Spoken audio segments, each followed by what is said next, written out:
taking out your lights. I just do it out of spite.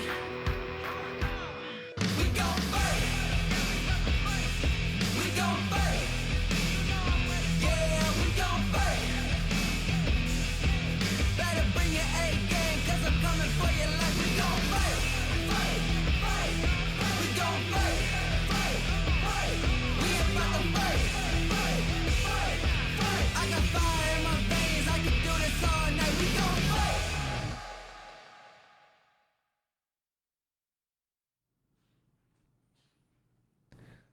All right, guys, welcome back. It is that time. This is the ICFC EU Fall Season's grand finale, and we might be closing what's been a very, very long history of Tekken 7 here at ICFC with Tekken 8 on the horizon. This could be it, the last chance to be crowned ICFC Tekken 7 season champion. My name is Anakin. I'm joined by K-Wiz and Pun Life.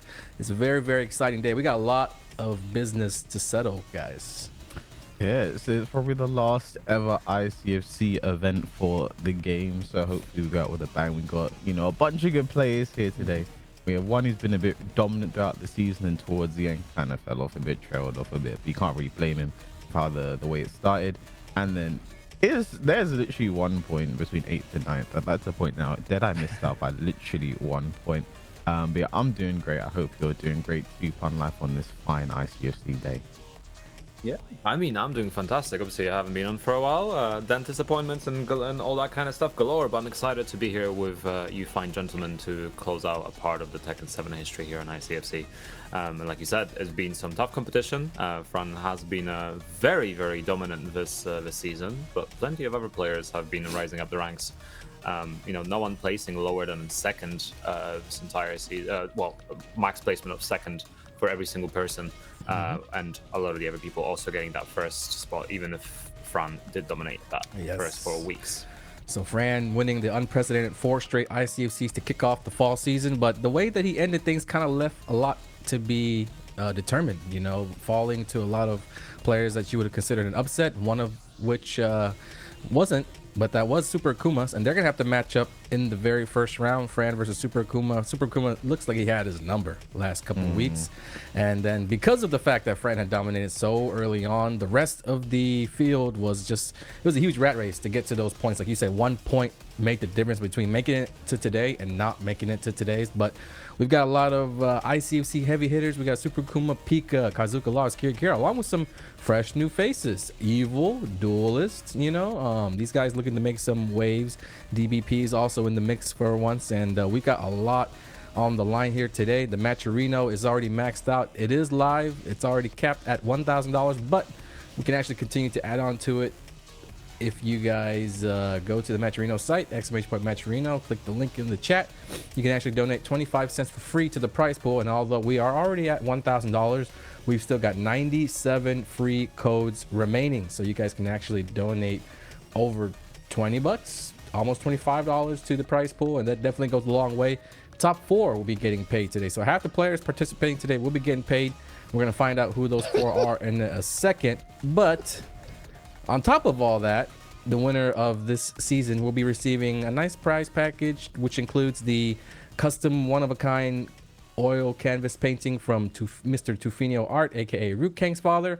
He's been supplying us with countless priceless pieces of artwork throughout the years, and this season is no different.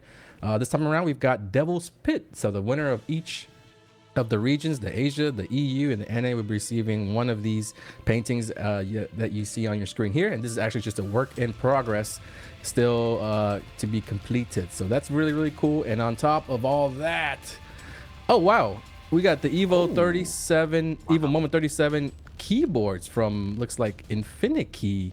And got the custom Evo colorways. It's not over till it's over.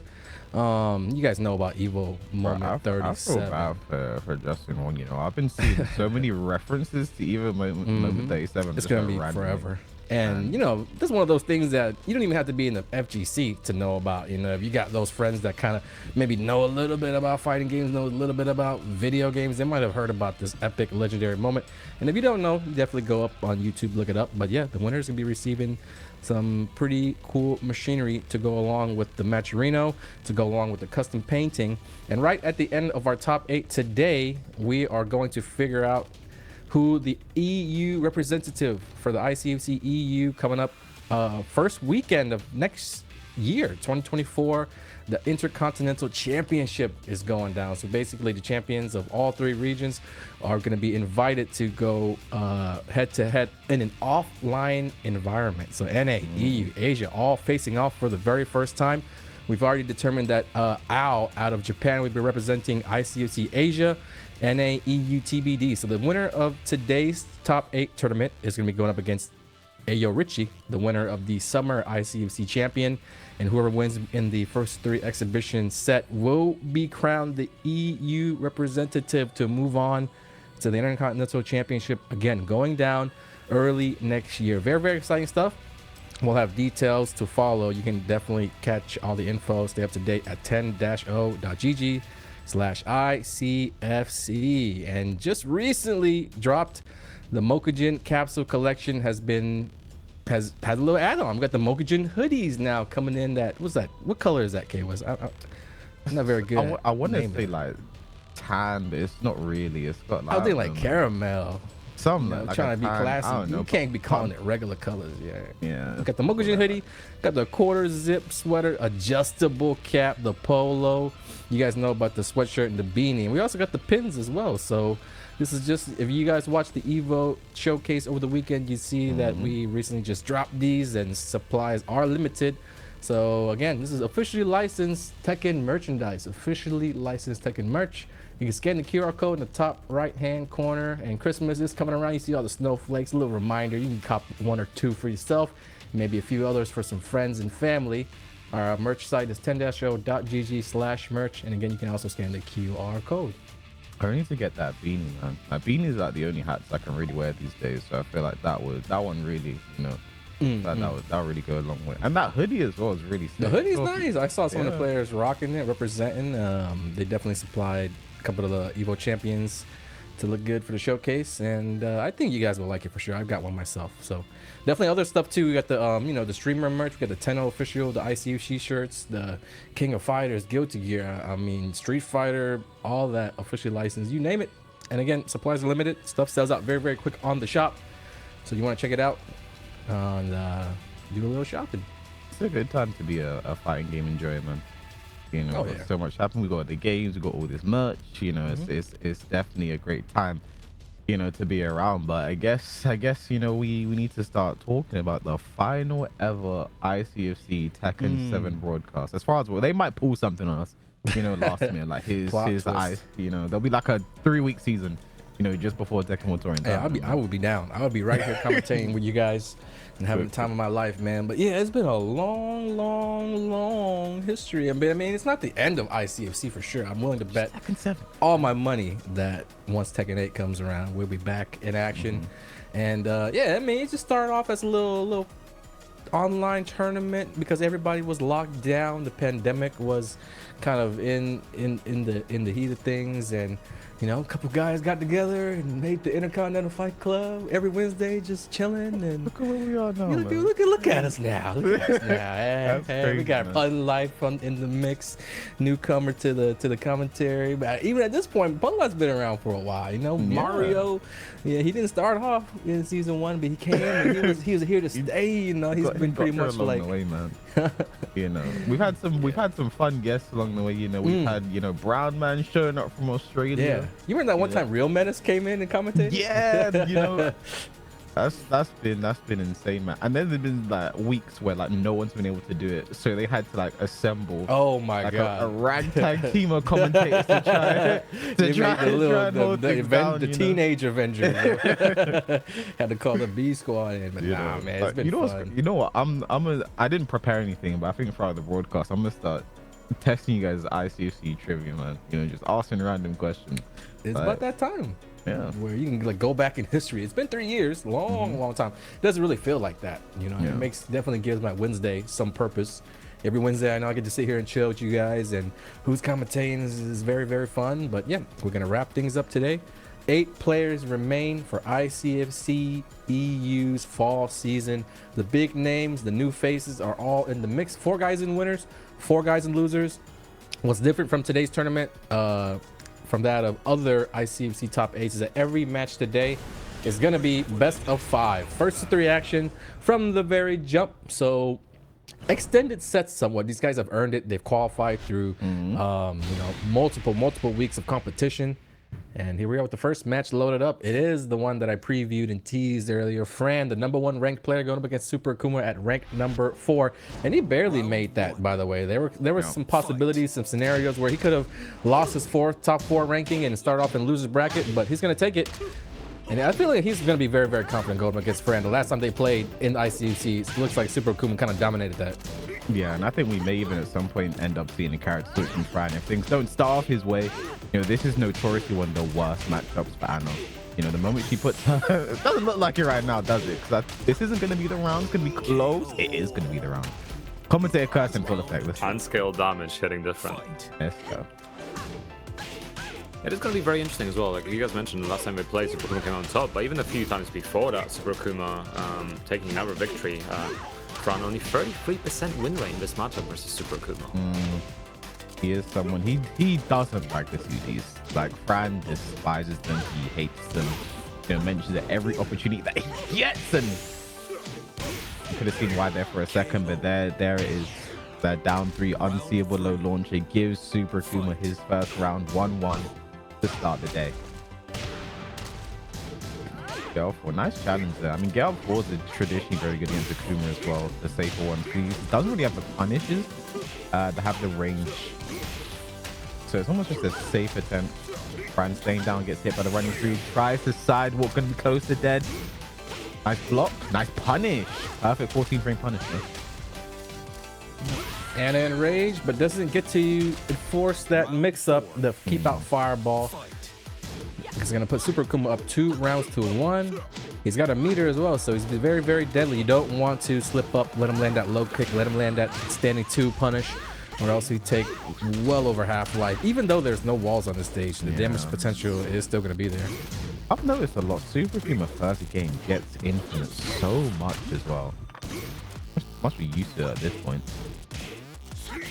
Oh yeah, especially when people try to target that after they lose a game, they'll go to infinite, try to run away from Akuma, space out. So this is something that Super Akuma knows very, very well, how to fight on an infinite stage. Oh, that was it. Looking good right now for Can he block in time? He cannot. I'm just gonna assume 13 frame rage up starts up super fast. It looked like he went for an attack. I looked at the replay and it looked like he tried to do something, maybe down 4-1. And Fran right there, perfect. The fastest rage art in the game. Only a handful of characters have a rage art that fast. Yeah.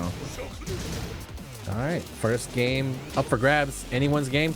Super Akuma is going to have to go for a long time without meter. I mean, if Fran keeps it aggressive, he might not even get there for that first bar. And that's likely what Fran's going to look to do. He's in his face. Okay.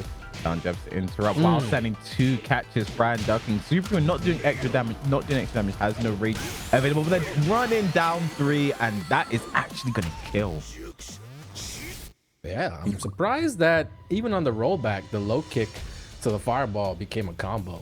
It looked really, really far out. So either Fran didn't block, or it was just one of those things where Super Akuma just caught the maximum rage of that low kick to where the fireball would also link into the combo as well. But either way, that was a very exciting first game. I mean, you can see the momentum just going back and forth. When there's no meter from Super Akuma, it was all Fran. And then the moment Super Akuma landed that first combo, that first knockdown, and as he approached closer and closer to getting that first meter, it was definitely time to push it forward on Anna. Yeah, I think this one's going to be more of a war than I thought, I think, just judging by that first game. But Super Akuma, I think, is notoriously slow starter, especially first game of the day. First match of the day, first round of the day. He does seem to look slow. I think he gets better as the matches progress. So, and he is To my knowledge, I think he's the only player in this top 8. Let me take a look. Yeah, he is the only player in this top 8 that is a previous season champion. So, you know, and can he close out a 2-time? Wait, no, 3-time. Wait, how many times has he won? He's won like at least 3, I want to say. I think he won the second one. There's been so many seasons, dude. He won like because he was win back in the first ever seasons of ICFC. It wasn't in the first 2. Yeah, he missed the first 2. He won the third one. That was one who was like win every week as well. I think he went back to back. Did he go back The to first back? 2 seasons, you gotta think about it. That was like 10 plus seasons ago as well. You're saying it like it was like last year. No, He had that so much history since then. That was a long fucking time ago. I think the first season was the best season. I think that was our best winner. Those are the most memorable ones too, for sure. I can That was name the all the beginning. winners. I remember like it was yesterday. Just like that. Perfect though from Fran to I'm gonna look this up. Friend deciding to keep it on the infinite stage as well.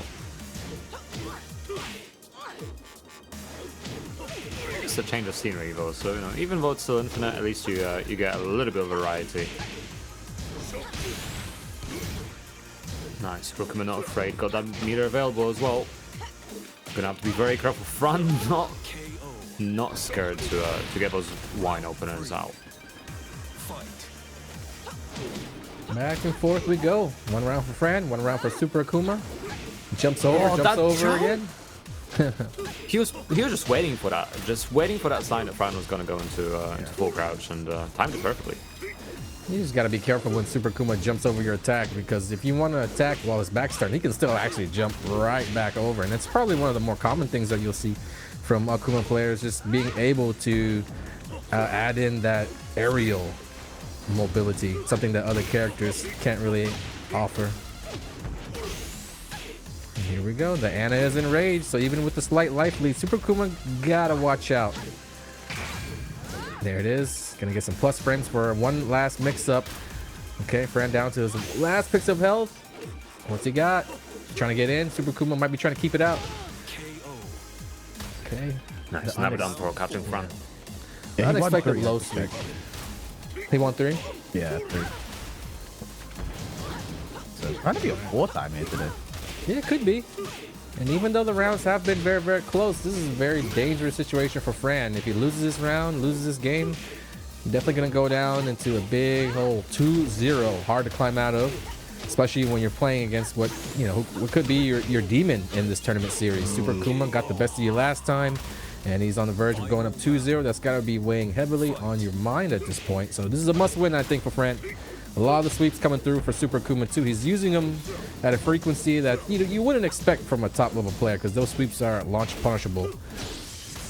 Problem is he got blocked from first. Yeah. He got to block those down 3s to Super Akuma. Might put Fran in rage. No, just shy, but still has a bar of meter. Those mids are going to be so scary. Now look at the jumping. So aggressive. Just jumping.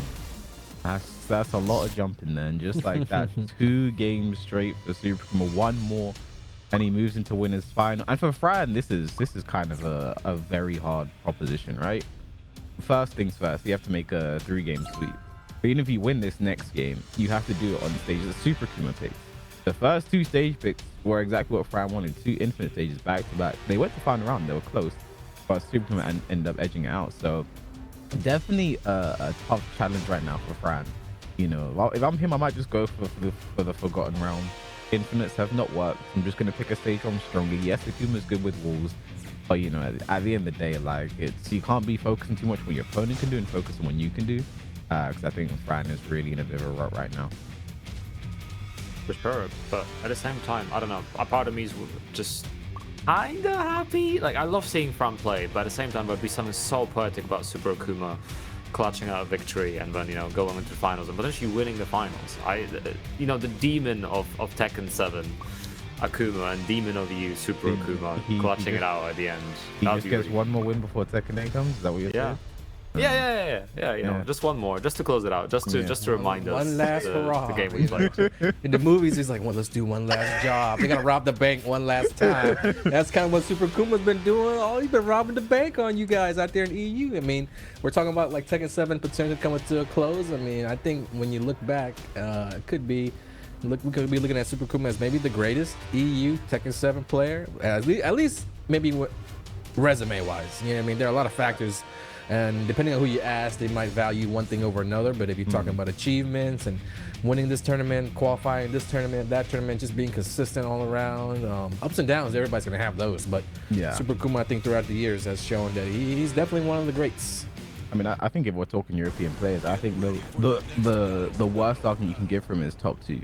You know, if you look at what he's done throughout the years, I think the only player you can argue is better is Joker. You know, considering what he's done. That dude didn't even years. start playing until like season Right? later, right? You I know? didn't even know that. Like, now that I think about it, like he didn't really come into prominence until like later on. Yeah. But we have Fran making a switch to the Fran Ryu now. I don't know if this was the switch that was needs to be made, but something needed to change. It's going to be character. You rarely see this matchup, if ever. So let's see if Fran make everyone their Fran. This was our season. This was our start of the season. You know, GOAT.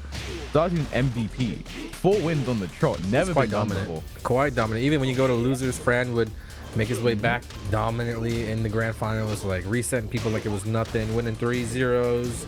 And I feel like at 2-0 game count, that's putting a lot of pressure on your Ganryu. You're forcing him to really win 3 straight or bust. And if he was going to go with like an alternate character pick in a first of 3 set, it's better to do it in the opening matches or, you know, after losing the first one, perhaps.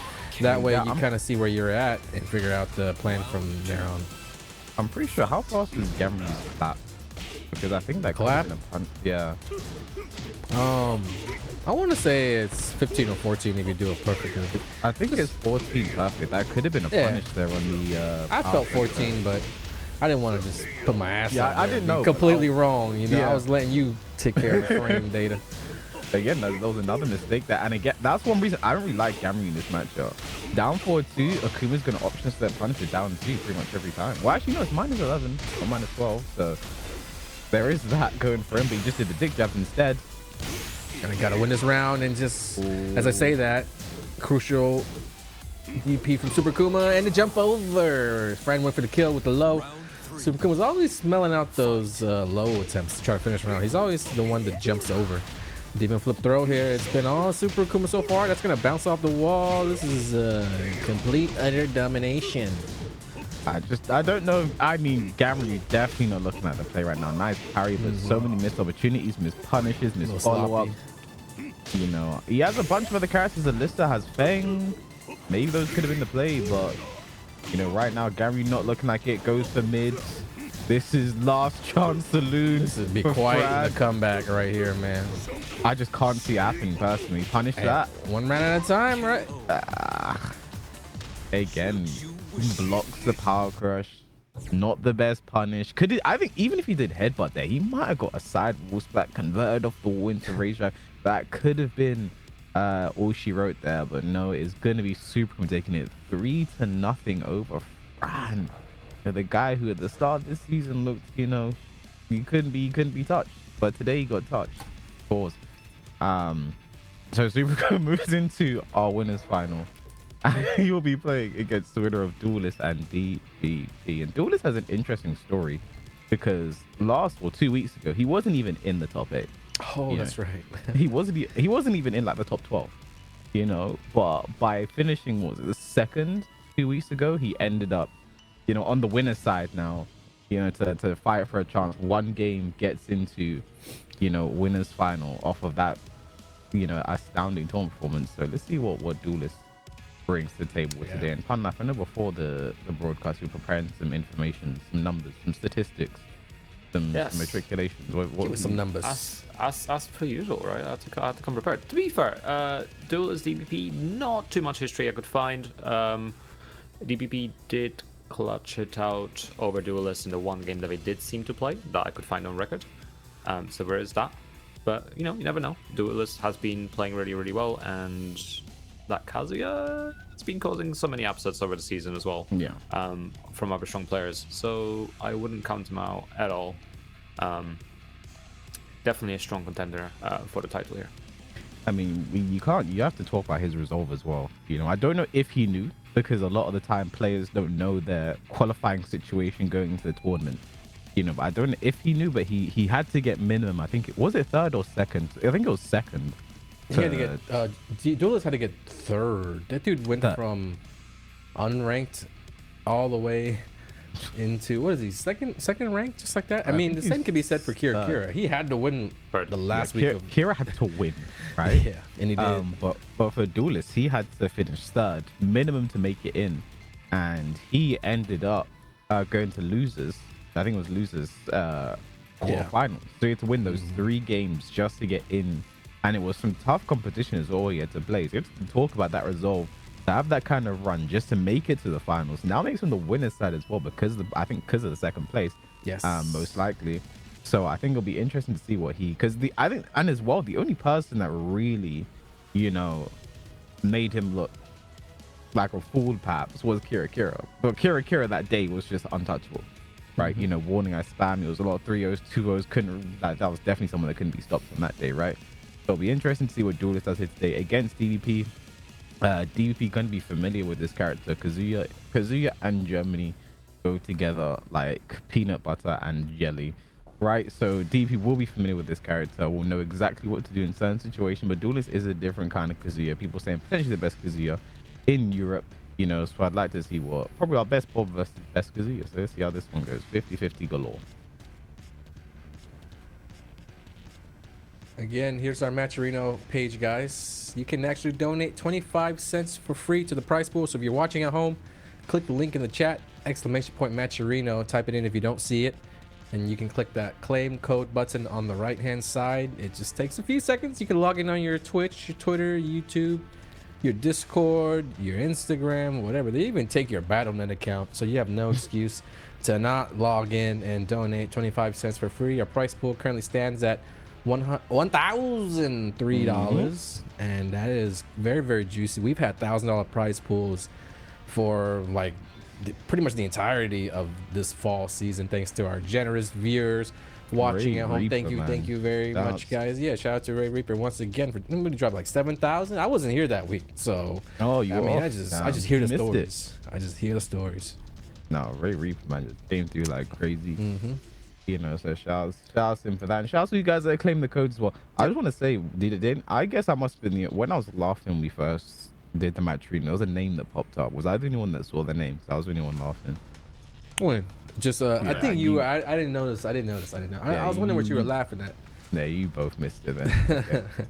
What name was it, K-Wiz? I'm not gonna say it. Why not? You can't bring it up and then I'm not gonna say it, man. It's like saying I got be a coward. I got a secret, and then you're like, what? Paying attention. You should have been paying attention. And then you're like, no, I can't tell you. You're doing that right now to us, just so you know. That's why it's a bit of an explicit name, which is, you know, sort of tickled my funny bone. Anyway, let's stop talking about names. Let's start talking about Tekken, DVP, and Duelist. You know, speaking of funny names. Are we ever gonna reveal the secret to DBP before the It's the thing is, it's the last ever. Yeah, Tekken you might never see this guy again, man. It's the last ever Tekken 7 ICFC. It's been a long running sort of secret. If we claim all the codes, should I tell the people what DBP We'll see. I mean, if DBP wins the tournament, we should run a poll, right? Like, DBP wins the tournament. I mean, he's beaten Super Akuma before. That's kind of how he got into the top 8. He beat Super Akuma that 1 week. He does have a favorable path, you know. So, and you know, I really wouldn't put him past him to, even if he goes to losers here, to make that run and go all the way. So it's like anything can really happen at this point, right? You know, Super Akuma, I think probably the other, especially the Fran and losers, probably the overwhelming favorite to go all the way. But DP has done it before. You know, he was the person who had one of the biggest upsets on Super Akuma last year at regional finals. You know, was the reason Super Akuma did not end up qualifying for Tekken World Tour, you know, last year in a match that literally meant nothing for him. If he won, it meant nothing. But, you know, Super Akuma won. He gets into the playoffs, can maybe still fight for a spot. But that win meant nothing for him. So, you know, Stone Cold Killer. All right. If you guys are wondering what type of Kazuya Duelist is, if you've never seen this guy play before, he's one of those. You know, he's going to do it. And he's going to make you think about it. He's going to go crazy on you if given the opportunity. but he's not gonna force it either. You know, like there might be some guys who are kind of like known for being like a 5 times in a row hell sweeper, and they kind of like try to force that narrative. They try to make it all that they're about. But Duelist can play an all-around game too if he has to, especially in a type of like a best of 5 versus 3 situation. You got a lot longer. You want to pick your spots when you want to unload all the hell sweeps. And he had a few drops to start off. Hell sweep, one more hit does it. Down 4. While standing 3 works out. One more hit on both sides. You can't stay down when Bob has rage. See if he shows us white and takes the first round. Yeah, that's how Bob rolls. Cool. CD3 to the mid. Nice sidewalk. Doesn't get any reward for it though. But the back to again. CD3 to DBP start off on fire. CD3 again. Back 4. It's all mids. Should be the round. Perfect. Keep it clean. That CD3 is such a good move. Such a strong move from Bob. When all your mids are landing, you really have a big upper hand in the mind game department because your opponent's gonna be thinking like, damn, all the mids have hit. At some point now he's gonna flip the switch, start going low, and that's gonna weigh heavily on the opponent's mind. He's just gonna be worried about it. There's gonna be a lot of second guessing, a lot of hesitation on Duelist's part now. Like all those crouch dash 3s were hit, and it's up to DBP. He can keep running it or he can hell sweep. He can't really go wrong either way at this point. As Duelist gets on the board, the wall pressure game is pretty strong. More mids. Round start up for 1+2. No fear, but a 4-4-3 right back. Duelist not going to take this tool. Going to be just shy, but wall pressure now. DP trying to get out of there. Giga Jacker 4-4-2. Another Giga Jacker. That move is called Giga Jacker. Yeah. Oh my god. He's like, you want more? You keep calling for the move. I think it's because I said the name of the move as well. Yes. He's calling out. That's actually how it works. DP can hear us right now. But yeah, a dominant first game there from DP. I think you really know when he's feeling himself, when he is just throwing out that power crush like that, right? When he has the confidence, when he has the momentum, when he really feels it. And again, it's annoying because Bob's power crush has a tiny bit of like high evasion, so it's going to be beating jabs sometimes. So, you know, he will go slightly minus. You want to take your turn and jab. No, it's going under it. You're knocked down now. Follow up, do it again, run in, and he just keeps doing it over and over again. It's just really frustrating to deal with. And we can definitely see that on Duelist's side. So, you know, you definitely have to switch something up. You know, if he wants to take something pun life, you know, you're in this situation against the Bob. You know, one of the most oppressive rushdown catch 50-50, but you yourself have that oppressive rushdown 50-50. Like, how are you taking this? I mean, whoever else who's first wins, right? It's like jousting. Like you take the advantage and suddenly you put your opponent in the vortex first. Even if you don't continue that vortex successfully, even if you go for a safe option that ends your pressure, you've still taken the advantage. You're still taking the health lead. You can now play around that a little bit more. I think Duelist was freezing up a little bit, got some lucky hits in during the later rounds, but DBP every time, even when he fell behind in life, just managed to snatch it, and a lot of it came from him not being afraid to press, just going for his counter hits, going for the down forward too, a few times amongst other options. So I think Duelist just needs to be a little bit more aggressive, I think, at the start.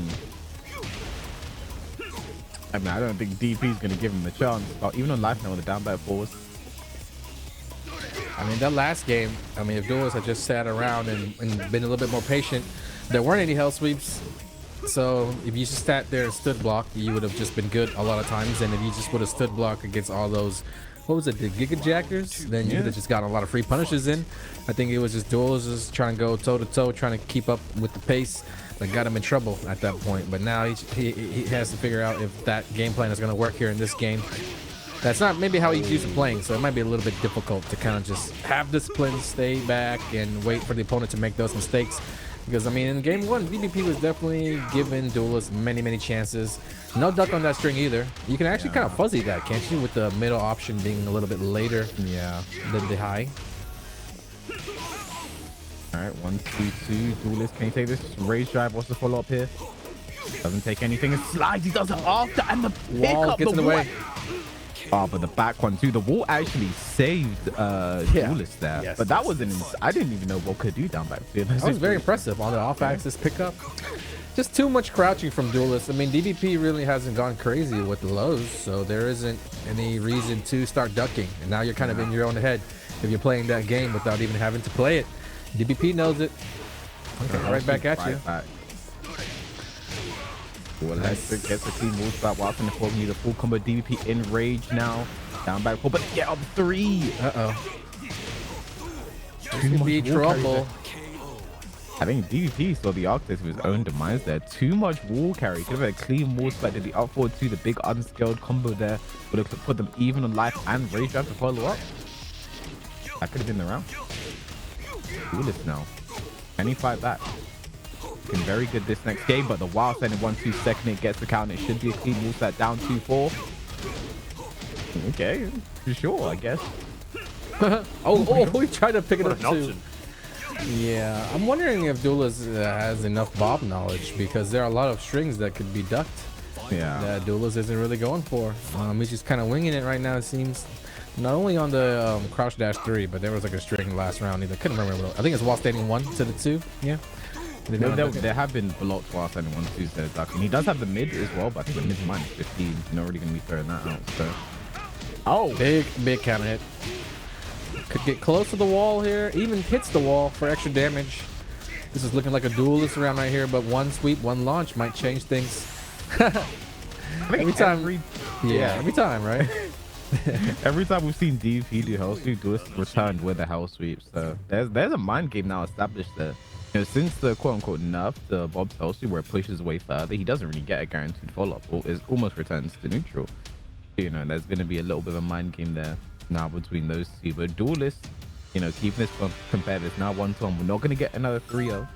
I know Panlife was happy about that. You know, he wants some fast games today, you know. But can have at least 1-1 here. DP stage race normally has to go through the geometric plane. But yeah, this is kind of exactly what you expect in Bob versus Kaz. You know, these two players this kind of caliber as well. So interesting to see where this one is going to go. It's kind of bittersweet because obviously we're seeing Bob here, but won't be seeing him in a while after this. Maybe see him at the finals. Maybe after that he's gone. No more Bob. I'm kind of upset Bob's not base rusty. You know, I feel like we were trolled because on the was it Urban Square? The Bob's Burgers. There's Bob Burgers that are all over the place. Maybe it was in there. But maybe it was just a reference to the show, Bob's Burgers. Maybe Definitely is not that. Maybe Harada's just a big fan. That's what it is. You know, he's gonna come in with his little chef outfit. He's gonna get he's gonna have a theme to him. You know, like he's kind of just bland at this point. He's got a little flower shirt, but he's gonna come in with a little apron, little chef's hat. I think they're gonna spice him up, make him more like that restaurateur feeling. I don't know. That's just my guess. Gonna be cooking. Oh yeah. Gonna get chefed up by Bob. You know, here's the thing. I think when the first hell sweep hits, it doesn't really mean as much when the first hell sweep of a game gets blocked. And look at this damage as well. Dude, this was a bit of a mountain to climb. So it can make you a bit gun shy and throwing this out again, but well, just I'm gonna make DP gun shy. Nice punish them. Oh man, the get up kicks are not working from Dude. I think it's time to just wake up and block. Yeah, and DBP was ready for it this time as well. Last game, Duelist was using them fairly often. DBP didn't punish, but this time he was ready. How often do you see forward 4-3 counter hit from Bob? I know. I remember when they first changed it to make it counter hit, all the Bob players like, oh yeah, we got something good now. And it's like, I never saw that move since. All right, healthy there from Duelist. 4-4-4. DP staying down, stays down again, gets flipped over twice. And in the mid up 4-3, is this the round? Could be. Another wall's coming in. Hey, he could have gotten a little bit more damage out of that. That's why I said, is this the round? I knew anything could happen. But nice stick jab there from Duelist. If VP did the roll 1 though, that was a count hit, maybe the round. But ifs and buts with candy and nuts, we do have a Merry Christmas. DBP, nice block, should go to the wall. Keeps the combo simple. Down back 3. Ow, back 1 to forward 4-3. Duelist challenging a lot. Works out his favor. Hell sweep into hell sweep. I think that's the first back-to-back that we've seen from Duelist. There's a third. Go kick, rage available. Oh, the whiff on the hell sweep there. Duelist going to punish. Good work there. Duelist with the lead in the set.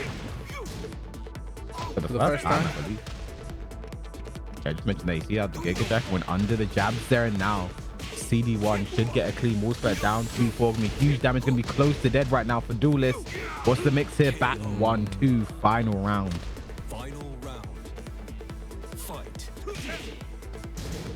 Down for the jabs again, jabbing right back. Nice break on the throw. Ooh, Okay. whiff. The rounds where Duelist has gotten off those early counter hit or early launches have proven to be very worthwhile for him. I think he's going to take it all the way. Down for 1-4 gets full sight. Is this going to be the round? See, that's why I asked again. I had to ask. I feel like it should have been, but I feel like the curse is strong today, so I'm trying to keep it safe. But You yeah, feeling the Duelist. curses in you already? Yeah. Save it for, you know, when we really need it. We don't really need it right now. Yeah. I'm enjoying the match. But yeah, I think that's Duelist turning it around pretty well there. Like you mentioned there, Duelist starts off with the first big interaction, counter hit launcher, etc. You know, he kind of ends up winning that round. DP sort of struggling to make those comebacks. So, you know, let's see if that continues up for this game between these two. This is now set point for Duelist. He wins this one. He is through and faces Superhuman in the winners final. But I know the thing about DVP is he's not going to go down lightly. I think he's had some close games. It's been winnable. A lot of these rounds, it's just come down to these little decisions. One thing I'm noticing a lot is DP does not want to get up when he gets knocked down. Hell sweep at the wall, whatever, he just doesn't want to get up. I think Duelist has noticed that now. He's running in forward, down back 4, especially at the wall. He did down back 4 at the wall quite a few times after the combo. He knows he's going to stay down now. So I think, you know, that's another thing against Kazuya that comes to the mind game. You have to vary your wake up to get different mix-up opportunities. And I think Duelist has adapted. He understands what's going on right now, and it's time for DVP to adapt to that adaptation and then adapt to his adaptation of what's being adapted. Isn't that right, Papa? I mean, I couldn't say by myself, honestly. Thank you. And we're going to see those little decisions and little adaptations snowball into a victory for either of us players as well. Obviously, DVP is going to have to work a little bit harder. I mean, this outfit might be victory already. Is he trying to blend into the stage? This is the outfit of a champion, but never mind, he gets electric straight away. Keeps the combo simple for the damage. Again, DP staying down, Duelist does down back 4. He's so ready for him to stay down now. He knows he doesn't want to wake up into another option. They could pick it up. Yes, he can. To the wall, too. But he wasn't sure where the wall was, so he kind of pulled back on going for a combo. Not a stage people play it very often, so I can see why. Kind of leaving the door open for DBP here. And there it is. Big crouch dash 1, rather. It's not going to be death yet, is it? One last pixel. Oh, my goodness. Wow, no. Just does that. That's something I've noticed about Duelist a lot. Just throws out those Hail Mary back 1-2s. Gets it there, and now all the momentum is on his side. Hail Mary back 1-2, Hail Mary down 4 at 1-4 to get that spin away wall splat. And those are things that you can really punish Kazuya heavily for if your defense is on point. But when you're playing those high level matches, you don't really expect your opponent to make those big mistakes too often. So they can kind of come unexpected. Okay, but the spring kick gets DVP to the wall. Hell sweep. Nice block there. A very unnecessary risk there from DVP, I have to say. Duelist has been ducking a lot on wake up, and DBP has been actually capitalizing, but that time, you know, it kind of, I guess DBP kind of forgot that that was like a character trait of Duelist ducking unnecessarily on wake up by the wall.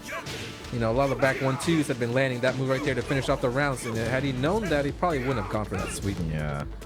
But again, he's not going to pay for it, so hopefully he just remembers that for the next time that happens. When the wind god fist there, gonna try and get this combo gonna be just shy though. Yeah, every time Duelist has gone to the wall, he's been looking really good. He gets his splat always. Now he's in the corner, nowhere to hide. Down back 4, Duelist that one set point to move to the winners final. DVP, can you make something happen now? Again, this first big interaction is important. You mentioned it many a time, and if I were Duelist, I would just sit back, wait for that electric. But it's gonna take the fight to DVP. It might be a mistake. Ooh, the get up 4 again. Nothing is gonna stop Duelist from doing these scale kicks. The wild side in 1. It's wild side 1 3+4 there, I think. Even when his face down, the wake up kicks come all slow. He's still gonna do it. Ooh, this could be dead with the right combo. No, back 1 though. The challenge again from Duelist. You can't stop him from pushing a button. Flip over. Last mix up. You know, Duelist wants it. Oh. Up forward 1+2. DVP staying alive by the skin of his teeth. Final round. Yes. Set point for Duelist still though. Duelist, if he misses this round, he's gonna, the pressure's gonna be on him. He had 2 chances to win the set here, and if he lets DBP wins this game, which he does with a perfect in 11 seconds, I mean, you're gonna be definitely thinking about what could have been, It's gonna be hard to think about what you need to do for this last game, because if I were Duelist, I'd just be like, oh my god, I just let that slip away. Especially the next to last round where they were looking at each other, and I think it was an interrupted range drive that kind of got him out there. There was a lot of stare down, a lot of hesitation, but that was his moment, I think. And now he's gonna have to fight all over again just to get back in clinching position. It's gonna be tough. Yeah, I think you mentioned it, just the way it came from literally close, fine around situation. Literally stuffs the rage, had to stay alive with the up for 1+2. Then it's just an 11-second perfect, from DB to follow up. I think he's someone who really knows how to ride that momentum and go from there. And I think the round he literally just ended there. Duelist ducked on wake up. DBP did a big mid. CD 3-2. He remembered. Oh yeah, this guy has to duck on wake up. That's a lot on wake up. I mean, that's one of the first lessons that you kind of punish noobs for.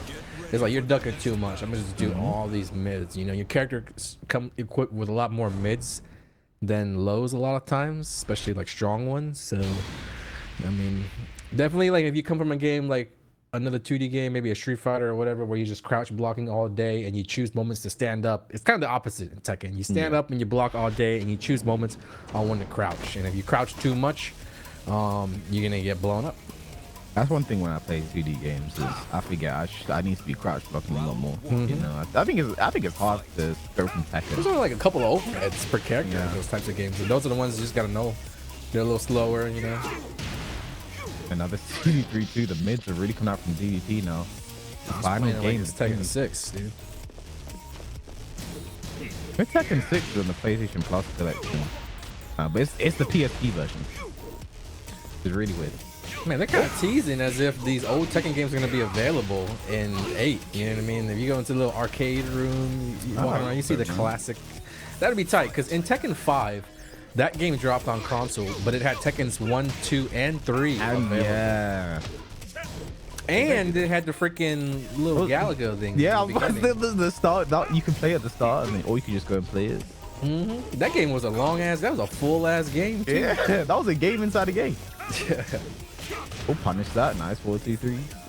Game inside a game that also had 3 other games. There was also Devil Within, which can also count as its own game. Never played it. Alright, this is a must-win for Duelist. This is the last game of the set. Winner moves on to face Super Akuma in a guaranteed top 3 position. And most importantly, getting themselves a piece of that $1,000 match arena prize pool. Yeah, 2 hell sweeps in a row. He might go for 3. Oh. Back into the Giga Jacker. Oh man. 2 times now where Duelist has gone around DPP's move, but failed to punish after sidewalking some crucial moves. I was unfortunate because forward 2 recovers, like he's kind of like ducking down, so evaded the jab, but counting for DDP. No extra damage with rage though. Does not have rage, but Duelist in rage first. Okay, some patience. He blocked that move, the Giga Jacker. And that's all you need. It's a little bit of discipline. Just sit back sometimes. Once again, 2 chances now for Duelist. Match point. You saw this is what happened when you had 2 chances last time. This time goes under the CD1.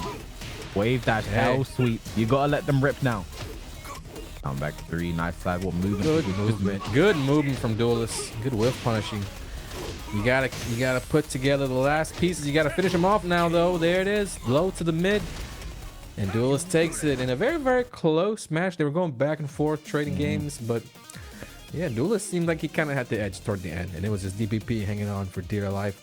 He wouldn't go down without a fight, and he forced Duelist to go all the way, but yep, could have gone either way. I mean, if they would have played first to 5, first to 10, I think they would have continued to go back and forth. Yeah. Yep. Unfortunately for Duelist, he's able to take it 3-2, move on to face Super Akuma in winners finals. That's going to be going on a little bit later. And for now, we're going to jump into the losers bracket, where I think for the first time in an ICFC finals, we're going to be seeing Evil 46 out of Italy. And he kind of got here by winning an entire tournament. It was one of the weeks where I think Fran lost a little early, and we were wondering which player was going to step up, which player was going to take advantage of this opportunity. of a lot of the big names dropping out of the pools, and it was Evil. You know, it was it was kind of like soon after Evil had that big performance at Only the Best in Italy, where he placed top 8 as well. Beat a lot of the big names. I think he beat Pina in that tournament. So still got a little bit of momentum left, and although he's going to be starting off in losers bracket, we'll see what he can do in this next match. Yeah, I think it was week 6 that Evil ended up taking it. He is definitely someone who has come leaps. I like Pun Life nodding in that means I'm right. But I think I definitely did not give you that spreadsheet. But yeah, I think he's someone who I think if Daniel Maida was not to exist, I think he would be the person we say probably the best player in Italy right now. Yeah, I think he is a newer player in Italy. He plays very different to the style we're expecting like from an Italian player, right, as well. Also the characters. One thing about Evil is I think his character selection just is incredibly random. These years I still can't make any sense of it, you know. But yeah, he is someone who I think just come leaps and bounds, you know, definitely put himself in a good I'm just realizing I think all of his characters aren't in Tekken 8. I'm just thinking about it now. He plays Anna, Lucky Chloe, Gigas, Ganryu, Negan. When you play all those characters, that just means that you're gonna be able to find a new one. Yeah, because there's no rhyme or reason to like those characters. You know what I mean? Like it's not like they will have some. They're all very different in so many different ways. You know, so I think, and that's one thing about him as well. I think when he plays a character, he's truly a specialist for that character. There are things that when I play against Lucky Chloe, I'm learning about Lucky Chloe because there's stuff that he isn't doing with his Gigas. Same thing, he knows what to do in certain situations. Gamryu as well, right? So, yeah, he's definitely someone who, when it comes to, I think he'll have no problem picking up a new character. Well, I think it's funny he plays so many characters, and like I don't think any of them are in Tekken 8 right now. It's like wow, that's really unlucky. You know? Yeah. You gotta say that whenever that happens though, when they like leave characters out, they put little pieces and bits of those characters into some newer characters or maybe some returning characters. Like you might see, they might not think that there's Gigas, but you got Jack who's got a lot of Gigas moves. He inherited a good bit of them. And that doesn't even mean that we won't see Gigas. Like a lot of people thought that when Tekken 7 came out and Shaheen had Lee's down too. Oh, we're not gonna see Lee no more. You know, he had like a Miguel move or something like that. If you're not gonna see Miguel, those guys end up coming out anyways. And it just goes to show, these moves can be added on to different characters and applied in different ways. So it's not the end of the world if you see a move from a character, in another character's toolkit in a future Tekken. But yeah, don't forget, guys, just a quick reminder before getting to our next match that the Matcherino is still alive. This is the crowdfunded prize pool. We're currently at $1,006. 76 codes left remaining, though. And there are hundreds of you watching in the chat. So if you guys take a couple of seconds out of your time, we'd appreciate it very much. Just claim the code. Takes a couple seconds to donate 25 cents for free. There's no catch. We're not going to send you any spam emails, none of that stuff. So let's get these codes used up. Yeah, the players are definitely going to appreciate it, man. Getting into this game now between these two, Evil and Pikah. And again, like I mentioned, he's gone for Yana straight away. And Pikah's name said goodbye, Pikah and Geese. I mean, this is going to be Pikah's last ICFC with Geese. Hopefully forever. Hopefully this is the last time we have to see Geese in ICFC. But again, Pikah someone plays a lot of characters. He plays Claudio. I've seen him play Steve, Warang, Leo. I think Leo and Eddie were the characters he played before Geese came out. So again, he's someone I'm sure. Like again, a lot of these people, I think in Tekken 8, it's gonna be interesting to see who people are picking, especially when have some like Pikah was the Geese main, Super was an Akuma main, Evil who plays 10 characters and none of them are coming back. It's very interesting. What do you mean? We're gonna reveal Anna next, right? 33rd character? 33rd character. I think she's not gonna be gone for long, personally. Oh, she's gonna be back for sure. Man, they're gonna put Anna in Tekken 8. You talking about aggressive? Like this is one of those characters that would shine so much in the new system. But anyways, a little bit about Pikah. He's been around for a very, very long time. Pikah's been playing ICFC since at least I can remember like season 2, maybe even. Yeah. And has always been like a guy who can win the ICFC tournaments week to week and get top 8s, make season finals, but I'm not sure if he's ever taken his season down. I could be wrong, but he's come really, really close. I think since season 1, Pikah's been. I remember playing him in season 1 finals. I think it was no, season 1 finals. I only played Pikah and Kalak. That the winners semi, the winners final. Then one of them made it back to. I think it was Pikah made it back to winners final. Yeah. So, you know, he's been there since the beginning. Maybe the player who made winners final, the season finals the most. You know. Yes, he's always there. He's always there. He's been very, very loyal to Geese for the most part. Maybe mess around with a character or two, but when it was clutch time, he's always definitely stuck with Geese Howard. And this could be his last chance to earn that season championship in Tekken 7 at least before moving on to 8. Nice combo. He's gonna hit the wall. Ooh. Wow. Actually, hitting the wall was what got the KO blow. That was. Maybe we do on Geese. Okay, no, I'm lying. No, we don't. Don't monkeys for this. I'm not playing this character again tonight. But that was like, so he did the one into the one, course go back 2 into the stomp. Then he did the rage storm in the wall. That was sick. I'm glad that didn't happen to me though. I don't think I've seen that before in the 7+ years of Tekken 7. I've never seen Raging Storm pop him into the wall for the killing blow. That was pretty tight. That was good. I mean, Pikah's someone who has a lot of like knowledge with Geese and a lot of tech with the character. You know, he really knows what he's doing with this character. So, you know, good first game there. I think this one, I'm sure these two have played. These two are friends, so they play all the time anyway. I don't know what the tournament set results look like between the two. I see Pun Life go into investigator mode, so I might find out. We might have some information. Did you just see me turn to the left to my side monitor? So we might have some information on that soon. But like, yeah. So it is Pikah versus Evil. 73% for Pikah over 10+ sets. Over 10 sets, 70. That feels conclusive. In a start You like know, that. you never know, right? Like, especially this is a time to shine and to rise up. You never know what Evil could pull out of the bag. Especially Anna is a bit of a robbery character. I was going to say earlier, you know, I was really hoping that there's not going to be any more heart attack moments because I had enough from the DBP game. But both of these characters are, frankly, pretty good at the heart attack moments. On a hit there. What a start from Pikah. So damage flies by. Here's a Goose after all. Gotta be flying.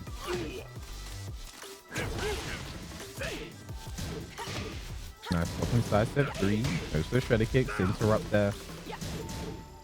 Does Anna CJM work on dick jabs because they're special mids? I think. Yes. Okay. I think so. It's a bit of a risk there for Pikah going for the dick jab there, but he must have been ready for Evil to push a button 1-1-2. Who can? Oh, too late.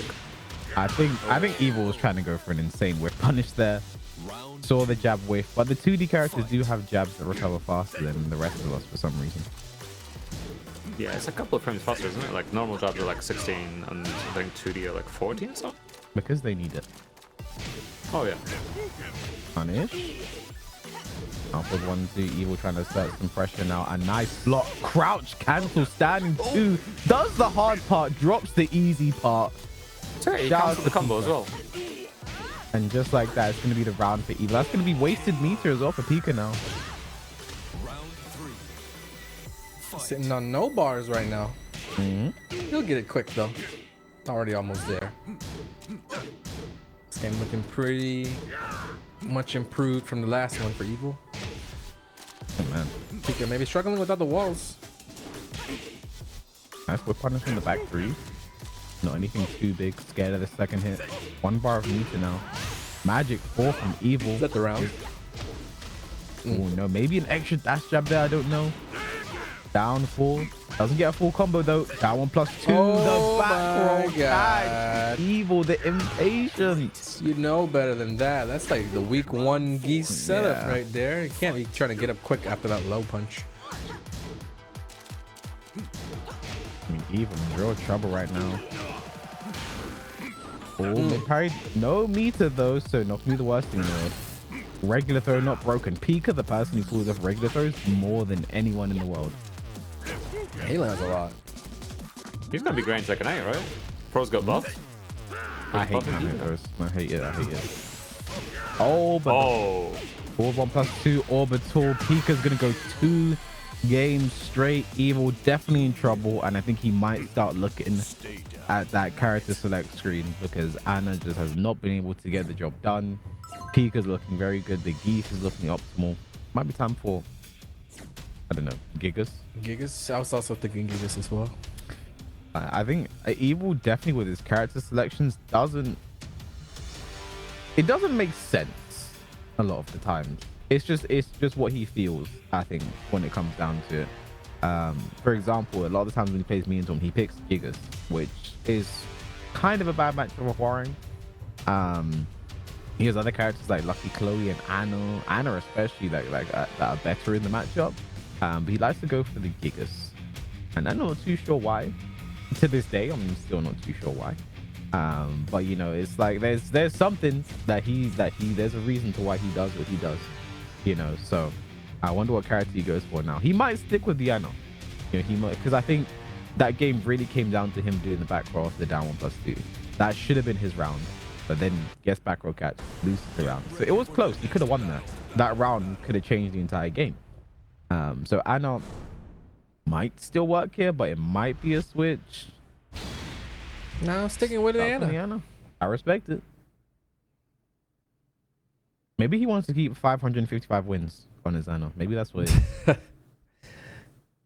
Another way to do that is just to not play Anna and pick somebody else. But he wants us to see it as well. That's the thing. He wants to see the 555. We see it. We see you. And we're gonna see you later. Who knows? This might be the game turns around. I see you trying to keep hope alive. I appreciate you. Okay. Nice. Okay. There it is. Well, he has 555 wins. Pikah's rank 5. There's something going on here. If Pikah wins this game, he'll be on 5 wins. Pikah's 5 years old. Best of 5 set. Oh my God. It's destiny. Oh my God. Another regular third. No, please. Not like this. Evil, please. Please. Evil, please. Oh my God. I don't know what to say at this point. That's like 2-3 rounds that. Oh God. We've had a lot of moments already this evening where those victories have been seized from the jaws of defeat, or whichever way around it goes. But hopefully, Evil can close it out a little bit more here. These have literally been moments. They have been Evil's rounds, but Pikah has just stolen them. 1+2 throw not broken. Rage available now for Evil. Is he going to make it count? Look at the hard ducking. Nice start, but no. And as well, setting 2 is not fast enough. Round 3. And just like that, we are going to set point now for Pikah. Is it going to be another 3-0? Akin to Super Akuma versus Fran. Maybe Anna's unlucky today. Nice block and punish. Down 2, down 4, and challenging there. You have to be careful now. Nice counter hit confirmed there from Evil. This isn't going to be the round, but it's going to be close. Please make this one count. Oh, please. Evil. Okay, the jabs. Breathe easy. That scared me. Pikah got that meter available, but only needs one combo to create a situation that might be inescapable for Evil. All right, nice down forward 2 though. Evil staying alive. 2 bars of meter though for Pikah. He can afford to just waste one if he wants to for the back 3-2. Nice low parry. That can be the worst thing in the world though. Evil just shy of rage. Oh nope. Punish on the hop kick. Probably thought it was the shredders coming. Just one back 3-2 from Geese. Yeah. Should do the job. Well, there it is. Oh, trades. Shippuden. Oh, another one. Not broken. Get up 3. Evil staying alive. Final round does the rage up. This is the time to think, take a sip of water perhaps. I was worried that radar was going to drop for a second. Yeah, that stuff be so missing sometimes because it's high, you know? Yeah. But it has a lot of range, so. Yeah, it's like deceptive range. Sometimes you press it and suddenly you're like halfway across the screen hitting the opponent, right? It's like a consistent punish for Death Fist. Anna teleports behind you. Oh, nice. Fighting launches there. -15. Good block and punish there from Pikah. 2 bars of meter again built up. Nice block on the slide, but no. Doesn't get the combo. That's the thing. He doesn't really main a character, so sometimes you're going to mess things up like that. Up. Punishes the back 3-2. No meter spent. Sidestep Just gotta 3. use the meter. 1+2, throw not broken. Braces this time. Use it before you lose it. Pikah kind of hesitating a lot. Does not want it. Making a mistake. Is this gonna chip? The chip play. I don't think there's. I think that was checkmate. I don't think there's anything evil could have done there. Jump, sidewalk, preempt. I don't know. Pretty impressive. I How don't think he fast could even he- jump. I think as soon as the flash happened, it's too late to jump unless you're preemptively jumping. So yeah, that was. Pikah literally put evil in checkmate at that situation. Props The to him 1-2. though for reading the situation after letting with the Yeah. 1-2, knew that it was enough help to be in chip to kill range, and then on top of that, executing that move. That move is not easy to execute in the clutch. So great work there from Pikah. Moves forward to play against DBP. Going to be Belgium versus Germany going off in that one, and then our last game of the round 1 is going to be KiraKira versus KaizokuLars, and this is going to be interesting because Kira's known to do pretty well against Germany generally. Really? He's a bit of a German player sometimes. He's actually a person who's qualified from the DAC region in EU Cup over players like, well, actually I think it's him and Tetsu.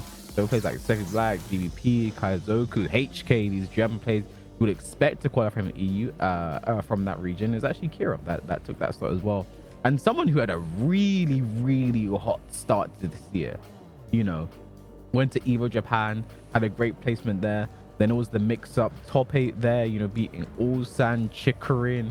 He is someone who has had a pretty quietly good year. I think towards the end of the year, he wasn't really traveling that much, so people might have forgotten about him, but I think today might be the day he reminds everyone he's here, because look at the performance 2 weeks ago where he won the whole thing. The only way he would have qualified is winning the whole tournament. Did that, made it in, and he's here now. And he's doing the best he can. I think he's got a good chance to beat everybody in the tournament. Like whoever he plays against, like it's always going to be a threat against them. So just by that logic, he can definitely win the entire tournament, but just has the longest path ahead of him. Yeah. Has to go through Fran if he wins this one as well. The only person he probably won't beat is Super Akuma. That's literally. I was thinking that too. I was thinking that the most Literally likely that. guy to beat him would be Super Yeah. Akuma. I just feel bad about Kira when it comes to versus Super Akuma, because it's always it's just terrible matchup. Eliza versus Akuma is awful. He might play. Would you like to guess the win rate of that matchup? What? Kira versus Super Akuma? Yeah. Don't tell me it's 100%. No, it's not. 80. It's not. Yeah, close. I mean, Kira's got 13% win rate in that matchup. 13. Yes, 1-3, 13 across 14 sets. Woo! 14 plus sets. So Well, it's, let's hope it doesn't come to that for Kira's sake. But again, KaizokuLars, another person that cannot be overshadowed. Online, offline, he's been doing his thing at Crossover, had an amazing performance. He actually beat Super Akuma there. So maybe if they actually, was it Crossover? I think it was Crossover. He beat him somewhere. And if they at some point, come face to face today, KaizokuLars will be feeling that momentum. So both these two. I think Kazuku is like the most streaky player we got in this tournament. Maybe next to Yeah. Duelist. Like some days he might be the best player in the whole tournament, might win the whole tournament, but then other days might lose in the first couple rounds of pulls. I've seen both. This is the type of guy you need to go up against KiraKira. You need him to go up against KiraKira and be at his best. I think it would turn out to be a very, very good match if that were the case. 2-1, 2-1 down, 4-1, punish that. Ooh.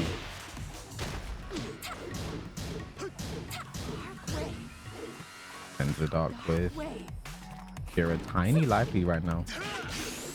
Oh, nice counter hit there. Should be the round. See, that's why I said should. Nice dark. nice dark. Round 2. Fight. Oh no, thought he had counter hit that. Oh, Kaizoku way too early on his punish. When it comes to DPs, you have to wait for him to land, then go for it. Kaizoku wasn't prepared. One thing to notice there, caught Kazuya tech rolling after the DP. If you do tech roll after a DP, you are in clean hit range still. Tech rolls again. And Kira will take note of that very soon.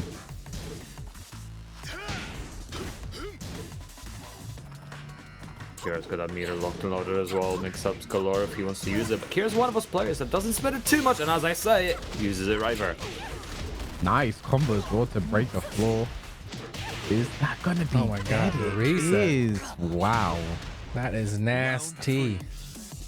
The awareness there from Kira to pull that off to close it out. The execution. Kaizoku in trouble in this first game. Nice counter hit. Again, he's tech rolling. He's gonna leave himself sitting clean hit. Go to a 4-3. Oh, magic 4. Kira, can he carry to the wall just shy? Oh my goodness. I'm tracking. Oh no. Kaizoku going to the wall one too many times with the sweep. This could be the round for Kira. It should be. Is it? It is. Now, if you're KiraKira, that's exactly the kind of start, you know, you want to have in this kind of scenario, right? You know, 3 rounds straight, even though some of them were competitive. Kaizoku did look kind of out of it at some points.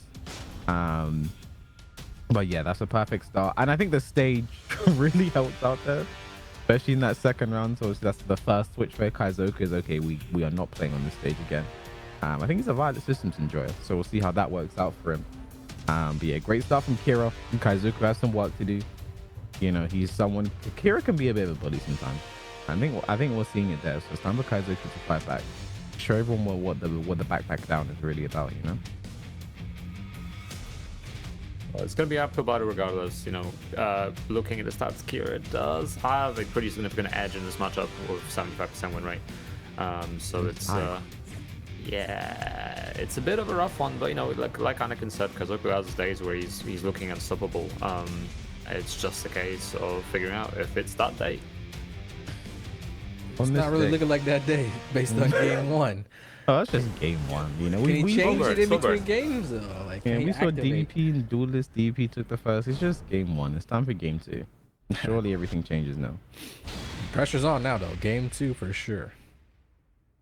I know it's a lot of systems. You know these guys too well.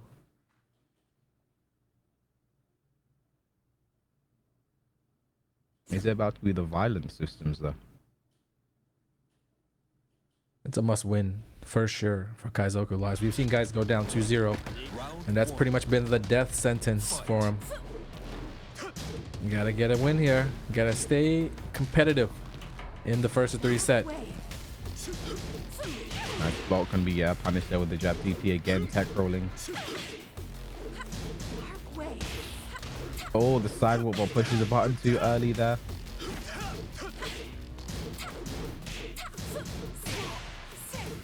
Two looking for a counter hit there. Catches Kaizoku. Nice punish again. Kira loves to punish for the jab DP, and now he has seen that Kaizoku's tech rolling. Just leaves him sitting clean here, and this is going to be a round for Kira. 4 rounds straight against Kaizoku. Definitely a strong start here, keeping all the momentum, and that meter always coming in clutch as well. Building up so fast, Eliza, the only 2D character that's never gotten a meter nerf, I believe. This account hit down that forward should get a clean wall play. Yes, he does. Not gonna be dead, but he's very close. One more hit does it for Kaizoku. And if Kira makes this comeback, I'll eat my hat, and I don't have to. This Kaizoku takes the round. I was gonna say you can't eat the oxygen beanie. I mean, maybe it's edible. Oh, nice punish there from Kaizoku. I mean, even if Kaizoku loses this, at the end of the day, he is the real winner. Because when it comes to Tekken 8 and that Lars, I think he'll be okay. He doesn't even have to back down anymore. Just back. Yeah. And then down 3, but Kira looking so good. A tiny hole to the momentum in that previous round, but comes back there. 1.5 fast. It always has meter. Again, like you mentioned, Pun Life, Eliza, the only character to never get to meter enough.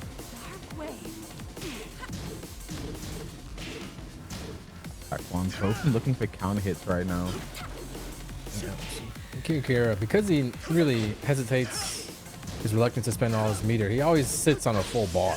There's always a threat, even though you don't know when he's going to use it. If he'll use it, he'll always have it. So you always got to consider that when she's doing certain moves. Wow, what a counter hit there from Kira. And if he carries to the wall with 2 bars of meat, will. the pressure he's going to be able to establish here. One hit gets the Kaizoku. wall splat. Kira looking for it. There it is. The dive kick confirms there with the EX/2 games straight for KiraKira, and KaizokuLars in some serious trouble right now. This makes me think of like a tournament format idea where like every game is A first what to format? 3. Corn format? Like a tournament. Oh, What you do, tournament. is like every game is first to 3, but if someone wins 2-0, the game's done. Oh, they do that like like a in Madden. golden letters format. Yeah. They they win 21-0. The game's over in we should American start football. doing that. So like it's supposed to be first to 3, but like if you win 2-0, it's done. You know, so 1-1 goes to first to Yeah, 3. save us the time. Yeah. You ain't gonna make the comeback. Yeah.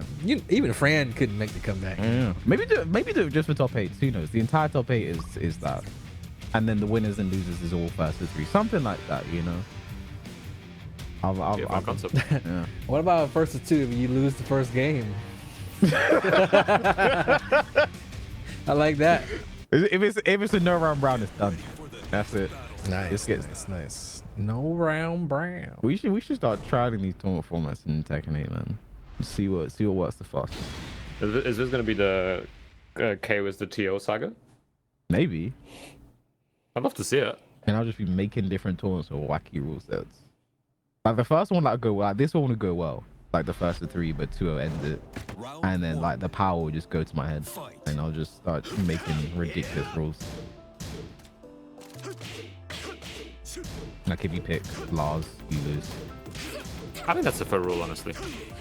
Like have a character banned every month, and there's a different Yeah. character every month. But it's the character's like a mystery character. You don't know until you pick the character. Well, so if you pick him, you just get DQ'd. Yeah, but no one knows until like someone does it. And then when someone does it, the character changes. Like a double jeopardy. No, this is a different The mystery daily character. double. Yeah. Surprise. Disqualified. Either way, Kazuya looking good this game, but Nice bait. and again I Going in. mentioned it. He's tech rolling after the DPs, gets a clean hit, but Kaizoku stays alive. Kira did not commit, did not believe. But 2 bars on me. Oh, that's something we know about Kira. He loves you. I mean, picking Infinite against Kira is a bit of a risk. And That we're looks seeing cheap. why. Yeah. You just have to stay down, right? I guess. I don't even know. That's why I just know I'd get hit by it. That's why he does like those weird combos, because you're going to be mashing tech roll because you're like, okay, he might have dropped the combo, let me get up and then be unblockable. Now Kaizoku going to be a tough. No, it's not going to be a comeback at all at this rate. 1-1 in rounds. Set game for Kira. Kaizoku needs one just to get on the board right now. Again, I mentioned it.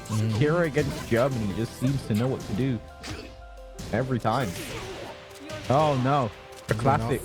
Already a couple 3-0s today so far. You know, KiraKira just trying to follow suit.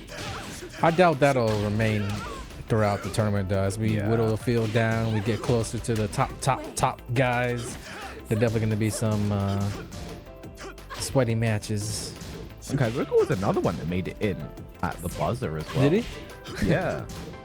I mean, thanks to Fran eating up all the points. We had a lot of nail biter scenarios. I mean, this man KiraKira had to win to get in, and he's making the most of it right here. A couple matches away from actually getting into the top 4, getting into the Matcherino zone, but this is looking like a win right here. And yeah, Kaizoku staying down gets hit by the down for one more round for Kira to send Kaizoku out of the tournament. 3 games straight potentially. DP tech rolls again, leaves an in clean hit. KiraKira just too solid right here. I mean, with the jump back, EX dive kick option available, it's going to make Kaizoku very, very weary of just when he's going to go in, how he's going to do it on an infinite stage. So Eliza just going to have free reign to move backward infinitely. Okay, little punish there, not the best. Punishes right back. Kaizoku, this could be last chance saloon. 2 bars a meter for Kira. He can just spend them willy-nilly if he wants. Yeah, that's what I'd do. Just go ahead and finish it. We saw what happened to Duelist. He had to sweat out the last game because he failed to close out game 4. KiraKira is a super strong position, but hold up. Oh, the EXDP, and that's actually going to be it. Great work. I think there's literally nothing Kaizo could have done at that point. Once he And committed to the stance.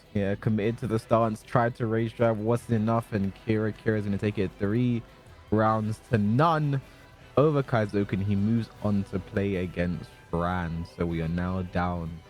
At first there were 8, now there is 6. Let's see, there is, we've got Super versus Duelist in the winners final, DVP versus Pikah at the quarterfinal, and also Fran versus KiraKira at the losers quarter final. 6 players, 6 countries. Nice diverse top 8 right here. Germany, the only country to have a repeat player in the top 8. But KaizokuLars unfortunately has left the tournament. It's going to be Kira versus Fran. And for Fran, that's kind of unfortunate. I mentioned earlier, he really hates the 2Ds. So I had to play Super Akuma first game. Now the second game is KiraKira. So I have to play Pikah as well. All 3 2Ds in the game. Oh, man. And I just realized we have every 2D represented in our top 8. Just before we go, right? Like it's the last hurrah. This is a farewell tour. You know, they do a little farewell tour. One last ride, man. Also, one last ride for our match screener as well, guys. Click exclamation match screener. Click on the link and click on the claim code button. Adds a free 25 cents into the pot. Shout out to everyone that has done it so far. There's no one is above claiming the code, guys. I need you all to remember that. Please make sure you claim those codes. Get them all done. What did I say we do? We'll claim the codes. You're gonna reveal, no. DVP had to win the tournament. Oh, okay, yeah. So DVP has to win the tournament, and then I'll tell everyone what DVP stands for. I mean, that's way too many codes, though. At 1 hour in, we've only knocked out 37 codes. We got 60 plus remaining, guys. I'm looking at the numbers in the chat. There's over 500 of you guys watching, so you know a lot of you guys have already put the code in, but even more of you have not. So you know what to do. ICFC's been around for 3 years, and that's how long this match arena's been around. You know the drill. Yeah. Top 8. We started off today with top 8. We always say, you know, we want to knock these codes out before top 8, but we starting off with top 8 today, so you guys are on the clock, man. Let's get it done. 62 remaining. Thanks, Commander Almighty, Sass, Asterisk, Sea King, Rexu, Lil Fury. Are you guys? Appreciate you taking the time out. 25 cents into the prize pool for every code used. So that is over 15 bucks just for free, made up out of thin air. We're printing money out here, so you know, shame on you for not supporting the prize pool. Top 4 gets paid at $1,000 prize pool. You know, first place, that's over 450 bucks. So yeah, nice little bonus for sitting at home playing a tournament series, qualifying into the top 8. Not only that, you're gonna get the painting, you're gonna get the keyboard. You're gonna get a chance to qualify into the Intercontinental Championship. They're gonna fly you out if you win that. You know, you're gonna fight AyoRichie. That's a tough out, but I mean, they're gonna fly you out. They're gonna wine and dine you. They're gonna treat you to the finest things in life. I mean, shoot, they might even fly us out. Those little small time comments. We might even get a chance to. I don't know. I feel like they didn't really care about us over here. They never cared about us, man. They just using it. They're gonna throw us out in the street if we're not good taking their commentators. They're gonna be done with us like that Toy Story meme. We're throwing you know what they'll do though? They'll have us commentate. We'll be commentating from home. That's what they'll do. They'll fly the American guys. We'll be commentating from home, and, you know, with a green screen. I think we should mix it up. We should go to America. They should come to our house. They're gonna put the green screen to make it look like we're there, but we're not actually there. Yeah, it's like when Brownman was streaming from my house. That took preparation as well. He messaged me like 20 minutes before broadcast on how to make all those video files. They need to do one where we're all like sitting next to each other. They need to put us all on green screens, but we're sitting next to each other. I'm like fake looking to my left. I'm fake looking to my right and shit. That'd be tight. I feel like we can make that. So that's gonna be Tekken 8 ICFC. That's gonna be Tekken 8 ICFC. You know what they're doing? Tekken 8 ICFC. You know the battle lounge. We're gonna be physically in there. Yeah, I'm gonna just find a way to incorporate, embed Arson Ash, Knee, everybody Ghost. I'm gonna put everybody Ghost profile in one thing, and it's gonna be an all AI player. Have like a statue of each player, right? Like Madame Tussauds, but in game. I'd gamble on the Ghost tournament, you know. Exactly. I'd bet all my points. The Ghost only battle, dude. Yeah. I wonder if we'll be able to do that. That'd be tight. Did they mention Ghost v Ghost battles? I think they said they're on Ghost v Ghost. I would. You know what I'd do as well? I'd rig the market. So what I would do is I'd enter my ghost, but I'd make sure he was shit. You know, so I'd be using a lot, and then I would bet against. Your ghost taking a dive? So wait, so you would just enter your ghost? You can't get in trouble if your ghost takes a dive. You know that. I know, but like it's just AI. You know, it doesn't know it's taking a dive. Then I would just bet against my ghost. Isn't that insider trading? Only if someone snitches. Would you snitch for online? Nah. I'd also bet. I mean, as long as you split the profits. Yeah, it's that simple. Anyway, DVP first 2 rounds. Hopefully no one in chat was listening. Wait, we're still live?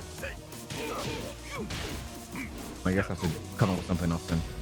Actually, I think. Wait. Out 4-3 there, flying jambon. 3-2. Nice whip punish there from Pikah. Back 3-2. Both kind of looks like an alternate universe piece. This is like a before and after, yeah.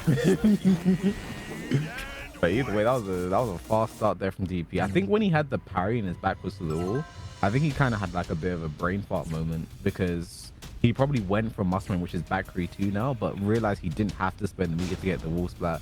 So he didn't spend the meter. He was like, oh no, what do I do? So I think that was a bit unfortunate there for Pikah in that moment. But yeah, great start for DVP. He is someone who traditionally very good against the 2Ds. You know, I think that's very good against them. We know how well he does against Super Akuma, does well against Geese as well. You know, Madara struggles against him. Pikah struggles against him. So I'm literally seeing that right now. So, you know, for Pikah, not the ideal start. Had some good moments, but I think at the end of the day, you know, DVP really... I mean, he's not going to be happy, I think, with the way things went down on the winner's side. So he's really going to want to try and get back there. And I see Pun Life, you got your pondering face on. What's that? Yeah, I mean, I was looking at stats and then I realized something. So you know how we were talking about how like, you know, Evil's characters were not coming back and like obviously Super Akuma and Fran. I think of all the 8 players, I think only 2 of them are getting their characters back in the next game. That's not funny. Why are you laughing at these guys? They are in dire straits. It's funny right to now, me. dude. I'm getting all my characters back. They are on red alert right but... now, dude. They got no characters in the game. Duelist and Kaizoku. Yeah. Akuma over there trying to play Jack and shit, man. It's sad times right now, dude. It's sad, desperate times call for desperate measures. All right. He's like, damn, everybody's saying this guy's top tier. Jack's top tier. Let me try this out, man. I need something. I mean, they named a whole character after that man, though, so he better pick freaking Vincent. Now, that's true, you know. Yeah, Vincent on Vincent. I thought it was Victor, not Vincent. You know what? I've been doing the same shit. Because the guy named the guy's name is Vincent, and then wait, who's Vincent again? What do you mean? No, the character's Victor. The character's The character's Victor, the voice actor's Vincent. I just wanted to be Vincent so bad. Because I've been doing the same shit, I can't lie. Because there was actually one time, we was in like cool, a bunch of friends, Superkin was there. And then one of our friends called Vincent Victor. So like it's and this was before Victor was even, this was like years ago this happened. So like that fucked up my memory. So I'll be calling Victor Vincent until the end of time.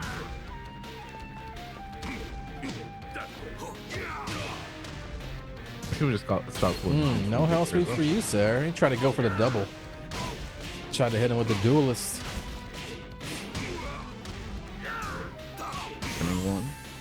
Hey, this is not good. No, that's one round apiece between them. One thing as well is like from the Reina trailer, it looks like they basically done Mishima Dojo estate. Yeah, it looks pretty cool. Got the breakable like walls. I like the statue. Wall breaking I really animation like as well is really cool. that music might have been my favorite. The song, yeah. Yes. Wait, even better than the Paris stage? I mean, you guys are gonna hate me for this, but I wasn't crazy about the Paris stage. I like Azusana more than the Paris. I'm just weird like that though, so I already know I am. Wow. Should be the round. Yeah. Good job timing. I mean, he was probably expecting Rage Drive there as well. So Good jab there from Pikah. Decides to score for 2. He's definitely making the comeback in this game. Almost has 2 bars of meter as well. DVP's back is Super Bowl. Nice punish though. Right. Even Pikah's ducking a lot on wake up. I mean, I guess that's just like a testament to how people perceive DVP, like a player that's just gonna go crazy low on wake up, and they're down there for it. You know, there's a low right there to finish things off. I mean, he is willing, he will do it, and I think that makes players react a certain way that they normally may not react in certain situations. In maximum now 1 bar meter again. DVP's back as though he did fight out from this exact same situation though. I always thought DVP was more like a solid type, you know? Or maybe I was wrong this whole time. Everybody's ducking on him like crazy. Good. Went to go crazy, but so does Pikah right now.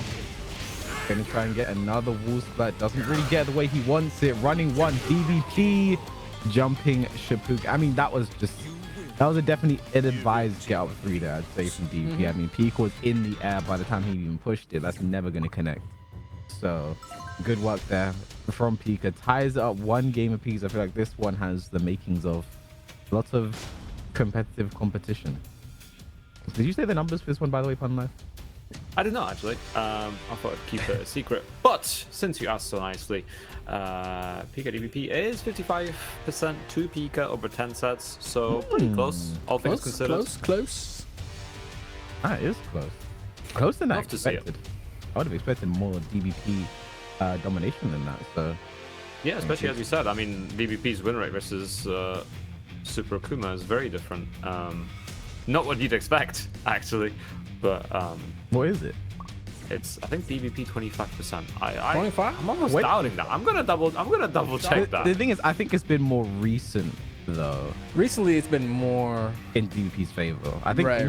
in general, like I think especially over the course of the years, I think it's been super good, but I think it's more of a recent thing that DVP's kind of sort of got. Yeah, week 5 he beat Super Akuma 3-1 in that top 8. So yeah, 25% to DVP versus Super Akuma before. Technically still in and on that sort of losing percentage both versus Pikah and Super Akuma. So 2Ds are still the demon for him. Come on. Round Yeah, 1. let's see. I mean, you could break that. Info is just info. It doesn't mean it's not. It's a prophecy, but not a self-fulfilling one.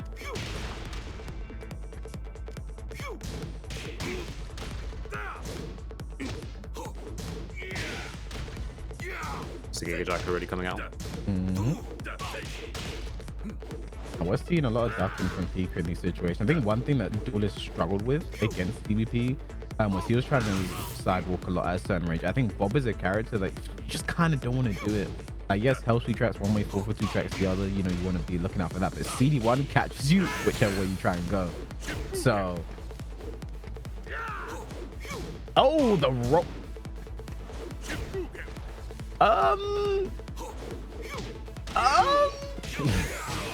Let's do it again. Bob's live. He's gonna parry. Geese parry. He jumps. running out. And he dies for the jump. One more. Ah. He should have did another down 3+4. What's the? I don't know who threw more there, to be honest. DVP. I mean, that Pikah blocked the slide, which would have killed, and then he did nothing. DVP slid again. I don't know, man. That was something. I want to forget that round happened. DVP through for sure. 1+2,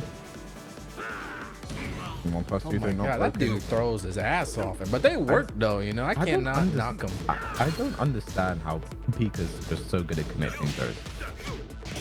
It's not like he abuses them. He just does them. Yeah. He does not abuse them at all. Nice. Oh. Call out and duck there from DVP should be the round of the rate drive. Yeah. They are going back and forth. Like you said, you knew it was going to be a banger. You felt it.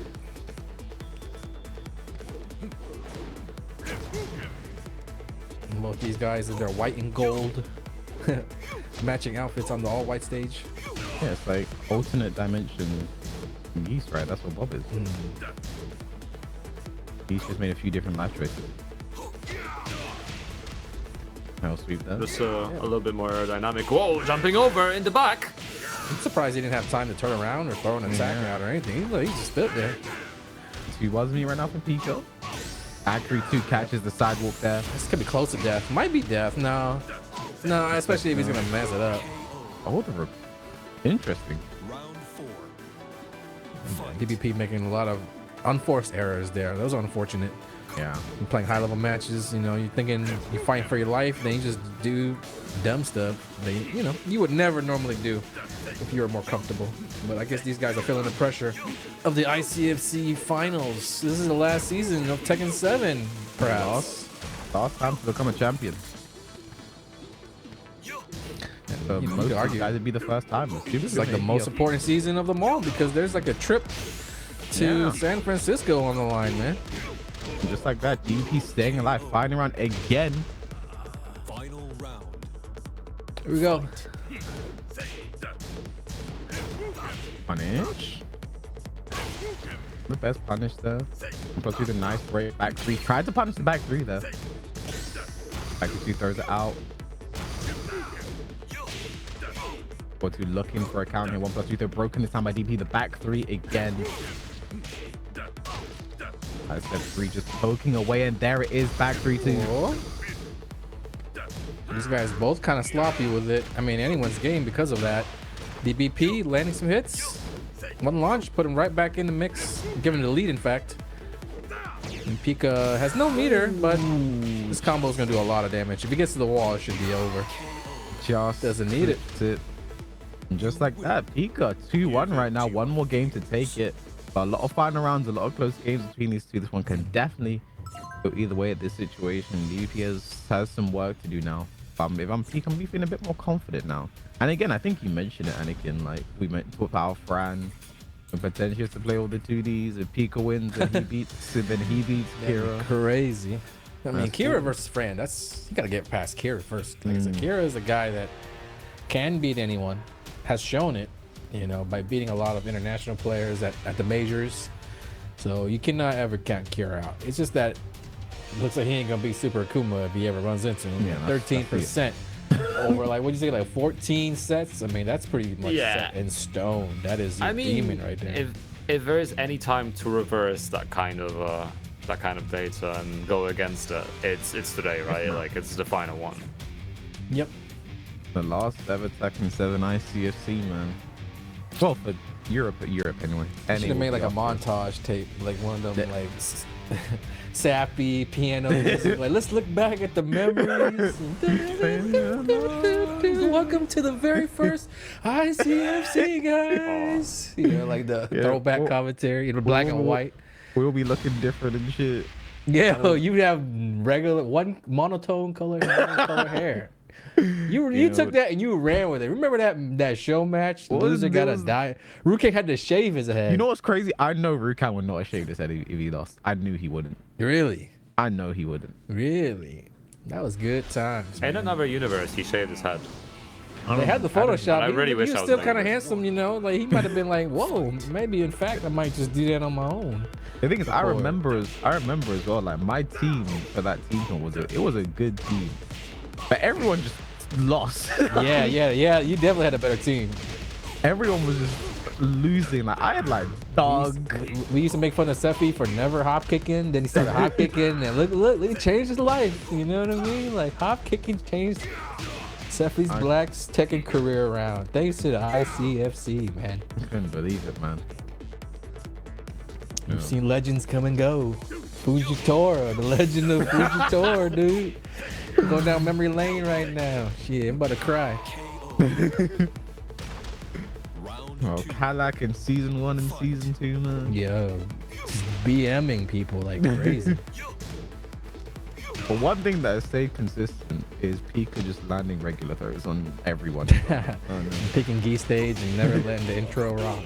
Oh man. Yeah, the down 1+2, is it seeable? Is it not? Oh my god, that went on way longer than it should have. That was like a whole season's worth of just arguing about Asuka. Oh, there was one time but Doug and Blackstone played as well, and he did react to down plus C, and everyone's like, "Oh fuck, it is seeable," but he still lost. Yep. Oh man, the memories we've had, man.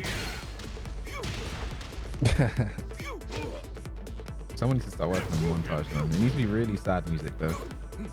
Yeah, like you know when you get eliminated on American Idol, and then they show you like your best moments on the show when you get eliminated. All right, goes for high Jacob. High Jacob again. Down one stuff map. Yeah, one more hit does it. It's a jab.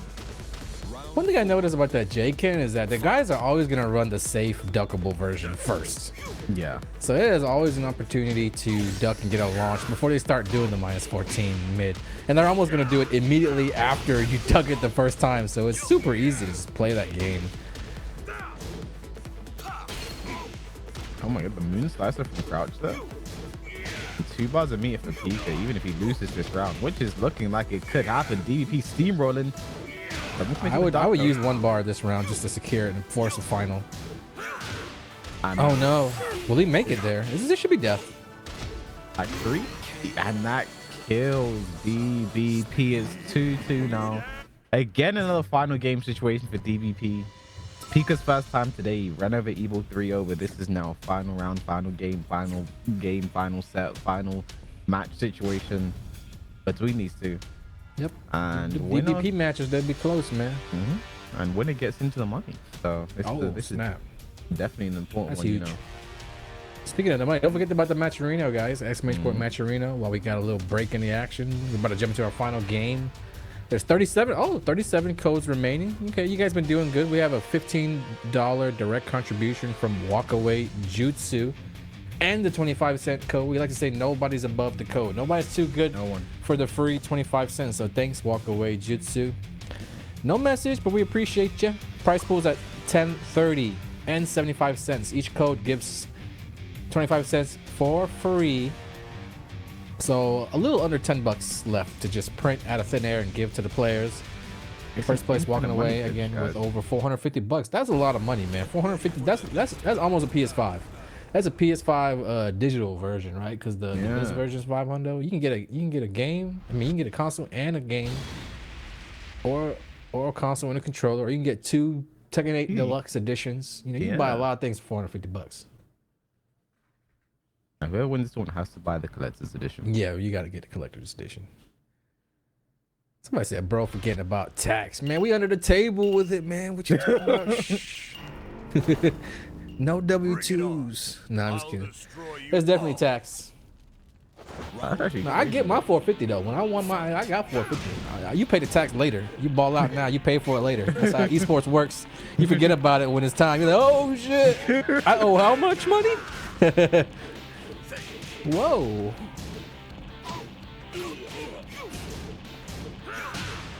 Oh, down for it, so he gets the count hit. This might go to door. No, it doesn't get the clean wall splat, but nice combo anyway. Just too so broken. I mean, Pikah literally in the corner right now. Like one of the worst situations to be in. It's one of the worst characters. CD3, such a good move by itself because it just wall splats.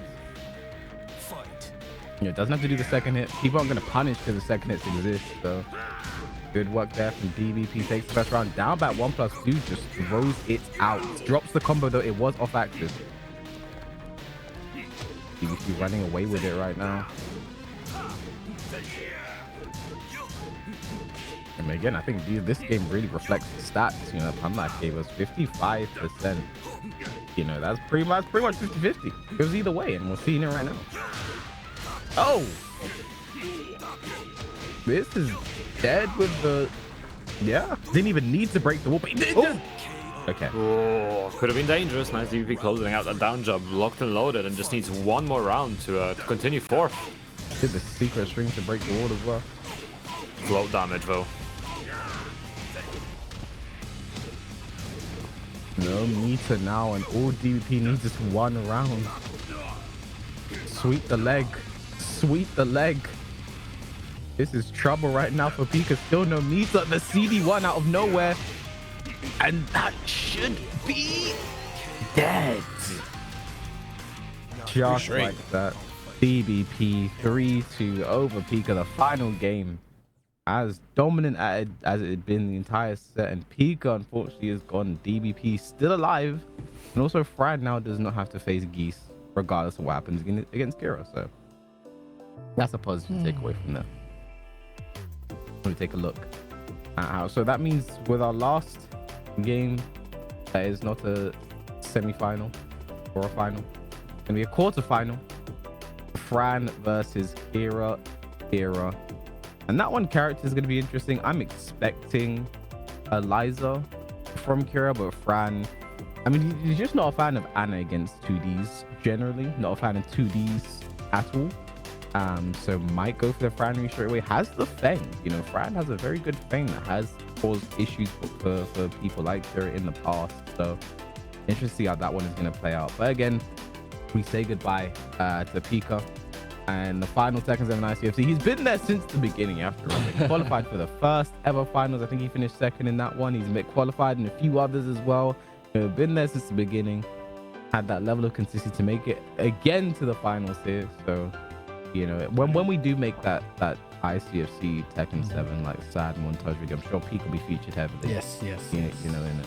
I'm sure they prepared. All those times you got mad at him for not letting him rock. That's crazy. He let it rock today, you know. He did? There, that's Yeah, how you know it's sad times. It's sentimental, man. Everybody's in their feelings. The last ICFC, man, I gotta let it rock. I gotta let the intro play, man. Let the full thing go through, man. So I was kind of hoping he could close it out as well, because he's like Pikah used to, even before ICFC, I remember Pikah entering all the like Elf onlines back in the day, season 1, season 2. He was pretty much every single one. Pikah, Oracle, Eddie, the three of them would probably be switching who won every week. We never knew which of the three would win. You know, back when he's a wee babby as well. So you know what's crazy? You mentioned those as well. The Elf TNT taunts as well was the first time we'd ever seen Joker, and that was when his name wasn't even Joker then. That was when his name was his real name. That's how long ago that was. His name wasn't even Joker. wait, back that was then. him? Yes, he was Hassan. Yeah, I remember the name. That's and then, so long ago. We didn't even have cameras on that stream. Damn, cameras weren't invented? we didn't have cameras?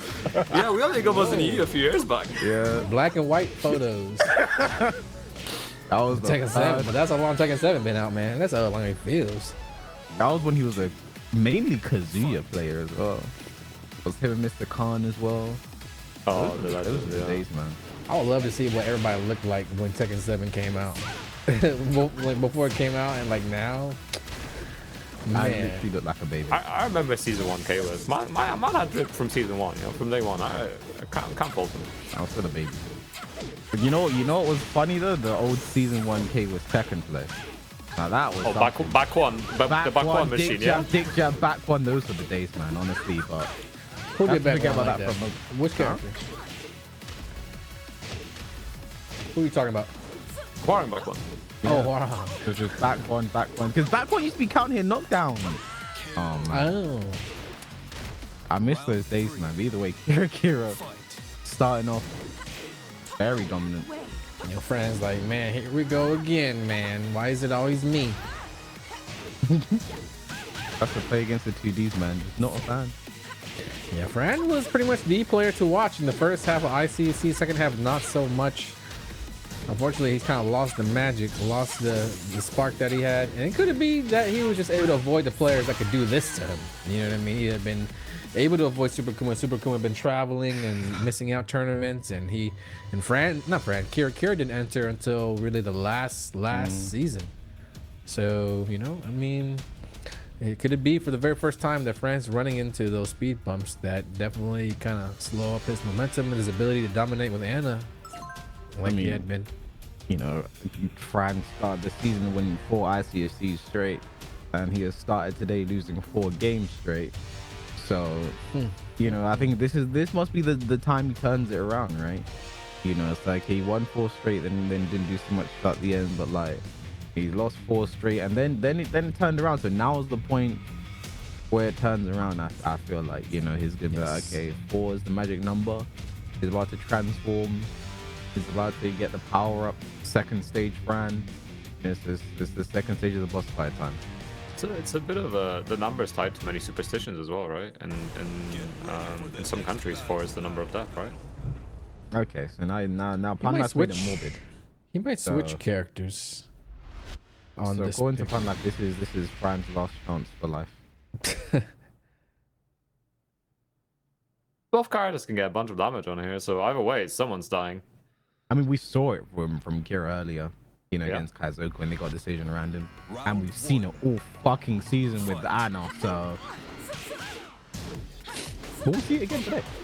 I mean, Kira should draw first blood with the floor break. I'll get the side wall splat though. Probably wasn't expecting that. Nice start. The belief there from Kira.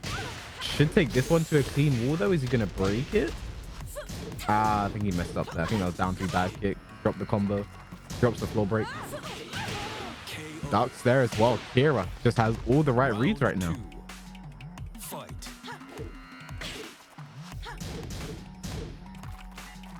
He's trying to assert some pressure right now. The down 1-2 is working out. Kira not respecting though. Then some of the meter.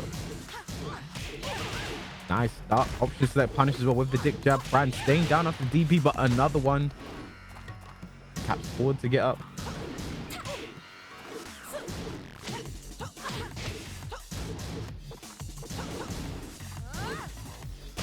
Here's super patient and nice. Waited for the right time. Fires up that standing 4. Unfortunate combo dropper. Oh, but the wild standing 2. Good read from Fran. Not done a... Okay.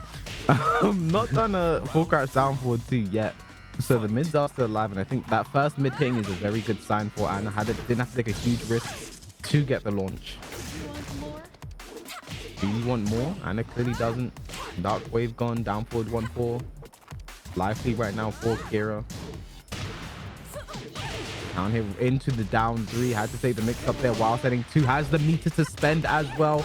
Going to be the round. And not a single floor has been broken yet. I just like to point out. Kira has tried to 3 or 4 times now, but it's just not worked out. So this comeback is still on with the floors in play for Fran, honestly. Both his characters actually get some really cheap follow-ups Yeah. when the floors break against the wall. We saw it with KiraKira in his last match. We already know what Anna can do after seeing it so many times from players like, you know, Oracle, Fran, all those guys. They know the stuff. The belief there from Kira to know the QCF1 is coming. Duck and launch it. It does have good recovery. And this should be the round. Didn't even need to break the floor. Could have had extra with the floor break. KiraKira, 2 games straight, 5 wins straight, and Fran currently on 5 losses straight. Ouch. I mean, we mentioned it. Kira truly can beat anyone on his day. So maybe Super Akuma. And looking at the players in his path, you know, he's done it before, might want to do it again. Looking unstoppable today. 5 games straight. And it's not like he's just playing against randoms. First game KaizokuLars, second game Fran. You know, and Fran, I mean, what do you do at this point? You've lost 5 games straight. You've had to play against the characters you hate the most in the 2Ds. Anna is clearly not working. You tried Gamryu the last time. I don't know, maybe Feng. I think Feng does well in the character matchup. It is a matchup Kira has a lot of experience against. His main trading partner is one of the best Fengs in the world. So it's a difficult, you know, proposition to put out there. But you know, I don't know what to say at this point. You know, if you're Fran, really, It's like, time you know, for a heel turn from Fran. I think he picks Akuma. he just completely turns his back. Can you imagine? He does it, just turns you around, wins. I mean, I'd respect it.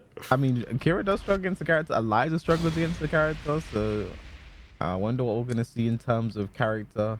I like sticking with Anna. Sticking with Diana, just gone infinite. KaizokuLars tried to pick the infinite, did not work out. It's the stage KiraKira picks himself.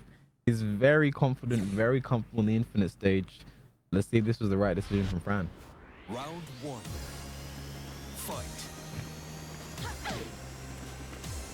I know that Fran really hates fighting against 2D, but you can't really think about that too much. Just take it one game at a time and not let your hatred for this character kind of affect your play style. You might be rushing things a little bit if you're just like, oh, I hate these guys, let me get it over with, you know. And you know, you never know what happened when you take it one game at a time. You put yourself on the board. You know, your opponent starts to slow down a little bit. But I know that, you know, sometimes people let their hate for characters or matchups kind of affect the way that they feel about the match. You can't really do that right now when you're down big already. This is definitely the start that Fran wants in this game again. This is our ranked #1 player. He got to this point by winning 4 tournaments, 4 ICFCs in a row, something that has not been done before. It's about to be all for nothing. All because of some 2D characters, some 2-dimensional characters. KO. Big risk there from Kira, but it works out, gets on the board 1-1. Fight. I mean, Fran just really struggling to establish consistent momentum. He has a good round here or there, but like the next round just kind of trails off. And if you're really stopping and punish that,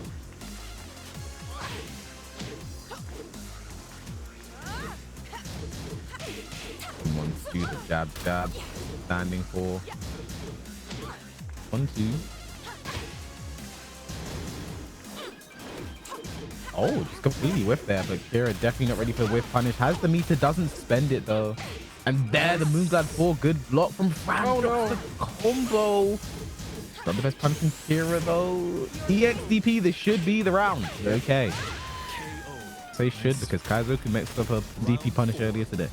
Fran gets the round, puts himself on game point, and got Kira to waste a full meter because of it. The DP. Nice. Tech roll into block there. No, she's saying clean hit. 1-2, down forward, 1-2, down forward, 1-2 again. Fran playing slow. Just one poke at a time. I mean, this definitely worked out for Fran. You know, this change of pace. Down back one, gets the combo as well. Mixed up time. Jab interrupt. The dick jab interrupt. Fran, can he get this game? Can he finally get a game today? Yes, he can. Fran on the board, on the infinite. Kira's preferred pick. Fran's first win of the day and Kira's first loss of the day. It's now 2-1. I think if anyone can make this comeback, it's Fran, right? You know, he's looked so good, so dominant throughout the season. Yes, he's had some hiccups today, but you know, well, what do they say? Form is temporary, class is forever, or some shit like that. So we're seeing the class from Fran right now. Yeah. Stays alive. But he's walking a tightrope now. You know, he has 2 games left to win. It's going to be on Kira's stage picks. And, you know, I think Kira himself didn't look too impressive that last game more than anything. You know, I think the wins he's had, he looked great. He's pushed his press the button, push the issue. You know, and that one kind of that he was just kind of letting Fran do what he wanted, trying to pick his spots, find something to counter with, didn't really get it.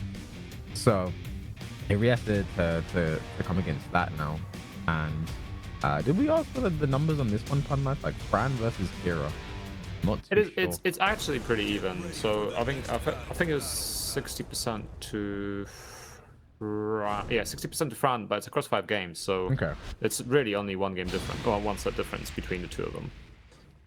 So could go either way, and you know that's what we're seeing, especially with Fran making the most of Kira getting a little bit more panicky near the end of that last game. You know, trying to fire up those down threes near the end as a Hail Mary. Round 1. And see, Kira gone to the. I mean, he did just lose on the infinite stage, so decided to pick his favorite wall stage is the arena. See if this changes anything for the 2. Outfit change as well.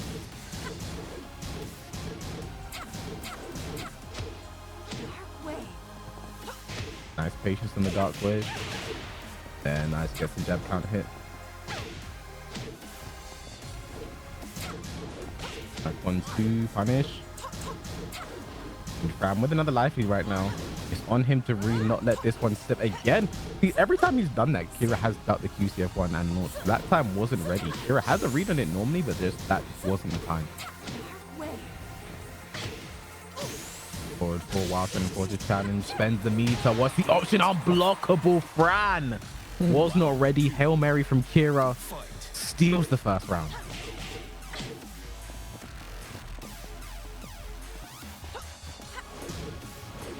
Just like to say as well, I really like Tekken 8 Arena. It's a really nice stage, isn't it? Makes this one look. No, it's good. Well, listen, it would be no competition if it was Pac-Man Arena. Oh yeah. I hope we can get that back. Now, that's the DLC I want. Forget When Pac-Man Arena. Pac-Man's next anniversary? Next year. Alright. That message come back. Race Last track chance for Fran. Oh no. Oh, but the damn I feel like that's the first time we've seen Fran do racetrack today. Fight. It hasn't really worked out well. You know, it hasn't landed. The mix-ups afterwards haven't really gone his way. And right there, he kind of didn't keep the frames tight. Let KiraKira, you know, sneak a low kick in there when he was supposed to pressure. Now last chance saloon for Fran. Doesn't spend the meter though. After watching two could have launched with the EX dive kick. Fran not done yet. Should go to, I think Kira might build 2 bars after this combo. No, going to be very close. Finishes the string. There's the 2 bars though. He's going to keep it. Okay. Fran staying alive. Put 2 bars to Kira and he only needs 1 round to take it. Oh, nice. X work there from Kira. Just jumps back, avoids the mix up. Magic 4 drops the combo. So like it was just at tip distance. Could not connect. And there's the full crash down forward too. Fran is working his way back into the set here. This round puts a lot of pressure on Kira. Okay, finally blocks a low, bends the meter, new tactics. Nice block from Kira. The defense. No, not like this. What? What was that? That was a lot of damage is what it was. Last hit of the combo wasn't part of the combo. He could have tech rolled, but Fran didn't tech roll and ate a little extra damage because of it. I have no idea what happened there for Fran. I think Kira dropped his combo is what happened, and neither of them were really ready. There was a scramble, and Fran just holding back. Kira went for the low, quick one, finger on the trigger, and he moves on 3-1 over Fran. It was getting really, really dicey for Kira. I mean, that would have meant, with losing that round would have meant that Fran worked his way back into the set 2 straight games and looked like he was losing all momentum, but he was able to salvage it. That combo that we were expecting, the meter actually should have been enough to kill. He had the rage, he had the second wall, but he missed it. He's still able to pick things back up, and he's gonna move on officially into the top 4. Now these are your top 4 for the last Tekken 7 season of ICFC. Super Akuma, Duelist, DBP, KiraKira. DBP, KiraKira gonna face off in the 4th place match, the loser semifinals. But first, we're gonna jump back over to the winners final, where Super Akuma and Duelist have been waiting for their match, but the time is now. Super Akuma versus Duelist. What's the numbers on that? I feel like we saw this kind of recently, right? Pun Live. I think it was a couple weeks ago. A week ago we saw like this. Like a long way at all. It is 50% across 4 sets. 50 against 4 sets. Yeah. So 2 each going into this right now. Super Akuma versus Duelist. I don't think I've personally seen this. I think it's gonna be interesting to see how this one goes. I think Super Akuma is kind of on the back foot in this one in my head, because he is someone who, when conditions are suboptimal, we'll say, he does let that get into his head, and I do feel like that can affect performance. Is the politically correct way of saying what I'm trying to say. But yeah, so it'll be interesting to see how that one comes out for him. Akuma versus Kazuya, it's a law match, you know. There's a lot going on there. We've seen Super Akuma does well traditionally against most Mishimans. AyoRichie gives him the most trouble, but I think that was more of the player than the character. So interesting to see how this one fares. Duelist, again, this is his chance to sort of write his name into the history book. Super Akuma is a time to just make his legacy list a bit longer. You know, he's the only player left, the only player in this top 8 from the beginning that has won a previous season of ICFC completely. And I think, was it 3? It'd be 4 if he wins this one. 4 ICFCs in Tekken 7. You know. Also, how many Tekken World Tours has there been? 17, 18, 19. 17, 18, 19. 22 if you want to count it, then 23. So There's been 5. 5, and he's qualified for 4 of them. So The 4 is Super Super Akuma's lucky number, apparently. It could be 4 ICFCs, 4 Tekken World Tour finals. You know, let's see if he pulls off another one here today. But Duelist, though, is still first to 3 action. Every game today is going to be first to 3. CFCs as well. That's almost half of all the seasons, right? Like that's a crazy win rate. That is impressive. I mean, that's the thing he's been known for in Europe, is that consistency. And one thing you guys should be known for is claiming the Matcherino code. Do Matcherino, click on the link, then click on the claim code button. Add a free 25 cents into the pod, guys. You know, every little helps. No one is above claiming that promo code, man. It really does. And we have our own production, you know, doing the promo code as well. So shout out to everyone that's doing it, man. Hopefully you guys do that too. Only 30 codes left to go. And you know, again, we had an amazing season. You know, shout out to Ray Reaper. I think it was week 4. Week 3 was very early. Yeah, it was the week that the 1 week I was out. Epic stuff went down. Somebody came in and dropped $7 grand into the Matcherino, and you guys know how it works. We roll it over once it passes 1,000. Rolls over every week since then. We've had $1,000 prize pools. So all EU's finest coming out for that. The best players showing up week after week. You know what's never mind. I felt like you had something to say there. No, I was gonna say something sad, but it'd be kind of like rubbing salt on the wound of those who just lost. You know, Okay. the timing of the Matcherino that came after. You said it as after the 4th week. Yeah. That Okay. sucks. No. Yeah. Okay. Sucks. No. I know it. Bummer. Yeah. Well, you know, these things happen. Yeah. I see the guys coming through the coach now. Shouts. Come on through with the codes, y'all. 26 left. Shimon, Spicy Peanut, Curran. Shouts to you guys, man. Round the flyer. I see AyoRichie in the chat. Don't forget, guys, the winner of today's top 8 is gonna play in a little first to 3 show match, little exhibition where there's actually a big prize on the line. A trip to San Francisco for next year's Intercontinental Championship. So we've been talking about it for the last 5-6 weeks, where for the first time in ICFC's history, you know, NA, EU, and Asia are all going to clash in an offline environment. We're going to figure out who the best region is, one representative for each region. Ao out of Japan is going to be representing Asia. We're going to figure out who's representing EU a little later today when the winner of this tournament goes up against AyoRichie in the first 3 for all the glory, you know. And that's why I said this is arguably the most important season finals that we've had. There's a lot on the line. In addition to the Matcherino, the painting, the keyboard, everything. We got the title of EU champ representative for the Intercontinental Championship going down next year. And we had a little connection error in our match. Super Akuma Duelist. I heard just the start, the fact, like I heard the start, and then It's like kind of just trailed off. So yeah, that's the thing. You know, that's important as well. You know, I think we've been talking about ICFC. You know, which one's the best EU. You know, NA Asia. I mean, clearly we've had the best support this year. You know, shout out to Reaper. You know, that's really held it down for us. But yeah, so one player from every region will be taking part. Going to be a little event happening start next year, as you mentioned, Anakin. So yeah, the winner of this will play AyoRichie to decide who goes. You know, in NA, I don't know who won the summer season in NA. Maybe it was Shadow. Shadow? Okay. I literally just saw it in the Discord. Yeah. I was like, I forgot. I was gonna say Joe Crush, but I was like, oh, Shadow. It's gonna be Shadow versus whoever wins, you know, this season. So it's gonna be Al versus Richie or Super Akuma Duelist DVP KiraKira, Shadow, or I don't know, the 8 qualified from NA. It's likely gonna be, you know, Super Akuma, right? Or KiraKira. Even if, like, I think Richie can beat anyone in this. Oh, I forgot about Richie. Yeah. Yeah, it might be Richie or Super Akuma.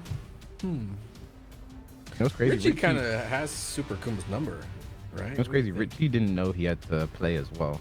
He did know there was the playing game. What do you But- mean? So like he was like streaming talking about, oh man, I got prepared for for the trip to NA for the ICFC finals, and I was like, well, you haven't. You're not. Right, you haven't got it. You Yeah. thought he yeah, was the yeah. guy? You're not that guy yet. You're not that guy. I was like, yeah, you're actually not confirmed. He was like, what do you mean? And then I was saying yes to play. So yeah, he wasn't too happy about that when he found out. But like, the game's the game, man. Those are the rules. That's how the cookie crumbles. So yeah, unfortunate that's worked out for him. But it's more Tekken for us. We get to enjoy more sets between these players. I hope Richie's preparing right now as well. I think I saw him streaming. Hopefully he's been playing his Tekken, getting ready, because this is probably the most important first 3 of his life. Damn, his whole life? Yeah. Golden letters, no. Nah, that wasn't nothing. Golden letters. Tiger uppercut, no. this right here, this set. This is the one. You get a free trip, man. Was it to San Francisco? To San Francisco. That's what dude. that's That's where all the ballers live. That's where that's the Raven set, Like man. Funky P and all them 10-0 ballers live out there, man. San Francisco, man. Yes. That's Very the place. good food. That's like, isn't San Francisco like a massive hill? It is. It's massive, multiple massive hills. Yeah. Very So, hilly. Imagine the calves you'd get just from walking up all those hills, Richie. Think about it. So this set is very important for your calves. That's where the Warriors play. You guys know the Warriors. Steph Curry and shit. Mm. Yes. Shout out to For all you Draymond guys who Green, are man. into sports. Ugh. Real You like- sports. you like We- esports over We there, don't man. do that here, man.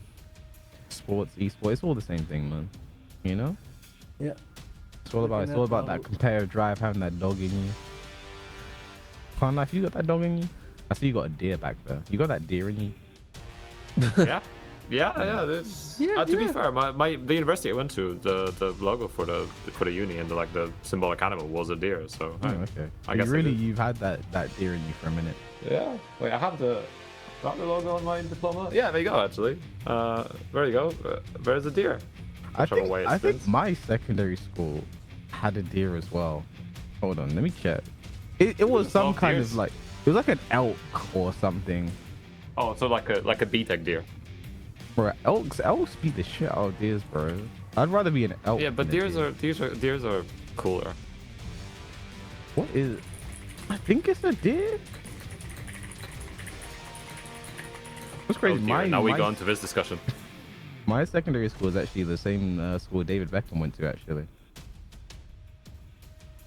And Harry Kane as well. I was actually there for 1 year. The same year Harry Kane was there. Then he left. So Damn. he didn't just he graduated, obviously, but You made it sound like he left for like a reason.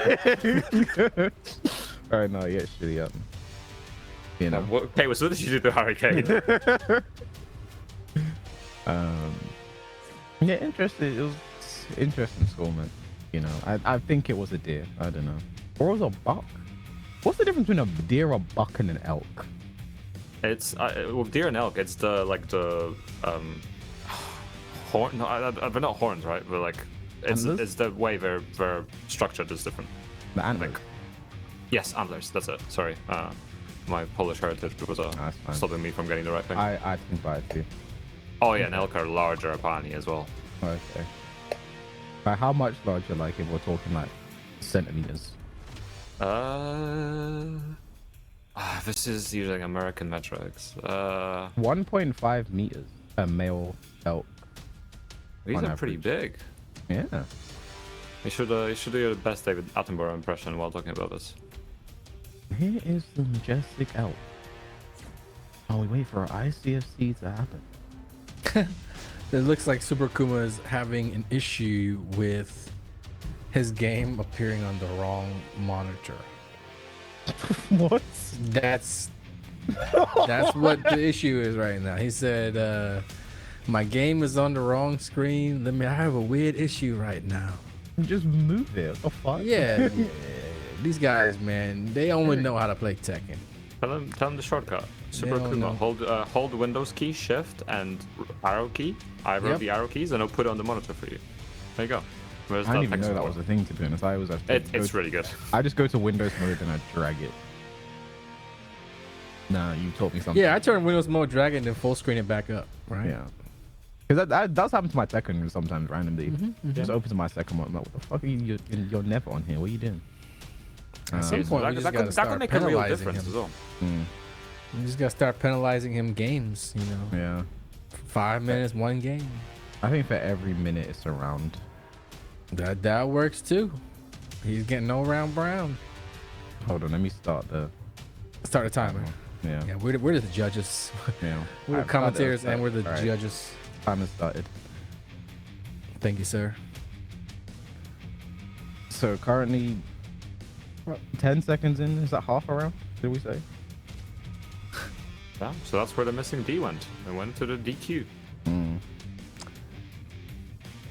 Superkuma's always doing this though. He's always no showing. Remember that time he always disappears when it's his turn to play. And we need to punish him one. We need to make an example. Yeah. Yeah, make an example out of this guy. Teach this guy a lesson, dude. And we're He's at just 40 wasting seconds. all our time. We're at 40 seconds right now. I hear. You gotta come quick. You're gonna lose the first game, buddy.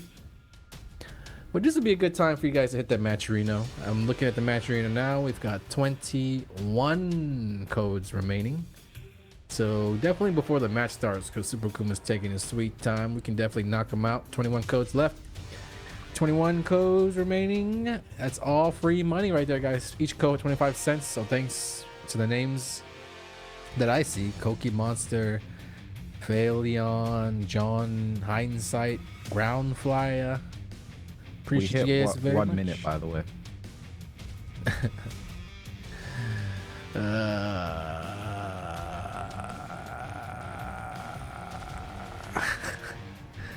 Yep, 21 codes. What's the Dan difference between a Bridges. crocodile? and Dan a- Bridges, the legend. The legend Dan Bridges, himself. the Okay, legend. yeah, That's he's my listen, first he's ever student, man. yeah, he's probably one of the greatest Raven players in EU. Because of me. The finest spring kicks. Probably the weirdest playstyle you'd ever see. All right, I We've see you been, guys coming in we've- there. We've had an effort from one of our UK discords to keep Dana ranked. We've been taking turns de-ranking him all the way back from like Tekken Gold to purple ranks. We're at So- 2 minutes, by the way. This has 2 rounds for Superhumor. Down? Is that what we're gonna say? Danarai's in there. Damn, Danarai, a former ICFC commentator. Remember Danarai's in here? What season was that? Shoot, it was like one of the first years. It's been a minute. Y'all would leave me alone with Danarai when y'all go play y'all matches. Just in here like, it was just me and you, bro. Me and you against the world, man. Lim Tay, Bad one Key. These from like the NA guys, but like they all compete. Yo, they're all just gone. So sometimes it's just like MYK just sitting in his own, just like he's waiting to play a game as well, but like I wonder if they've ever had a situation where all 4 of them had to play, and then the guy that's broadcasting would just do like solo commentary. I think they do that, but like one person stays to commentate. One person has to stay. Yeah, I think that's what they end up did. That is a struggle. And We're how at do those 3 minutes. guys get stickers? We're at 3 minutes, by the way. So that's just first game to Duelist. I think that's 3 rounds. Thank you very much, y'all, for supporting the prize pool. 14 codes remaining. Let's get them knocked out. Someone says, does anyone know Akuma in person? He's a fictional character from Street Fighter, so Call him. So this guy is. I know we were right there with you, man. Somebody get this fool in the lobby. the Damn. thing is, it's 3 minutes gone. So is that first game to Duelist? Just when we think we're making good time, we got some 3-0s. This guy just It had to be ruins Super Akuma. He just wanted everything. You knew it was gonna be him. He's always late to everything. just wanted to stay the antagonist, man. Fight. Let's go, duelist. Beat his ass. 3-0 his ass. Okay. Oh Oh, man, get that weak spring kick out of here. Oh no! Wait. Oh. What's going on? What's No going on bias, here? no bias, no bias. Professional commentary right here. Yep. Super was gonna make this comeback as well. Probably. Yeah. Probably gonna do it with a couple sweeps. Oh, that was tight. That was tight, though. That was pretty good. Hell. That was way too cool. I ain't even Ah, mad at that. A forward 3 into DP. Yeah, I think it's over.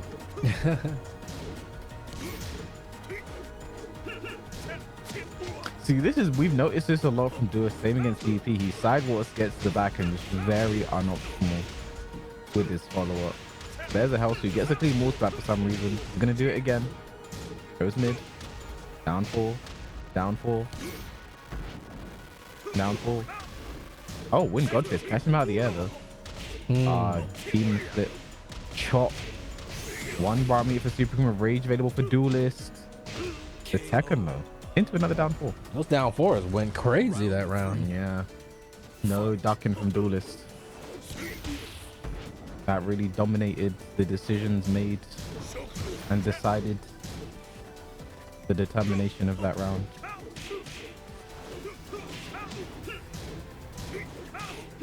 Nice jab out the air. It's got a long way to go though. 2 rounds for Super Akuma, and he's about to be fully loaded on meter. He uses his very, very well. He plans it out ahead. Sometimes if he knows he's gonna win the round, you know, he might not need to use it. He'll save it. But yeah, 1 touch right here with the use of 2 meters, more than enough to kill. What's gonna happen though? And he's also in rage. If he didn't already need anything. Yeah, and the thing is, he didn't believe he had it there, but either way, It should be kill. yeah. Well, Super Akuma is still doing Super Akuma things. Alright, he's trying to save time. He's trying to save time. Yeah, he's like, sorry guys, let me make up for the time I lost. First game, 3 rounds straight, just like that. We saw some duels against DVP, man. You know, lost the first game, wasn't looking too hot, was able to bring it all the way back. So this one definitely is not over by any means. But fine clutch factor from Super Akuma and Akuma is definitely a force to be reckoned with. Tekken 8 is gonna be interesting. How long you think Shall before we- he'll switch off Jack? That's my question. Or you think he might just run Jack the whole time? I mean, a lot of people say Jack's like broken in Tekken 8. That's like that's the overreaction. Yeah, Just because he has a guard break. I don't think Jack's like act crazy. No, Like, he's I not. think in the CNT it was kind of like whoa, but like I don't in think the he's crazy at all. I Like, think in the CBT I was like, okay, like I see. I think you just got to relearn how to play again. They've given him a stance. Right. You got to learn how to deal with the stance. You know, it's got, people just getting guard broken, and they're not real. Yeah. They're not ducking when they're supposed to, and it's just kind of like anything new in the game. People are gonna get messed up by it, right? So one thing I always thought that as time went on and people became more familiar with the spots where they're supposed to guess instead of just holding back for forever. Like when I played people and I beat him with Jack, I just felt like I was getting away with stuff, you know. And if people guess right on you, they can actually get big damage on some of that stuff that people are claiming is super OP. I feel like I mean it's kind of like season 1, you know, Jack and Dragunov, you know, but was it just JDCR and Saint, or was it Jack and Dragunov? It's always a lot of times it is the players. Like every character that Arson's playing is the character, right? Kazumi, Geese, Zafina, and then you think about it, like he's the only one that's really doing it. But those characters have actually been fucked up, to be honest. So. At the highest level, though, it's Yeah. really just been him. I don't see any of the Zafinas doing what he does. I think the crazy thing about Jack is him having Geekers run into though. Yeah, it is. I'm not seeing any that- Jacks use that so far, but I think that'll come with time. I gotta set the example. I gotta lead the charge. That's been my most favorite new move to use. You know, the Gamma House stuff is cool, but that running 2 sets the tone for everything. Oh, nice. Good. Sidewall is gonna come to play, but he stepped off the wall to get a straightforward wall. That's that Kazuya specialist stuff right there. Damn, out of the corner. Too much ducking from duelists. Too much ducking. Yeah. Just like in the match against DBP from earlier, he was just ducking too much of Jack's it. gonna wake up all the time. Looks like it doesn't matter. The character is just a Yeah, I'm learning that now. That's just a part of him. Oh man, Super Akuma, when will you pay for your crime? Fight. Down 4, catching the side whoop. There he goes. Down 4 again, blocked and punished this time. Might go to the wall. Yes, it does. Wow, just knew that was coming. Stayed ducking the moment he got up. Truly believe. As a bar, there's going to be a side wall. Ah! It's flying. Mention it again. Duelist gets the back. He's so unoptimal with what the follow-up, but the wild setting 2 should get the wall. Not going to be dead. A bar of meter and rage for Super Akuma. The jump. Back to the wall. Kazuya is in trouble. Oh, he's in big trouble.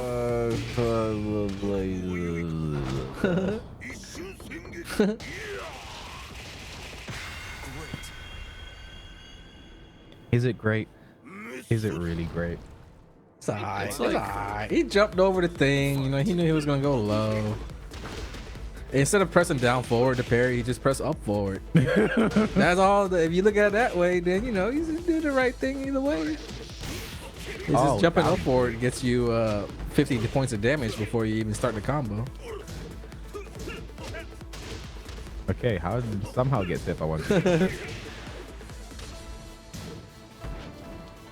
Duelist needs his game, man. Big must win. Those Not down fours have been hitting for Akuma. Oh, that's it. Don't mess it up though. Yeah, that Okay. combo kind of scared me. I thought the wall was a bit close. So he was manages to pull it off. Super about to build a bar meter though. Yes, that's when the match truly begins. Here we go. It's time to play the game. Shout out to Triple H. Wow, what a whiff punish. I was scared for the range of the twin pistons there, but it ends up working out for Duelist. Still that Super bar of Akuma, meter. kind of sloppy so far to start off this final round. But the Wow. He's got jumped too. I'm so not a fan of random relay hot kick though. Don't worry about it after the next game. I don't like what they've done to the hot kicks in Tekken 8. are there no Neither delayed do hop I. kicks in anything? They're there, just but really they're, slow. they're so like you feel so Oh, stuck in for right real? before you jump that like you can't really do it as a punish. The move has to be I think in the -30s. Not you can't. I don't think you do -26 launches anymore with delay hop kick. Or is it -23? I can't remember. Either way, Super Akuma 5 seconds left. The bar of meter back one doesn't Oh! believe 3 seconds. Damn. Low jabbing him out of the rage drive really put Duelist into Changed just everything. He froze him up. He kind of just sat there and then saw him in the air. Demon flip. Duelist always ducks the demon flips. One thing I noticed a couple of times that he went for the downward chop. Now that's landed.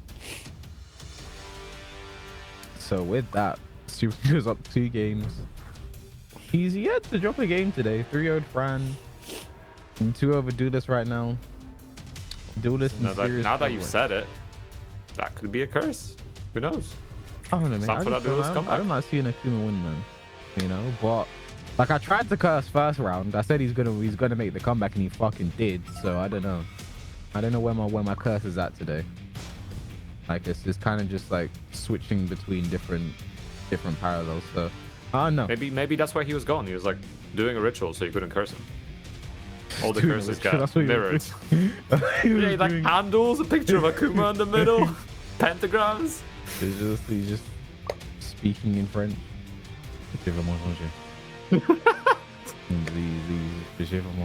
As it's just fucking getting this shit done. Either way, the Super Akuma 2 games. Duelist needs 3, he needs 1.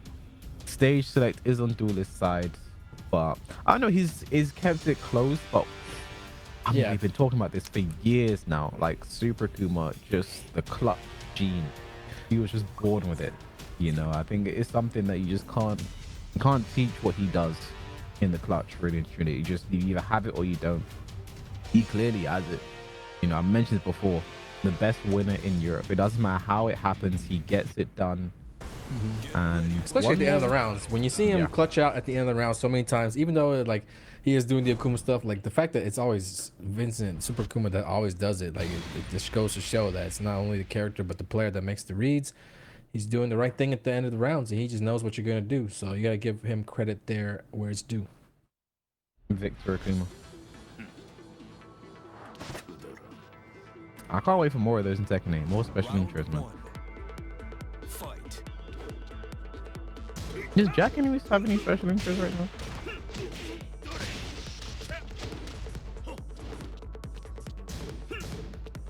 There's been any shown, right? Maybe You Jack mean and with, Eliza like, will have a the- special intro. With the other characters and stuff? I don't remember seeing any. But I'm sure like when Elisa's out, No, might do see that some some. robot shit. I'm surprised you didn't have something with Brian, you know, robot shit like you said. He just ran out, fake focus, and then just did focus. And now he First gets time's the the wall. And now, oh, fuck. And now he gets the wall splat. I feel like we've already been here before. You know what's so crazy? He tried to do rage out there as well, and if it landed, that might have killed. I just had to find that out. Either way, first round somehow goes to Super Akuma. I don't know how that happened.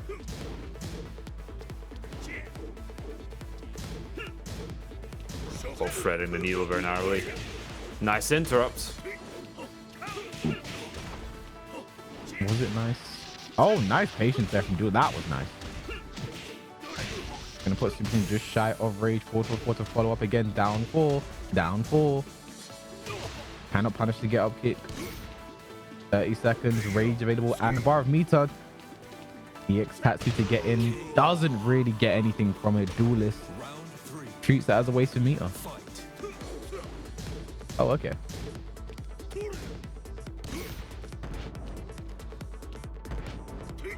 Even on life, no one's been touched. In 10 seconds. Hell sweet. Oh, they're down back 2 into the twin pistons. The duelist classic there. Hell sweep. Gets a almost clean wolf splat. Clean might have been dead. DP, stay away. Nice. Stuck there from duelist. Can he finally get a game on the board against Super Akuma? Now is the time. Time is up. The time is up. Yes, nice fucking fun. Oh! Oh! One bar combo right here. Just over forward. This isn't fair. Oh no. Oh no. Around. Working on 3 straight. So many 3-0s today. But we see another one. You sound disgusted over there. Because it just didn't fall, it just went right over it. Wasn't fair. Maybe it's what Kazuya deserves. He's though, I got don't no know. meter right now. He can't do it again, right? Ow! Well, we're punished there from. We've seen a lot of wild sending two from Duelist. This worked out. Super Akuma is so close to that meter, but also so close to rage. Huge life deficit. There it is. Nice patient Duelist. After the slide, 4-3 is guaranteed if you try and get up. Okay. So many weird interactions, but Duelist definitely one launch, and this round. Yeah. Well, one loss for Super Akuma, and then he's gonna take it all away. The time might be a factor. Duelist trying to wait it out. One launch decides this entire round. 13 seconds left to go. Duelist being a bit too passive, you ask me. Ooh. Oh! Oh! That was it! Spun it! Oh! No time. There's no time. He's gonna lay there. He can't do anything. He can't do anything. Yeah, that was a good side roll there from Duelist as well. I think if that EX fireball connected, it would have picked him up, right? So There's a pickup that you could do, but it's probably still hard to do in the moment. That's not something that you probably have a lot of time to practice or experience in game. Those situations don't really come up that often. But you saw with Super Akuma, he had a play, he went for it, but the side roll was definitely the counter. I think he was definitely prepared for him to stay down there, especially with that huge life lead, right? Like everybody knew he was gonna lay there. Duelist doesn't have to do anything. What's Akuma gonna do in the round? Down 4 over and over again, right? So I think he was expecting that. That was a good EX fireball because I think he does get the pick. I think it flips him off the ground, right? Like if they spring up if they get hit by EX fireball, I think, and he could have probably got a combo. He does like a low kick or something. Yeah, low kick. Super Akuma, I'm sure he'll set up. You know, let us know at some point what would happen there. But yeah, Duelist on the board, but Super Akuma, I think still, you know, I'm not a believer yet.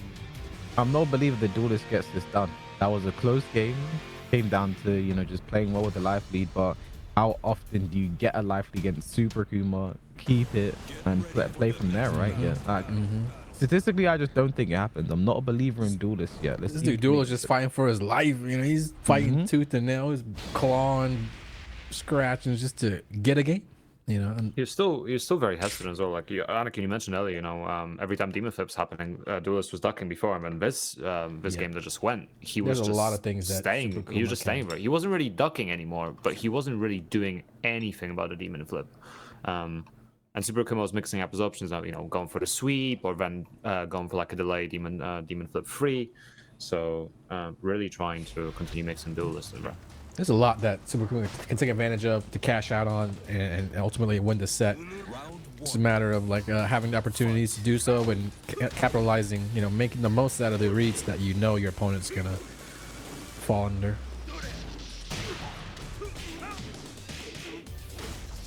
Star drops the combo, a little bit unfortunate. Still got that wall pressure though. Never mind, spoke too soon.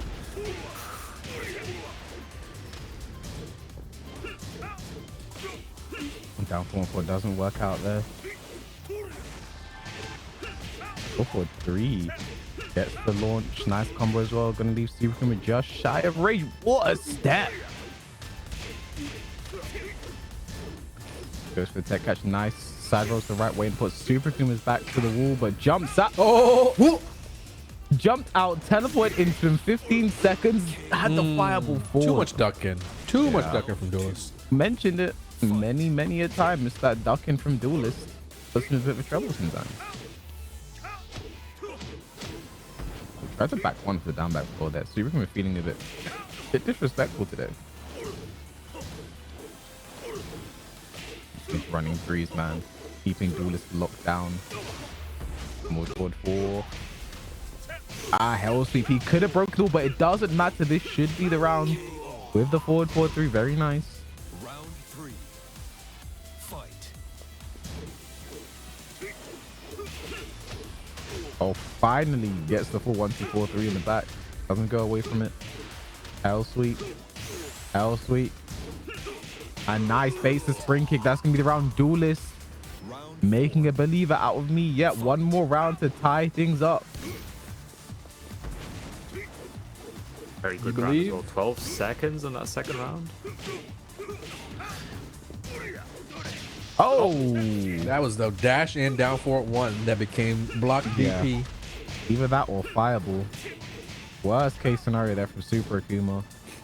That mistake may end up costing him this entire game. Going to a final game, perhaps. 2 bars of meter, though. You cannot die with this meter. You gotta spend it, and he kind of does, I guess.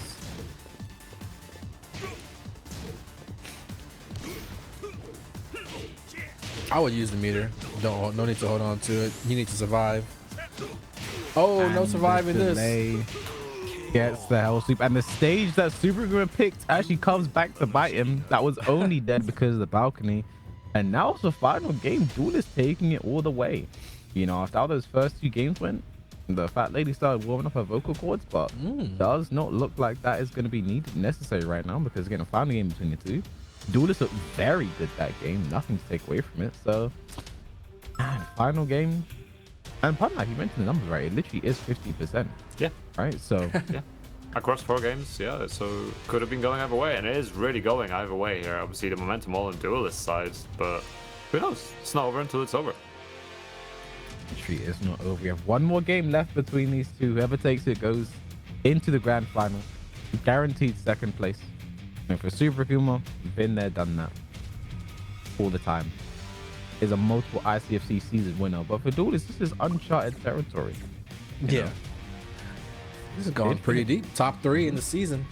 The biggest season of them all, arguably. It'd be crazy if Duelist just came out and won this season, then beat Richie and just became the guy. Yeah. It's like, who's representing EU? Duelist. Like, whoa. Who the Not fuck Kira, is- not Super Akuma, not Fran. Who the fuck is that guy? Okay, either way, final game between these two, and it's the last Super Akuma picking some stages he doesn't normally pick. I don't know what that's about. Is it confidence? Is it hubris? He's broken. About to find out. Let's go, Georgia. Don't forget, he represents us Georgians.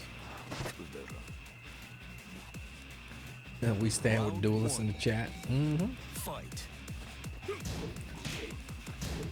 I think these are the moments where Super Akuma turns up, though. just so hard. I mean, it's already hard to beat him, but to beat him in the last game of the set, he kind of just knows what to do. He's going all out here. The down fours are back. That's what really helped him out so much in the first 2 games. Round 2. He can't hit those super. He takes the first round back to his old ways. Yeah, and now he's got the bar. Holds on to it. Had a chance to use on the tame frame Punisher there. Oh man, you remember that one time somebody did like a -10 and you were like, oh shit, he got the full combo. And then everybody just busted out laughing. I think it was Sephi versus Super, I feel like. It was like, oh shit, -10, he could have launched. He could have launched that. Oh man. That was one of my favorite moments of all time, actually, because there was like a brief pause and then everybody started dying. Akuma, the character and the player, has given us so many moments over ICFC, man. ICFC wouldn't be as good as it was without Akuma, I think. Round 3. Oh yeah. He came in and spiced things up, made things very interesting. Yeah. We had somebody to cheer for, cheer against. Every time, but right now the interruption there from Super, he's definitely feeling it. No meter to work with, but has the life lead. He plays his cards. Oh wow, wow. Tekken. That was, I mean, we've called it out, and he dumped on wake up again. Like, we called it out. Duelist is, I guess he lives and dies by it. Is his philosophy. Okay, Oh, that's the start. Devil mode. is in heat. Devil mode. He might go for it again. He just might. Nope, But no, it's a 4-3. Super Kuma takes it 3-2. Over Duelist goes into grand finals on the winner's side. We've seen this so many times. Yes. Super Kuma grand finals winner's side. Super Kuma grand finals. But for Duelist, this is where he was 2 weeks ago. You know, he did make it to lose final. That was making a lose run, not from this side though. So, you know, then made it back to the grand finals. And if he does, you know, I think he has what it takes to give Akuma a bit of a run for his money. Yeah, take a look at how that's going to shape the bracket in a second. Because next up is going to be our losers semi-final.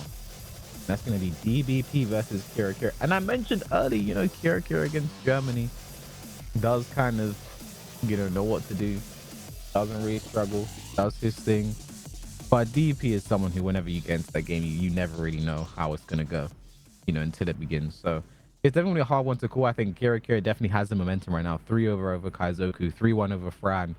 And arguably could have been 3-0 over Fran as well.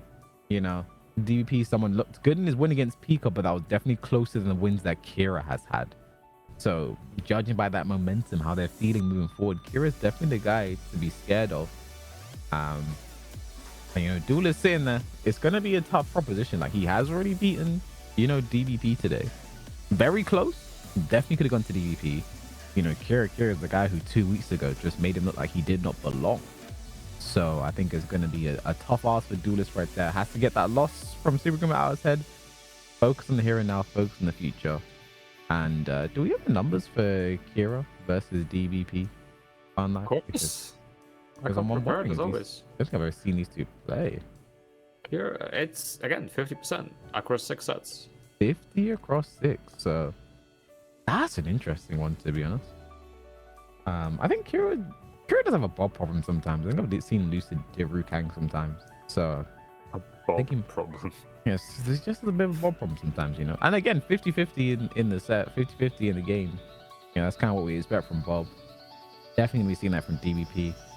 Like, I think someone who really utilizes Bob to the fullest, you know, knows when to go crazy, knows when to pull it back and play well. He knows when to claim the Maturino code, as you guys can also do exclamation mark Maturino, click on the link and then click on the claim code button. Get a free 25 cents into the bot. Every little helps. Shout out to you guys that are doing it. We see your names coming through. Calamite. As I bought you just spirit. Calamite. Shout out to you guys coming through, man. We have 10 codes left to do. 10 codes, 3 games. Just do like three codes per game and then one more randomly. KY Sharpen, Dogs Freaks, 8 codes left, guys. 8 codes left. This is the last time you're gonna be able to put the code in for Tekken 7, man.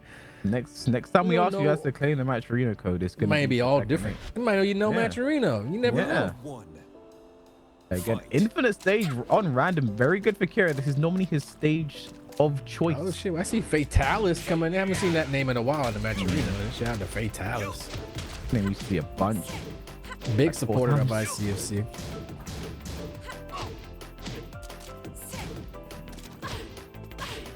Now this one, I think this is probably going to be Kira's toughest challenge today. I feel like with the way DDP plays, can be very hard to read.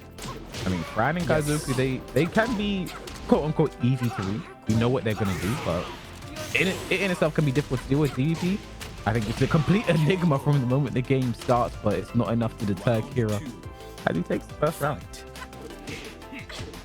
But it's just perfectly ready that DP. That DP changes the entire round in an instant. Oh, Backman had the counter there, but did not believe. 4-3, not a move you see Bob do very often. Seen DP use it quite a few times today. Nice up there on the 4-4. Good. We've seen Kira really believe know when these highs are coming, duck them, and get great punishes on it. Destroy against Fran earlier with the QCF, and we're seeing it now with DVP. Dark wave. The darkest of waves. Nice punish. Oh, I don't think the way Kira wanted to spend is gonna go. It stayed slow The motion. slow continued. What the fuck? That was sick. Someone clipped that. That's going in the ICFC sad montage. The Tekken 7. All right, big slash.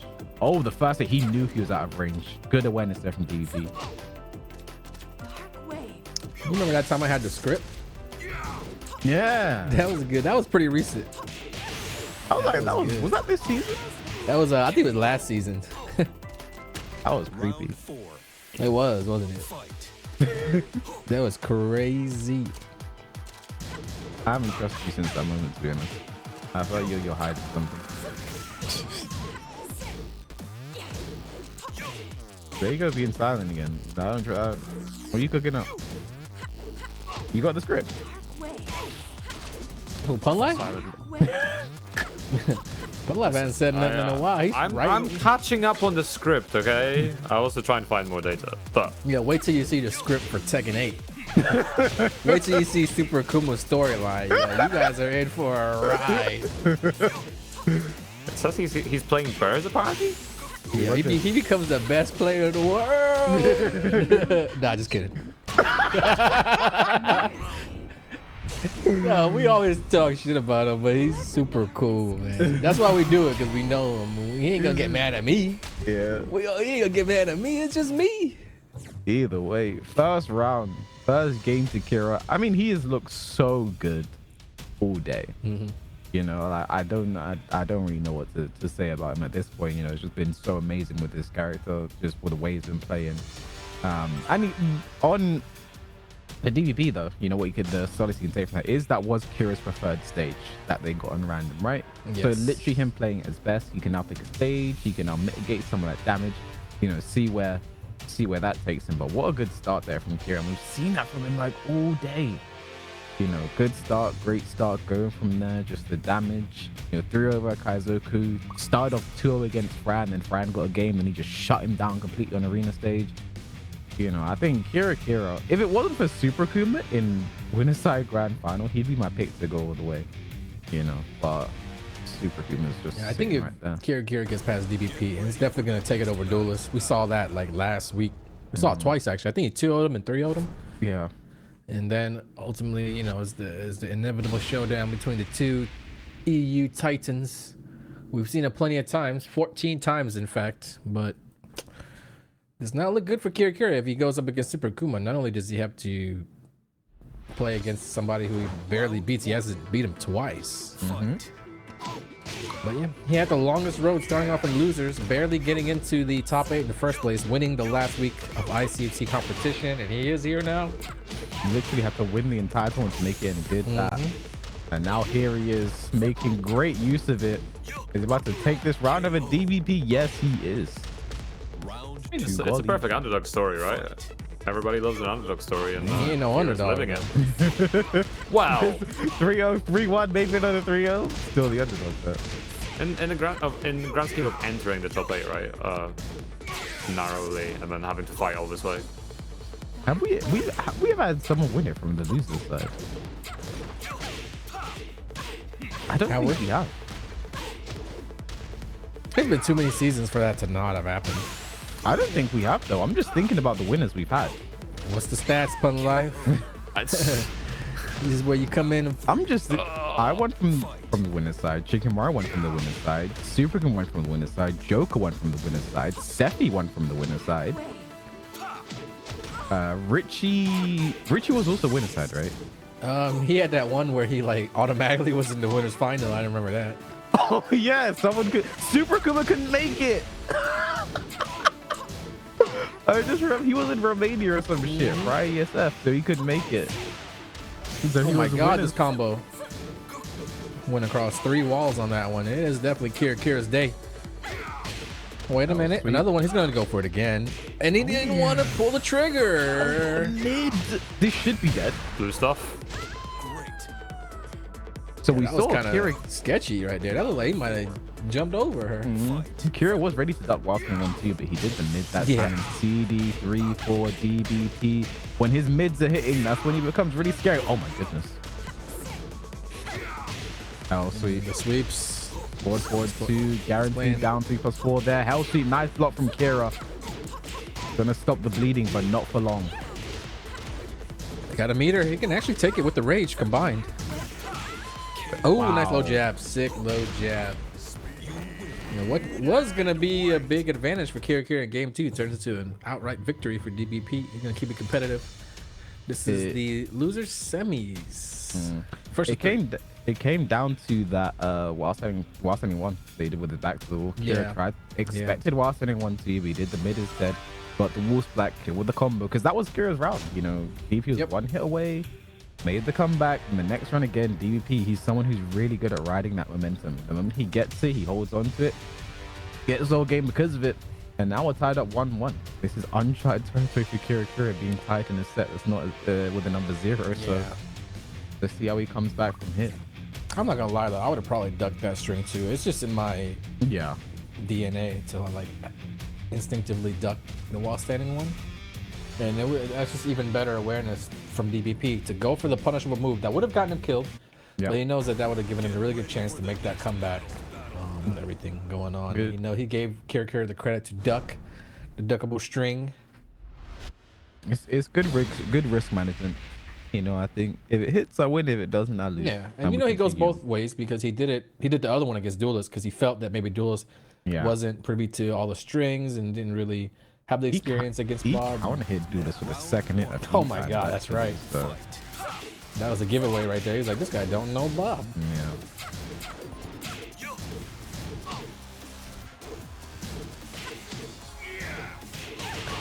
I mentioned that all of our winners of ICFC seasons have come from the winner's side. As far as we know right now. Nice. That was early. That was a call out there from Kira. The sidewall might help out DBP here. Ooh. Almost converts off of it. Nice sidewalk there from Kira. The movement not deterred by that last block.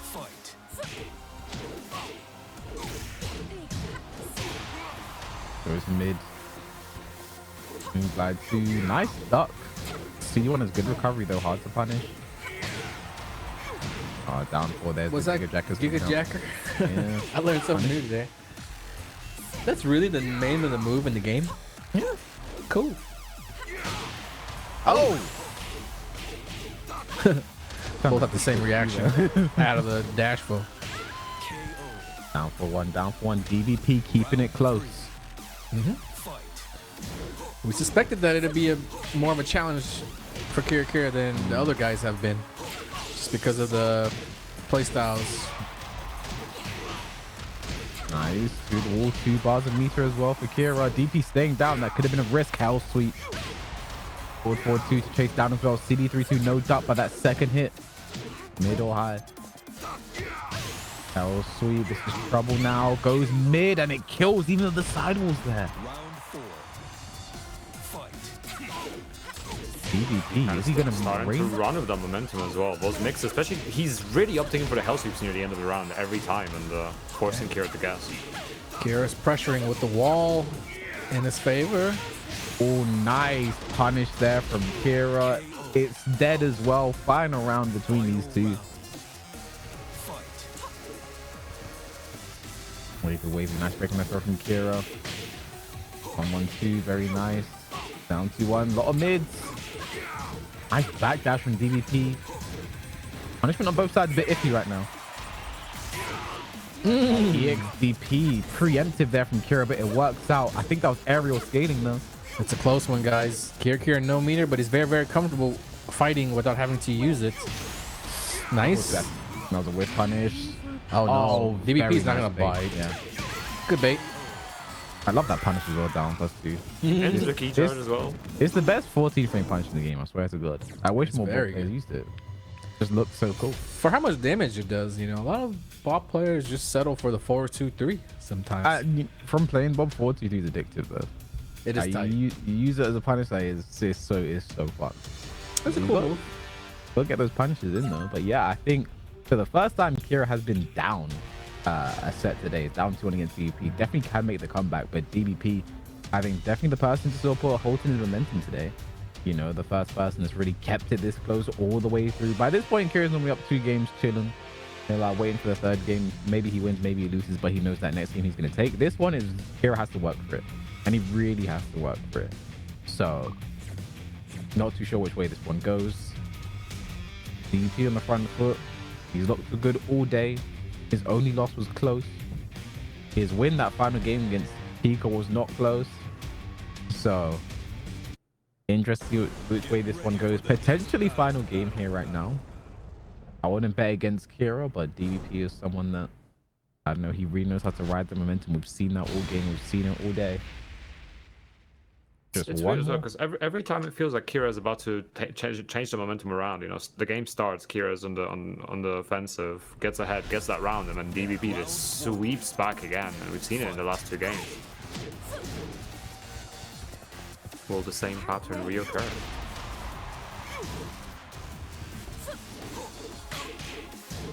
One just keep him there is, you know, DVP's fitting it when those Giga Jackers come out. Like, he just has a read on when you want to try and take the pressure. But at that time, Kira knew it was coming. Good patience. Good patience that time as well. Does not that while in 1-2. He remembers. Rage available for DVP. Are we going to see? Oh, man. Rage drive now? Yes, he does. Not going to be dead. There's going to be one more. Oh, my goodness. It was so close. Wow. 1 down 4. The super duper obvious choice too. What a start from DVP. Again, all these comebacks. That's really been... Oh! Okay, gets the wall bounce. Is he going to flip over? No, just goes for the damage. Dive kick pressure right now. The low parry from DVP playing so well right now. Drops the combo though. EXCP again. Kira's been 3 for 3 on those in this set. But he's also, you know, stuck his ass out there with the rage art that got super blocked. So he's willing to take these risks. Wow. Speaking of risks, just did it. I mean, if it hit, the mental damage that would have accrued for Kira. Kira's trying to stay alive. Oh, messed up his one. I think that was meant to be QCF2 that messes up Hell Sweep. Forward 2. This is trouble right now for Kira. Down 4, huge backing there. Wow. Big interrupt. 1-1-2, very nice. Bends the meter, goes mid, gets the wall bounce as well. Exactly what Kira needs. 1 bar of meter, no rage for DVP. The toe kick, the while standing for the 1 down 4 again. DVP has won 2 rounds this game, both of them off of 1 down 4. DVP's gonna have 2 chances to close KiraKira out now and shut down this underdog story. What a sidewalk as well. Drops the combo though. Sloppy combo. KiraKira's got a chance. Nice break on the regular throw. I didn't even see the arm there. Alright. Goes mid again. Kira very risk averse right now, but 1 big launch changes it for either side. Yep. Nice. The defense. Gonna be a side wall though. DVP's ready. Down 2-1. 1 down 4 again. Finally blocked from Kira. No meter though. No.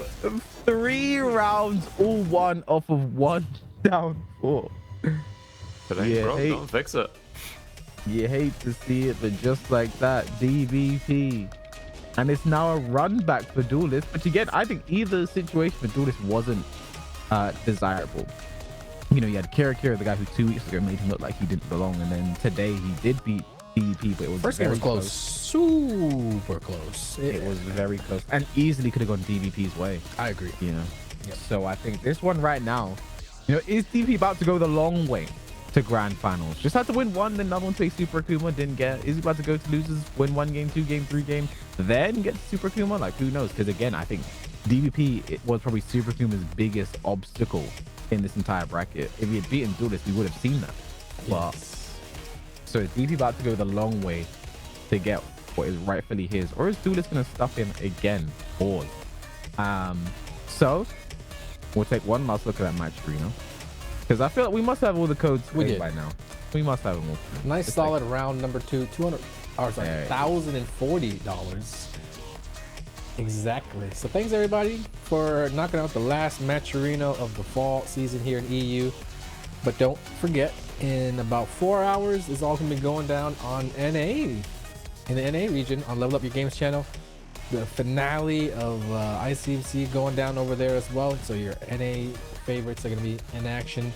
Don't forget, we got that Intercontinental Championship going down early next year. So they're going to have their little exhibition match afterwards as well. The winner of that season is going to be playing against Shadow to determine the NA representative. And I'm just super, super excited for the Intercontinental Championship going down next year. I mean, ow. Then we got AyoRichie, or either like Super Akuma or DBP or Duelist, and then the NA killer. It's going to be interesting though, because it's only 3 players, sorry. And what kind of format can you come up with to make things interesting and spice things up for a 3-man showdown? They should do like other things as well. Like there should be like an obstacle course, Like a ring toss or a hacky sack race, like a little field You know, day like, kind of it's thing. not- Little it's not egg just on the about- spoon. Yes, it's a whole sport. Tug of thing, you know? war. You know, there's a 50-meter dash and shit. Like I felt that. Yeah, it's like the little. It's like an Olympic event. The little eight course. Like you swimming, you're running, you climbing, like the Yeah. triathlon, the that's- decathlon, whatever it's called. The one where they do Nah. all the shit. That's it. That's the one. Yes, yes, yes. You know, more than this, but it's about more than just Tekken, guys. They should at least do it like on some side content piece. You know what I Yeah. mean? Like. Get Tekken Bowl in. Tekken Bowl. Get some Mortal Kombat chess. Do Tekken Ball, but for real. Not for real. What guy- like a little? Isn't that just inflatable volleyball? ball? No, but like it's No, it's but they're not trying to go. that's They're not a trying to knock it in volleyball. each though. other's faces. You know? Yeah. Like, So that's I just dodgeball. Well, no, kind because- of, but more violent. We trying Yeah. to increase the violence, not decrease it. and then there can also be like spray. Like we could actually set the ball on fire as well, like they do in Tekken Ball. So you For just grand cover, finals. cover it in oil and then just They just put us on the creative team, man. R&D. We Yeah. come up with some really good shit here on ICFC, Yeah. dude. Like over the years, so many good ideas. So many good. I'm pretty sure we were the ones that came up with this offline intercon. Yeah, I'm pretty sure that like in one of them random seasons, it was just like a throwaway idea that either you or, because like, we have Mario- so many good ideas, we didn't even like latch. Yeah, we like just that. kind of like they just come out every single We week. Can't really keep track of them. Yeah. You guys losing out the royalties? Oh, it's not about the We're recognition. trying to It's hook about up just Tenno. It's for the community, you know. Yeah. It's for the community. yeah. Either way, 2 games left today, maybe 3 if we get a reset. Duelist versus DVP. And again, if I'm super cool, I'm sitting there like, please, Duelist. Let the Please. show begin. Even then, like his game against Duelist, like it was close. You know, but like we mentioned, I think DVP is the biggest obstacle. We were calling out a lot of the things that guys were doing in that match, and I'm wondering if these guys themselves remember any of the intel, the information. I'm pretty sure they didn't think that they'd be meeting up, you know, in losers finals again with how stacked the field was. I'm pretty sure that Duelist might have thought DVP would get knocked off at some point, but we're back. We're getting the run back. And it's another first of 3 set. This is losers finals. Top 3 action. Nice duck. Yeah. Could have been an adjustment from the first set. There was a lot down 4 at 1-4. from Duelist. Albeit he did it more so when Bob's back was to the wall. Backwards full, yeah. But now we're in an open field. But DBP seems to be ready, and it could be because he's super warmed up from his set with Kira. Yeah, I think that's one thing about Duelist. I think when he is down, like he just throws out panic down for 1-4, Yes. back 1-2, looking for something to just try and change momentum. You know, doesn't really like to earn the comeback, but They're largely successful though. You know, surprising amount of just throw it out there moves, kind of landing and hitting. So I can't blame him for sticking to his guns. 1-1 again. I mean, this one I can see being a big close one goes to the final like we saw before, you know. I think one of the main things we called out about Duelist, and we saw it first in GP, was the ducking on wake up. So That seems to be like a duelist thing, and not just versus DBP, not versus Bob, just like a duelist kind of thing. We saw a lot against Super Akuma. I'm gonna be just shy of dead. DZ ducking and wake up that time. Duelist 1 round away to the first game.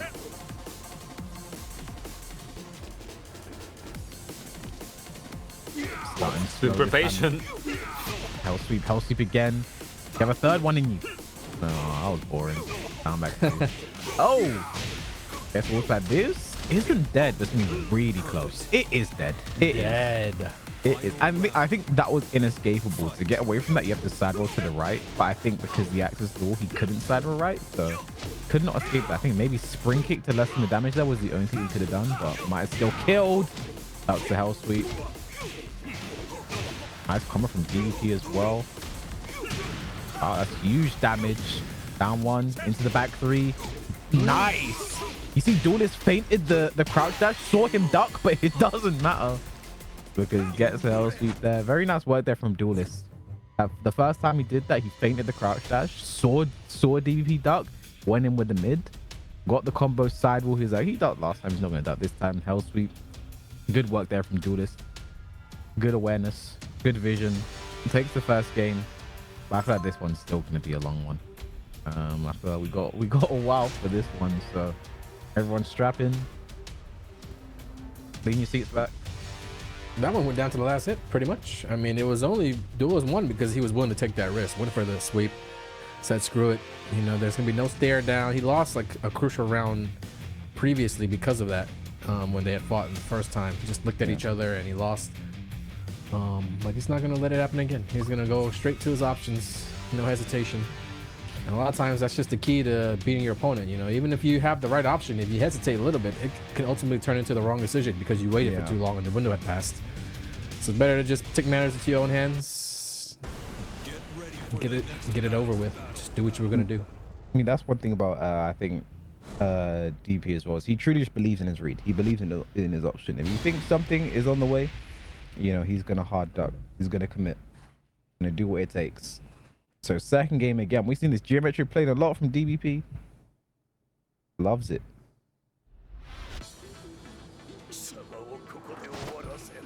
You're gonna see the outfit change to match the environment as well. Not this time.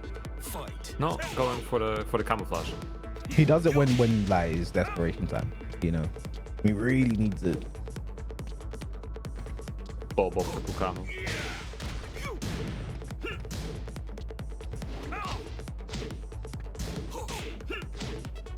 Nice, good interrupts from Duelist with the pokes.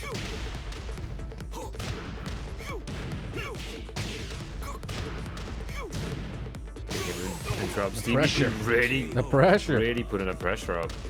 Round 2. Fight. We've seen.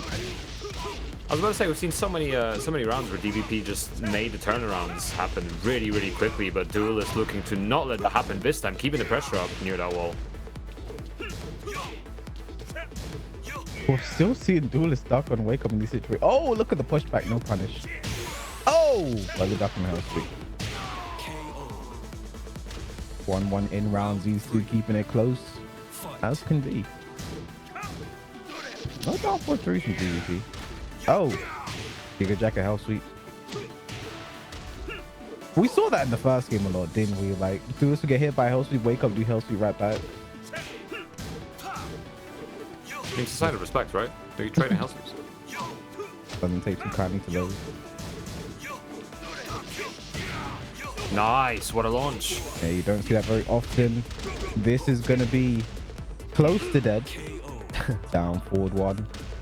DBP one round from getting on the board. Fight.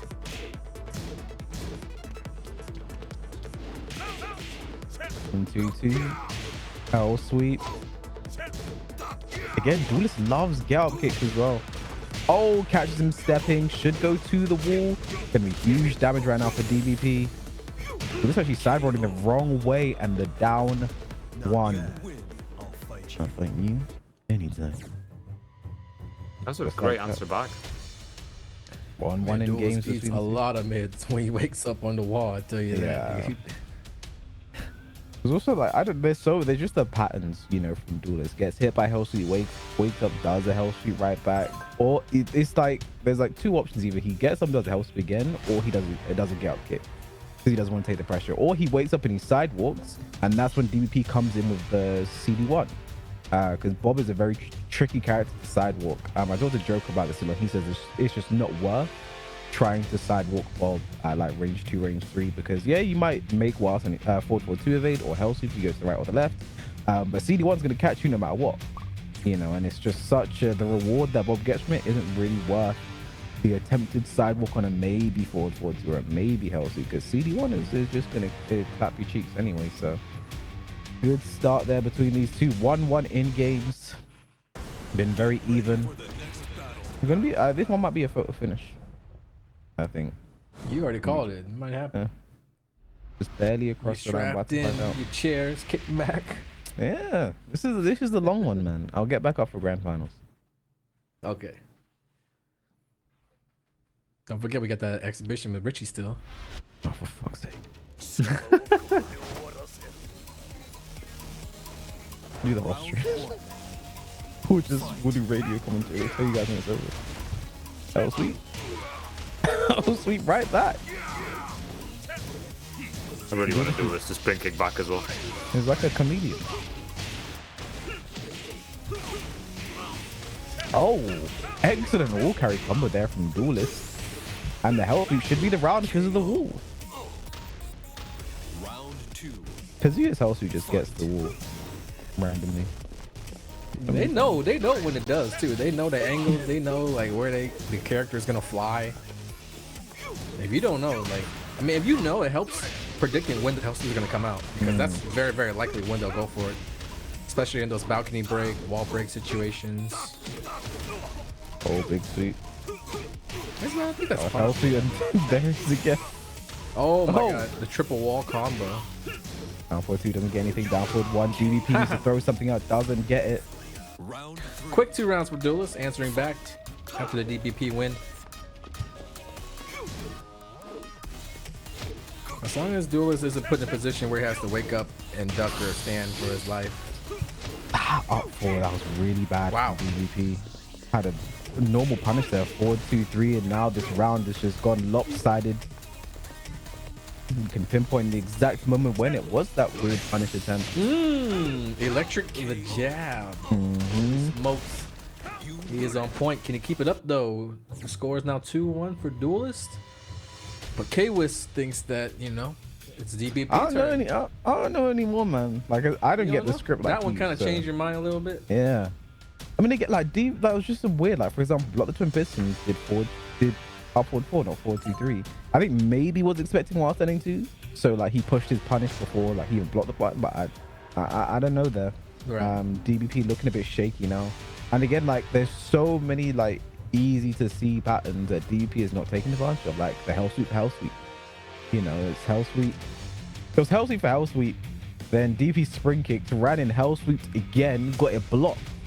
You know, it's like I think Duelist is reading the flow of the game better than DBP right now, and it's really showing. So, you know, I'm not too sure, but DBP on the geometric plane can never be counted out. Not once, not ever. So, excited to see which way this one goes. But I don't know, man. Duelist is looking primed and ready to go to that grand finals. Yeah. To get his revenge Get ready for against the next battle. Victor.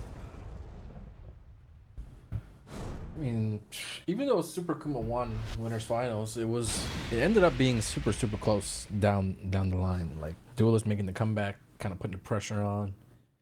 Just some little adjustments here and there. Just gotta kick that ducking habit on wake up. Round It is one. tough. It looks like it's just something that's built into his programming. You Yeah. just can't help it. But if it's gotten you this far, you know, you can't really knock it too much. See, like I mentioned, DP only wears the outfit when it's dire straits. That's what he switches. I like this outfit. Maybe he only wears it when he's on the stage to blend in, like you'd be doing. He didn't pick it last time though. No? So it's only when the chips are down. Okay. Oh, he's all in right now. He got to win 2 straight games. He's looking good in round 1. This is gonna go do this in rage. Enraged. He's gonna This wake is up deadly. dark. He Yes, is, but he he is. doesn't commit. It felt like he had the read, knew he'd wake up and duck, but I don't know. If you Either don't way. have the read by this point, I don't know if you're ever going to get that read. Yeah. You know what I'm saying? Like, Oh. okay, Electric to start off. Nice challenge. Punish that. Nice. Oh. Nice conversion there from DP. I did not know if he could get it there. Jump over. Those are dead now. Oh no. Go like this. Back 1-2 gets walls back. Oh, gets more down back 4. Running 3+ frames down 4. Duelist staying alive.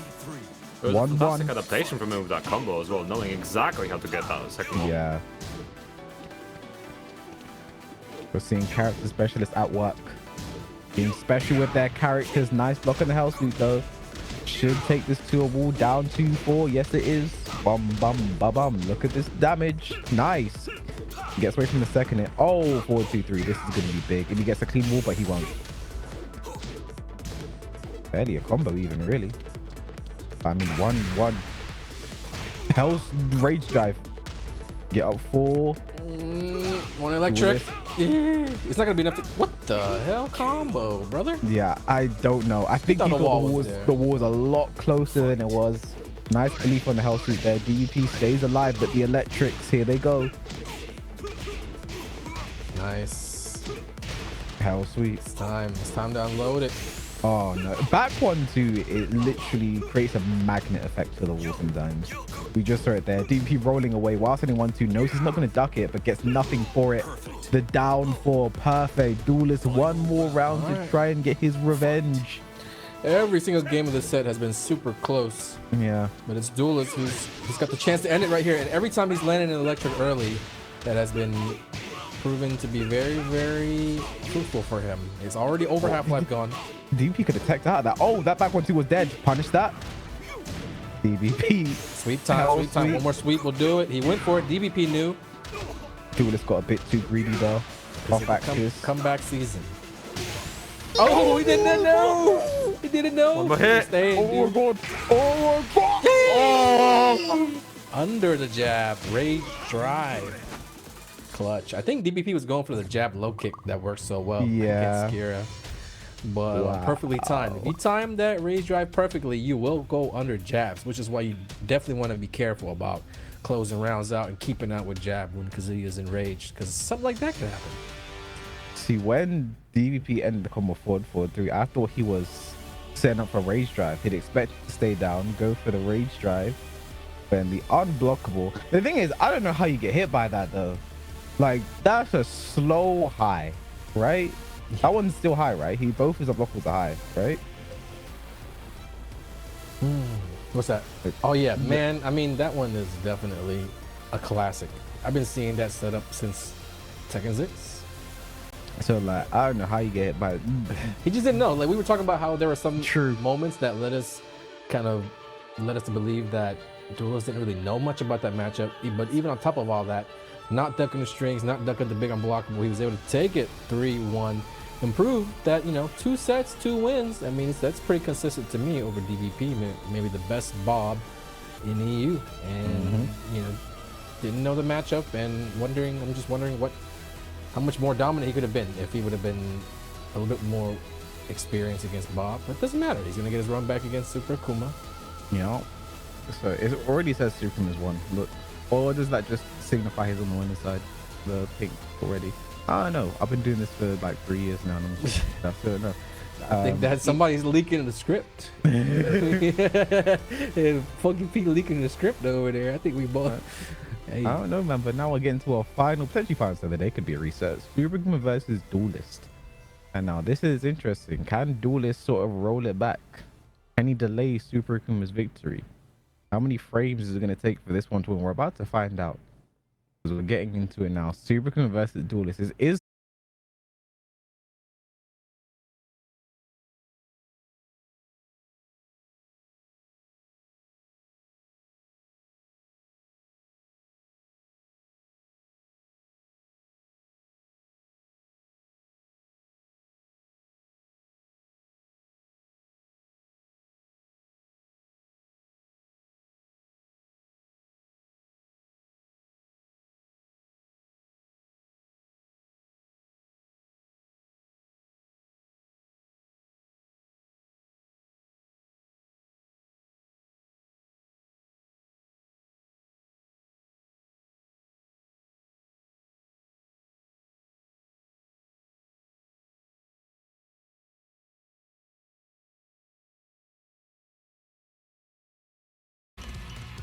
Yep. Program's back. Oh, so the match is going on, huh? Okay. are they playing? The match is still going on. They're playing, and Oh, match didn't happen. We're getting word that we're gonna bring the match in its entirety. The little thunderstorm going down at the studio, so they just shocked the internet real quick. It happens.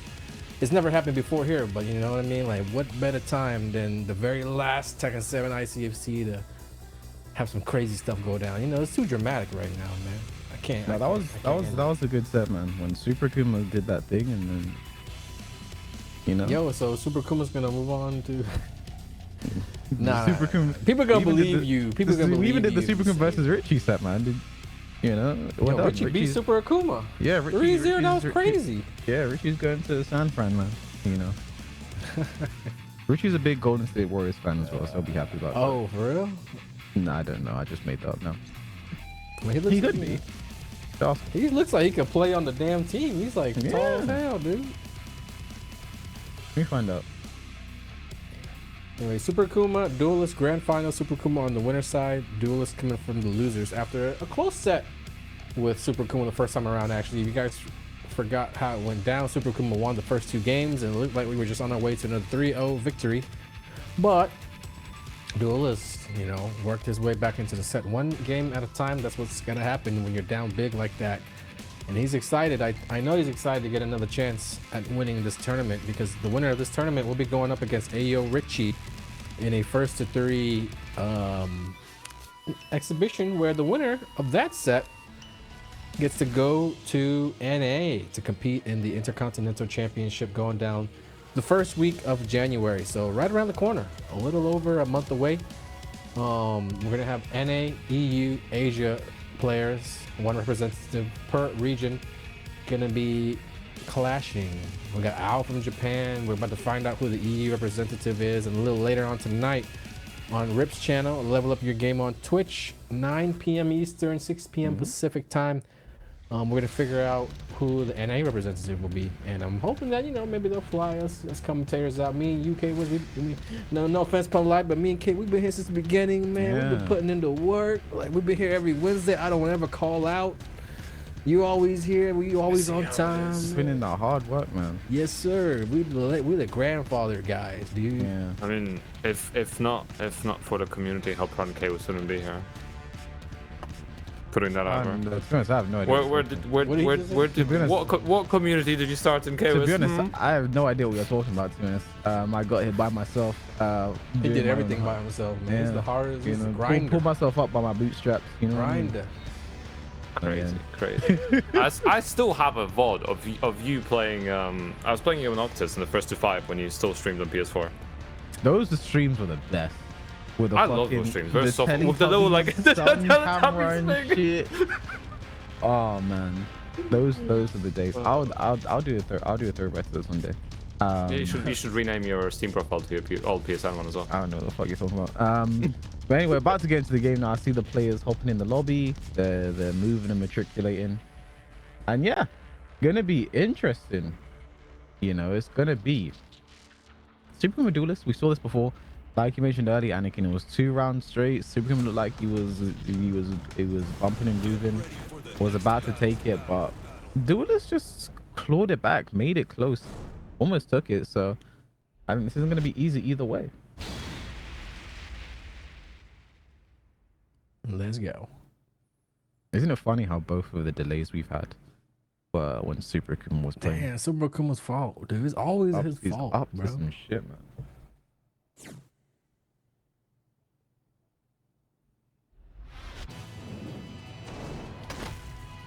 See if he makes up for the delays again by getting some clean games straight off the bat. We just need fast wins, man.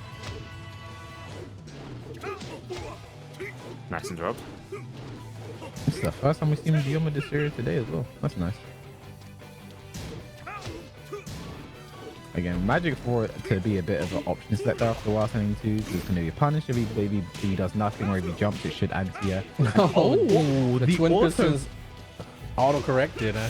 The hell? And the 443 gets a clean wall splat. This should be it, but he doesn't get a clean wall splat. Goes over the low. Super Akuma. He can definitely steal this. Done it in the past. That was such a Mishima punish, but it didn't matter. Yeah. Duelist dashed back to make sure that the low kick combo did not connect. Good stuff. Need to know when to do that. Need to know when you're supposed to avoid that low kick. Down for 1-2. A bit of a risk against Kazuya. Nice.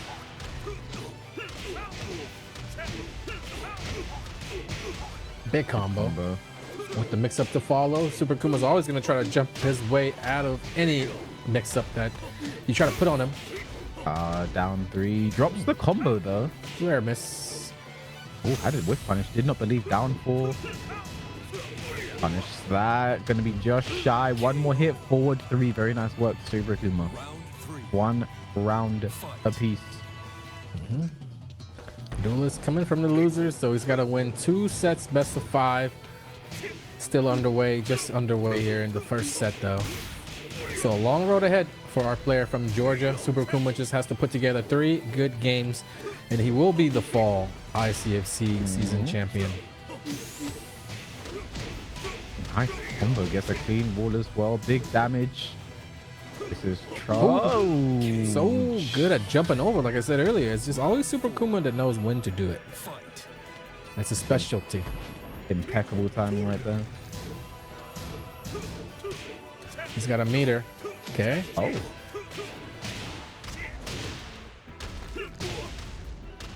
The trade down.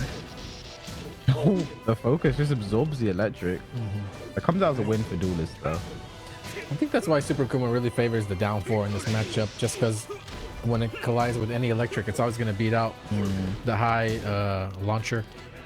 Down 4, down 3, so good. But be careful of your Kazuya, but nice placement there from Duelist. Final round here. First game between these two. That was sweet. He looked like he was sizing him for another one. Yeah. Might be time to use that meter sooner before you get launched for, you know, with an electric, and then it's going to be kind of obvious that you want to use the meter. You might want to. Oh, the trade. Nice confirm there from Duelist. Is he going to bounce balcony? Downstairs for sure. And now Super Akuma's going to run up and try to use the meter, which is going to be super obvious. Just like you mentioned. Yeah, Both and he blocks. burned it. But he's got the corner though. The corner works miracles.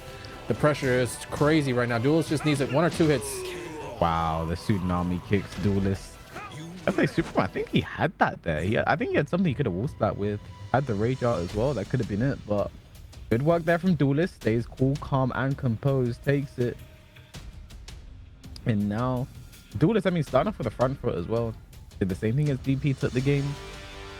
And the last game as well, it's like he's continuing that momentum from the last set they just had, right? You know, first game, those 2 rounds pretty fast for Super Akuma. Then it was just then he started to run by the 3rd one. Makes it close by the final. This one's already close starting here, so that's a good look for Duelist. Looking primed and ready to take this. But Still a long way to go, though. Yeah. This is no longer a sprint. It's now an endurance race. He has to win so many more games still. And even if he gets that reset, you know, that's still another step to go afterwards. So he's gonna keep mixing and schmixing and adapting as he goes. Otherwise, we're gonna see Super Akuma locking on, like, you know, those jumps that we've seen earlier over the hell sweep. Super Akuma was just ready for it. He had the read on it. It's gonna be a hard one. So getting into the second game between these two, Kazuya, Akuma. One of these characters come back in Tekken 8. One of them might come back a bit later. Who knows? I think Akuma should be DLC. Wait, what? Can we write a message to production to meet Kwas? You know what? You also fun fact. Since the release of Street Fighter 5, Akuma has been in Tekken longer than he's been in Street Fighter. Ready for the next battle. I think we talked about it last week, right? Yeah, Or 2 weeks ago. that's a fun fact.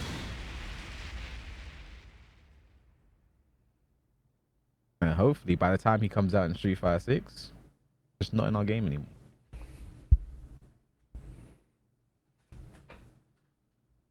I mean, we're still playing with the version of Akuma from like 2 Street Fighters ago. In So Street Fighter 4, like yeah, this guy's a no-niner, right? Street Fighter 6 is out. What the fuck?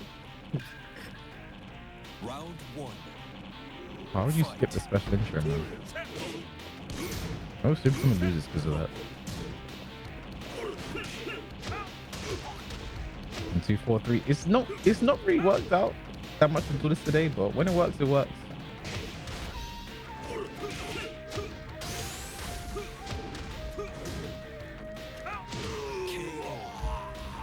Nice, very good run for Duelist already. Like, this momentum is really carrying him forward now.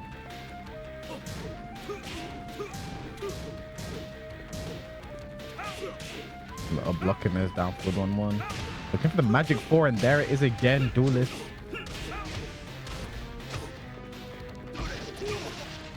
Wow, that was basically a whip punish. Like the focus made the electric whip, then he punished with it.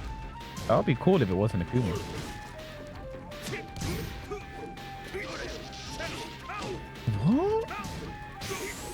What? Either way, Super Akuma wins the round. Jumps over electric, ends up behind him. He tried to do dive because of well, man, Super Akuma gets the round. This game is confusing. Oh, he really believed in his whip punish there, and I think that was a mess up electric there from Duelist. Forward 4.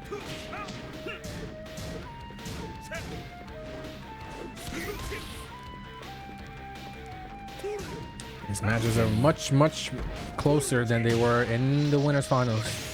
That's for sure. Duelist is coming with some adjustments.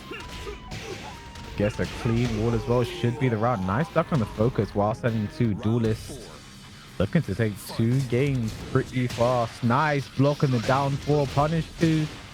Super Akuma in serious trouble.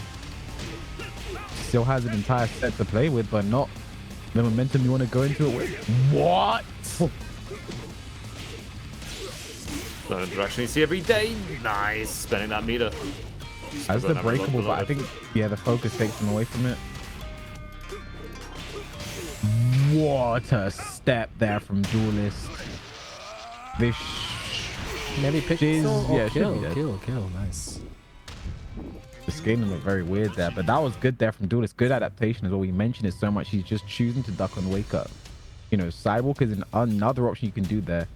Takes it very nicely, gets the wall splash. 2 games. I mean, the first time we've seen Super Akuma down this tour, the first time we've seen him down this bad, more than 1 game. So, you know, the onus is on Duelist right now to close this one out. But again, there's still the reset. Even if Duelist manages to win this, you know, he has to then beat Super Akuma another first of 3. And I think Super Akuma is someone who's really good at resetting after the first 3, resetting, like truly understanding, okay, it's a new set. You know, he beat me in that first 3, but I've already beat him in 1 first of 3 today. So it's tied up 1-1 by that point. That's really the decider match, the rubber match. So getting into it now between these 2 games for Duelist, not the start Super Akuma would want. But again, has the reset to play with. And again, like I mentioned, I don't know if anyone's ever won from starting on the loser's side. But I don't know if anyone's ever like reset and won in ICFC, like, period, right? Probably Super Akuma. because he used to just do that all the time. Did he start on the win? I think he started on the winner side every season. He's probably been put in the losers and can't come back to beat whoever it was. I need to. I wonder how many find- seasons there have I'm actually been gonna find out. since the I beginning. can tell you how many seasons there have been. Oh, really? I definitely don't have a spreadsheet of a bunch of ICFC data for no reason at all. How many? So there was preseason, then there were 4 seasons after that, and then there was summer 2022, fall 2022, spring 2022, and then summer 23 and fall 23. So like 9 seasons, I believe. 9, 10. Round He's won 3 so far. fight.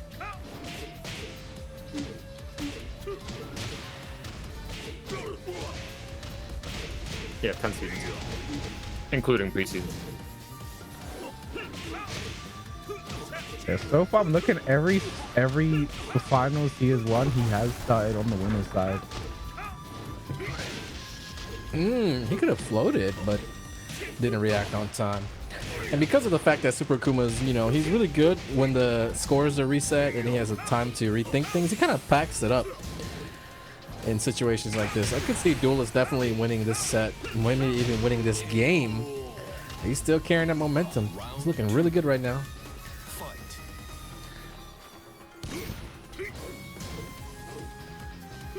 2 more rounds for Duelist to reset things and they'd be on an even playing field. Magical. That would be as well. crazy. Rolling back the years. Delaying his follow-up. Oh, nice. Is it nice though? Yeah, it's kind of nice, I guess. Oh, nice. Running That was slide. nice. What the hell? Like, I think huge unnecessary risk from Super Akuma. Good read there from Duelist. He's now 1 round away from resetting the bracket. Fight. Oh boy. Be our first 3-0 in a while. We haven't had those for a bit.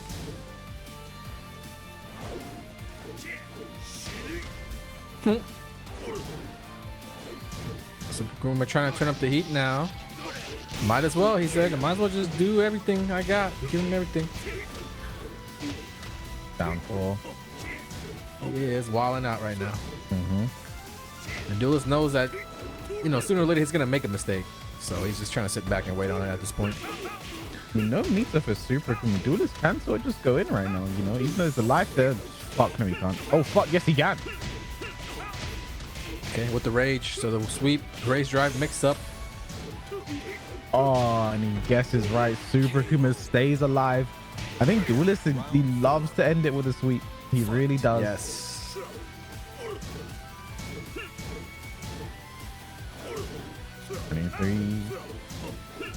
A lot of jabs. Oh, Nice try, tried nice it, try. and that's a nice combo, sure. That's the easy combo right there. No more ducking on the demon flip. Oh, nice punish. Drops the combo though. Magic 4, very nice out of the air. Forward 4. Challenging down 4. Down 3. Tatsu Super Akuma. Can he get a game on the board before the reset? I mean, I prefer like if they just reset and then like it'd be faster if they reset and then Super Akuma wins than for him to like just win. It'd be now. faster if Super just wins 3 straight right now. Yeah, but the reset, like, what if he like if he just wins like this one, then one more, then we get reset anyway, you know? It's No, like, that'd be bad. so I feel like That's the Duelist- worst case scenario. Yeah, Duelist just win now and then like you know just go from there, you know? And then you can actually just cheer for Duelist. Yeah. A lot of jumping from Super Akuma. Duelist being very patient right now. So many scrambles right now. Super Akuma's fighting still. I said he might pack it up. I was wrong. And he's got a bar. Probably Yeah, use anything's it. possible. Nice. Stuck on the 1-1. Finally gets it off. Not going to be dead, though. Is a sidewall going to help? Yes, it is. Mid. Resets. This. I mean, it doesn't even work like this because Super Akuma, like, Akuma's one getting reset. You need to have Kazuya saying it. Kazuya needs to say it with the what you call it. I'm not gonna sugarcoat it meme or whatever. So, okay, so you asked the question earlier. If anybody won from losers, I did actually double check. I did actually go through all my links and check. And No one has. So this could be a first. At least not in EU. Not in EU. Not in EU yeah, at least. I don't know who won the other fucking season. But yeah, I think because that's what I was just thinking. Like everyone that's won has been from the winner's side, because it's normally been someone who's been pretty dominant throughout the season. Not the guy who's been the most dominant, and the person who's been the most dominant and won.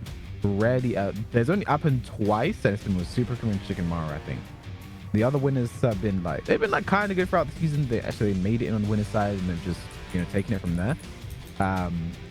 But for example, last season should have been Nino's season, right? The amount of ICFCs he was winning, doing so good online and offline. But then Richie, came from the end and swiped it because he didn't have to play Super Crew because Super Crew wasn't in Romania. So getting into it now has been reset. In our last ever ICFC for Tekken 7, Duelist could make history, be the first person to win it from the loser's side. Because I was talking about like starting on the loser's side, not even like reset bracket, like starting on it. I don't think anyone's done that. So this will be baby steps. And yes, it has to be a random select stage because it is an entirely new set. Cave of Enlightenment.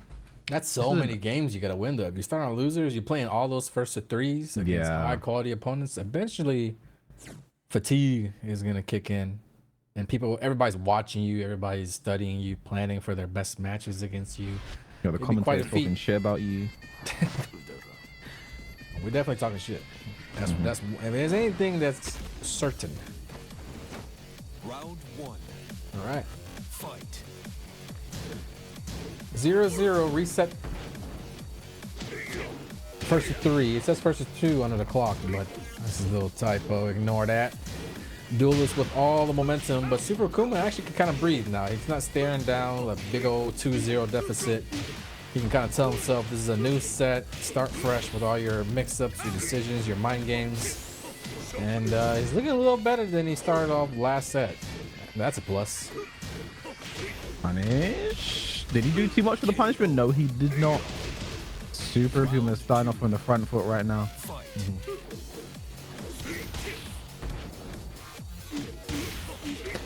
He can continue to be more aggressive now because, the risks that he's taking aren't going to cost him a whole set or anything like that just yet.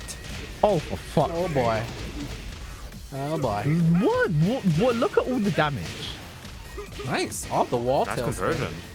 Pro stuff. It's not going to matter, though. Super Akuma's going to win this round. I think if anything, Duelist kind of showed Super Akuma that he's willing to duck the 1-1s. That's something that Super Akuma uses a lot, the 1-1 fishing. You see if he can catch counter hits, but against Duelist, it's something that they've had enough games. Uh-oh. What is that? What is that? Let's just count that as a win for Super Akuma. He was up 2 rounds. He was winning that round. Like, he's just gonna win that. Let's just count that as a win for Super Akuma, man. Tell me that's Steam maintenance. I mean, it's Nah, Wednesday. that was yesterday. They still do on other days sometimes. No, don't say that, man. Don't say that.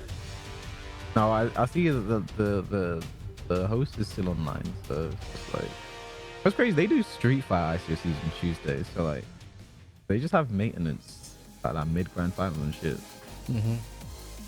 That's crazy. That's why when I get hit by that as well. it's Steam, like it's the entire Steam maintenance. No, I know, but do they use Steam for their backend as well? I'm pretty sure because it's happened before. Okay. Like that's why I never got into when I entered Street Fighter ICFC. That's why I never went to grand finals, because like I didn't want to have to deal with the maintenance. So that's why that's why I didn't make up a Street Fighter ICFC. I didn't want to have to deal with the maintenance. Somebody saying Steam had disconnected.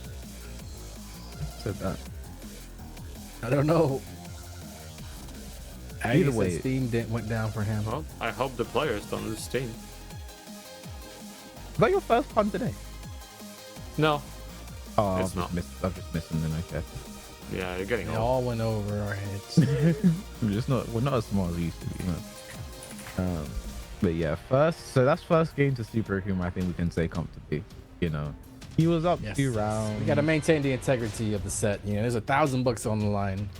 Yeah, Over 450 for first, 250, not too shabby for second.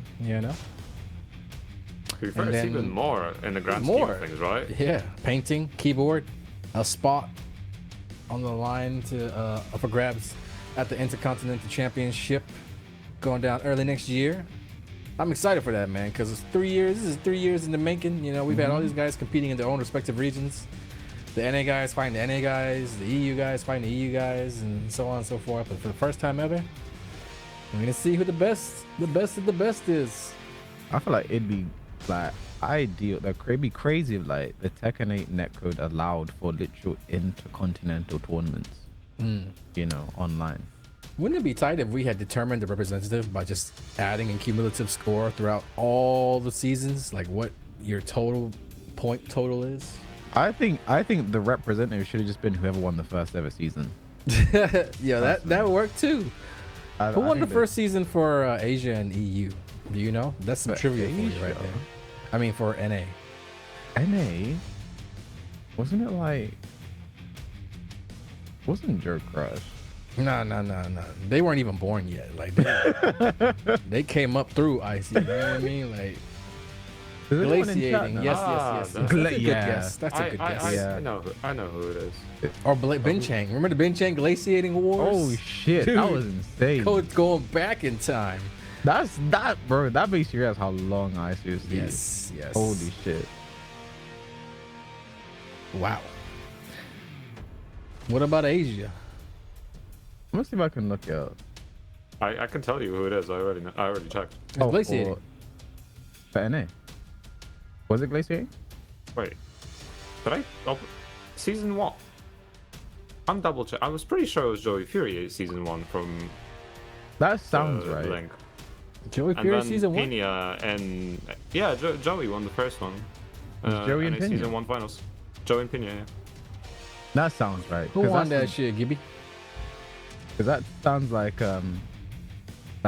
around the time they were really starting to say like Raven is like a top 5 character in Japan, because Pena was just like winning everything. So they were just like, yeah, it's Raven. That's gonna be Dan Bridges and Tekken 8. I can't wait, man. I'm going to train that guy to actually be good. He's got potential, I'm telling you. He's going to be a EU powerhouse in Tekken 8. Especially now that they buffed Raven even more. Well, Shadow's on. I don't know how I got stuck watching EU matches for 3 years straight, dude. You're one of us now, man. Yeah, I am. Remember when we used to play Guess That Flag? Now I just actually know all the flags 3 years No, later. because at the start of ICFC, like we were so confident in the netcode. We had Montenegro was entering and shit. Like, you know, we had Middle Eastern players during. There was 1 week that we had. Oh yeah, we had MD Saudi Luffy. Arabia eligible one Like, season. So confident in the netcode, like fuck it, why not? You know. So there were some times I was seeing for the first time.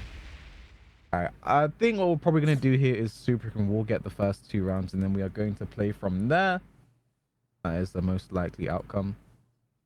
Not much we can do. Oh, I'm not gonna mention it. We're just gonna play. Oh yeah, we know. Round He's gonna have to use it. fight. No. What do you think? You think he's gonna use it? Or you think he's gonna hold on to it? If I was him, I'd hold on to it. Like fuck it. He's definitely gonna hold on to it because I nobody would. said anything. Round 2. Fight.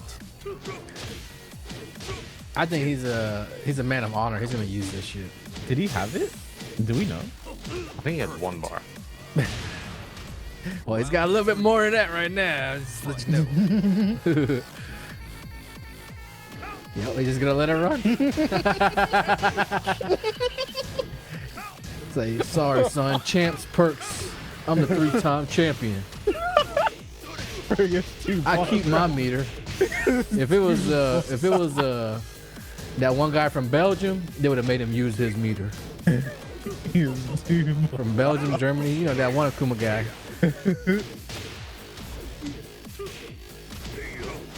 Yo, what if he makes a comeback? He about to make a comeback off the meter. God. What the fuck? All right, he wasted Fine, it. it's fine. In a way, he wasted it. Yeah, he did that on purpose. He knew. He knew we were on to him. Just listen to the Wait commentary in the a background. minute.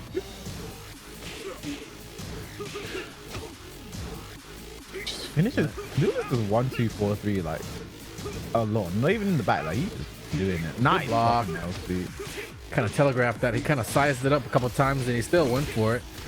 Sometimes they don't though. So still credit to Super Akuma for making that block. He's got a meter that he's gonna hold on to. Is that dead? Yes. Yep. Pretty cool Back camera throws do like the most damage out of all throws generally. About 60 damage sometimes. I thought it's 50. No, I thought the Jack one does the most damage, right? Jack does it in general. Like back throws do like between 50 to 60, and Jack does like 200. Some of them are kind of whack though. Some of them don't Yeah. do 60. Yeah. And like something that I think back throws should have like the coolest animations as well. Like you never see them, but then you have someone like Feng. Have you seen the Noctis one? Nose one is sick. Like jumps off Just in the flies air, off with a spear, and yeah. just fucking stabs you in the back. Like that should that should just kill you, to be honest. Back in the day, they Body used to do like one is over half life when your health bar didn't have that much health on it. Like Tekken 2, Tekken 3 back throws, all your life would be gone, bro. No, I wish they do. I wish they'd make like Crazy. side throws, command throws as well, or just give them like forward throw inputs. Because I some mean, side they- throws. Aren't they technically command throws because you have to break for depending No, on but which side it is? I mean, as in like you can do them like front on, because Oh, some right. side throws have like real like wiring side throw animations is so fucking cool. Like I want to one? see those more, but either way. Getting into it now. First game of the reset going to Super. There's been so many fucking delays with Super Akuma around. Honestly, that's like 3 delays now, and it's all been him. Why do we let him get away with it? We're too laissez-faire about everything, man. We gotta enforce some consequences, dude. We can't let this dude get a top player privilege. Yeah, this is what they've been talking about with the here. years. The top player privilege is this right This here. is exactly what they're talking about. No DQ, no none. Everybody's waiting for him. Everybody's Delaying the waiting entire tournament multiple times. Round 1. If this was like little Timmy who goes 0-2, he'd be DQ'd by now. He's just trying, get that top player privilege while he's still never mind. Hey, you said it, not me, man. You said it. You I didn't started say it. shit. You started it. You did. I You did looked- not say shit. You looked at me. And you did that face. I didn't say shit. Yeah, man. Nah, that Jack gonna be a problem Tekken 8. Hey, I'm not even laughing. That wasn't even a joke, dude. Oh, nice funny. Nice. KO. The names are the wrong way around as well. We all get that fixed for you guys. That was sweet. It's time to sweep. Time to sweep. Down a game. Time to sweep. I would even do it again. Let's see why not.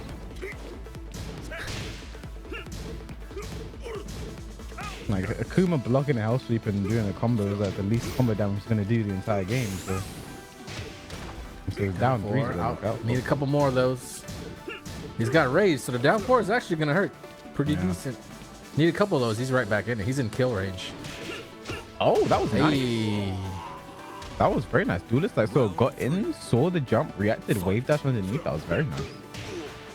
That was sweet. Spring kick, nice patience. Knew that one was coming. See, I'm not a fan of Rago delay hop kick because like even if you block it, you can't punish it that deep. But Akuma can launch. So Oh, shit, just like he that. did Akuma's in the corner. oh shit! Just like that. Oh shit! Mix Uh-oh. up. Oh my god. You win. Yeah, Super Akuma was kind of like the When the architect. jumps backfire on you, Yeah, like, that was like the worst jump he's ever done ever. Like literally, he did a combo, took the wall, and then jumped himself into the corner. Like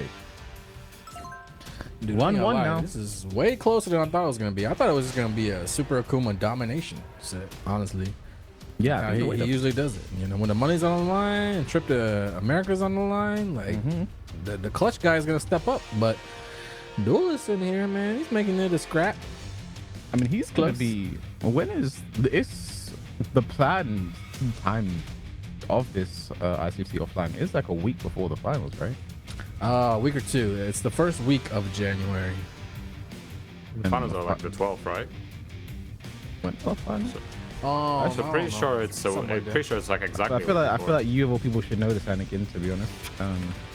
Nah, of all people don't need to know this because they're going top player privilege. You know, like you're gonna book the flight, they're gonna do the hotel. Just let me know when it is. You know. January 12th is the LCQ, so 13th to 14th. All you guys that are planning to go to LCQ, you the ones that's supposed to know, K-Wiz. Sure, I'm not going from the LCQ, bro. You know, you supposed to know. What's gonna happen is someone will not get a visa and they'll just give me that spot because top player privilege. Because I qualified last year, so they'll be like, fuck it, why not? That is true. You know, they'll just see me walking through the venue like he qualified last year. Let's just give him that spot.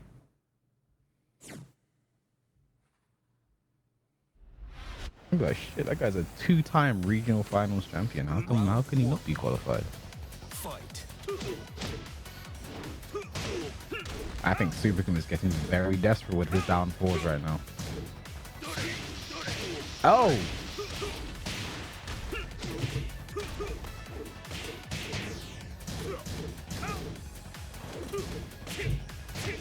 Dude, this back four. There's another down four. There's another down four. Nice. He just whiffed. Oh, okay. It's like he just whiffed, ducked, and just did while standing two there. That's some gameplay right there. Yo, Again, dashing under the jumps. He is reacting to this. was not doing that the first time they played in Winners Finals. Yeah. Nice. Block and punish is minus 13. It is, huh? Beautiful. Down by four again. Forward two. Duelist got that momentum from the first set back. Fight. Forward four. Nice duck on the magic four. 1-1-2. Oh, sweet. The momentum. The momentum is shifting. The jump there. Oh no, that time gets chopped. Now has 2 bars of meat. I feel like he just has to spend one here. He has to. You can't die with 2 bars, Super Akuma. Forward 3. Rage available. Forward 3 again into the down 4. Super Akuma taking risks, but keeps the meter to go into this round. The good start to this round as well was 2 bars of meter. Could be enough to bring it back. A lot of I feel like he has to anti-airs spend it. from Duelist. Throwing out that standing 4. He's not doing anything that would get him jumped over into a super crazy combo, but he's gonna hit with one anyways. Yeah, that's right into down here. I was gonna say he has to spend it as well because you're not building meter when you have 4 meters. So, oh, both Nice. bars. Both bars spent. Not gonna be dead. Big damage, big life lead though. Out of the air. It's not the best scenario you'd want from that, to be honest. Down 4. You pick it up, kick, double hell sweep. Oh, The hell sweep again. what? The hell sweep again. All the way back. Duelist just scrambling his way to the top. I mean, that was... We need like an instant replay of that because a lot of things happened. Staying on the ground, hitting him on the ground.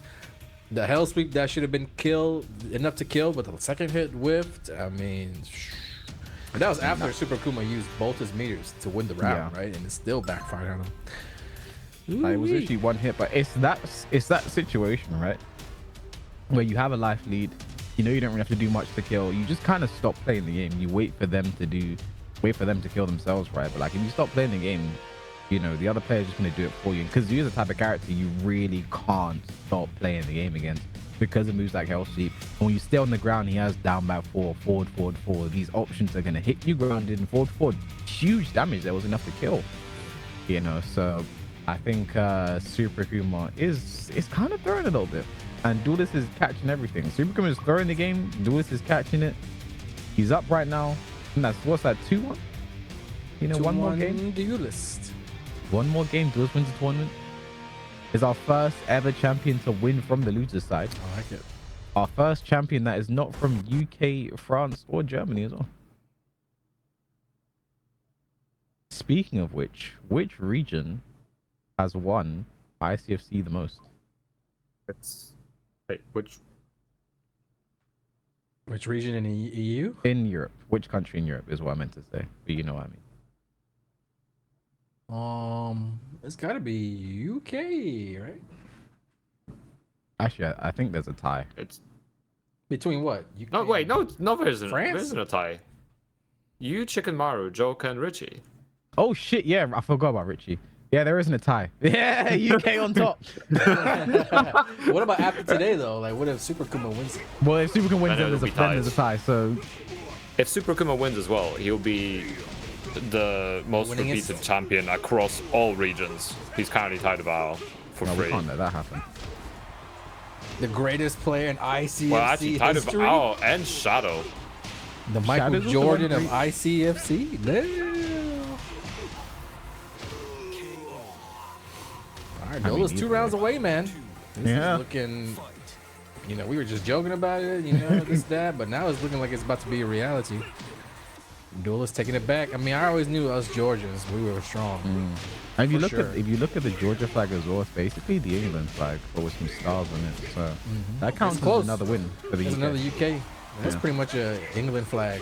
Yeah. Yeah, version 2 is the better version. Once you're gonna punish that, very nice. Super Kuma is not going down without a fight. Round 3. Fight. It's so tense right now. I mean, the championship, the fall championship is on the line here. Could be settled this game. Duelist just needs to put together a couple good rounds. Super Kuma full meter though. Nice punish there. Gets a full launch as well because he had meter to the wall. Bum bum. Has another bar as well. Are we gonna see a defensive throw? A lot of jumping from Super Akuma. Duelist not dealing with it as well as he was before. Oh, just as I say that, Brings he him heard new me. life. He's like, what did you say? Spring kick on the down 3. Super Akuma 1 round away from tying this. 2-2 going to a final game. Yeah. Nice work from Super Kuma to delay that low kick. I mean, Duelist kind of had an instinct that he was going to do it, but the delay had him stand back up for it. All right, Super Kuma pushing it, trying to push it to a final game. He's got 2 bars to work with. He wants to avoid a scenario like last game where he used them both only to lose a round in a crazy scramble, the craziest of scrambles. This could be it. Oh no. He might spin. Oh, he can't because it's not a clean wall splat. Saved by the sidewall. Oh, Yeah. oh. Super combo coming. It's He needs not to gonna win one kill, more though. mix up. Oh! And he Final loses the round. meter as well. Yo, he bet it all on the Tournament point. EXDP. Tournament point for Duelist. He's going Nice for launch. Nice. it. A little bit antsy. The down 4-2 whips was not in the neighborhood at all. Oh, down 4 whiff in there. Down 4 again though. Super Kuma Super knocking Kuma his might, head. he might let him rip. Yep, he might let him rip. Oh, gets the count here. Not going to be dead though. He didn't feel confident going for the combo. The low parry from Duelist. Here we go. Not going to be a clean wall splat though. Has rage doing extra damage. Super Kuma, you need to get up. What timing? He said, I don't need to get him. I'm going to lay here. Let the raise drive whiff. I mean, Duelist probably was thinking the exact same thing that you were thinking. You know, he doesn't want to lay there for the scramble like in the last game. He thought he was going to get up, maybe potentially even crouching on the wake up to go get hit by that raise drive. But laying there was probably the most unexpected play. And it earned him that victory. So we are going to go to a final game here of grand finals to determine the fall season winner. Don't forget, don't go anywhere, guys. After this next game, we're going to have AyoRichie come in here and battle our fall champion. It's the battle of champions, summer season versus fall season. The winner will be the EU representative in the Intercontinental Championship. Yeah. And I was checking out, Richie's actually preparing right now, you know. Playing some practice sets against the Joker. You know, if there's anyone I want to prepare me for a tournament, get me ready to go. You know, Joker's definitely that guy. So it's also a big first to 3 as well. So final game between these two, Super Akuma and Du. And then again, the winner of this, it's been hard fought. We had a reset, Duelist to go to losers, battle through there. Super Akuma had that close game of winner side with Duelist. Now it's at this close game, the reset. There's a lot of fatigue that goes into that. At some point, you got to be a bit tired, a bit sluggish. So Richie will be coming in completely fresh. Fresh also means no adrenaline running through you as well. At least not at the start. So it might be a slow burn. I see me Even the throw straight away as a starting point of the set. Ducking on point. Big whiff from the downfall, but no punish. Another whiff from the downfall. Healthy to punish that time. Ducking punish from the downfall. Again, both these two ducking so much right now, but that's because the lows have really been established, and there it is. Again, not going to be a clean wall sweat though for Super Akuma. Okay, not the worst thing in the world for Duelist. Get something, but again, back-to-back health boost goes to the well too many times. Super Akuma. Yes, I think in Duelist's mind, he was like, yo, he's blocked so many sweeps already. He doesn't think I'll go for it again. Yeah.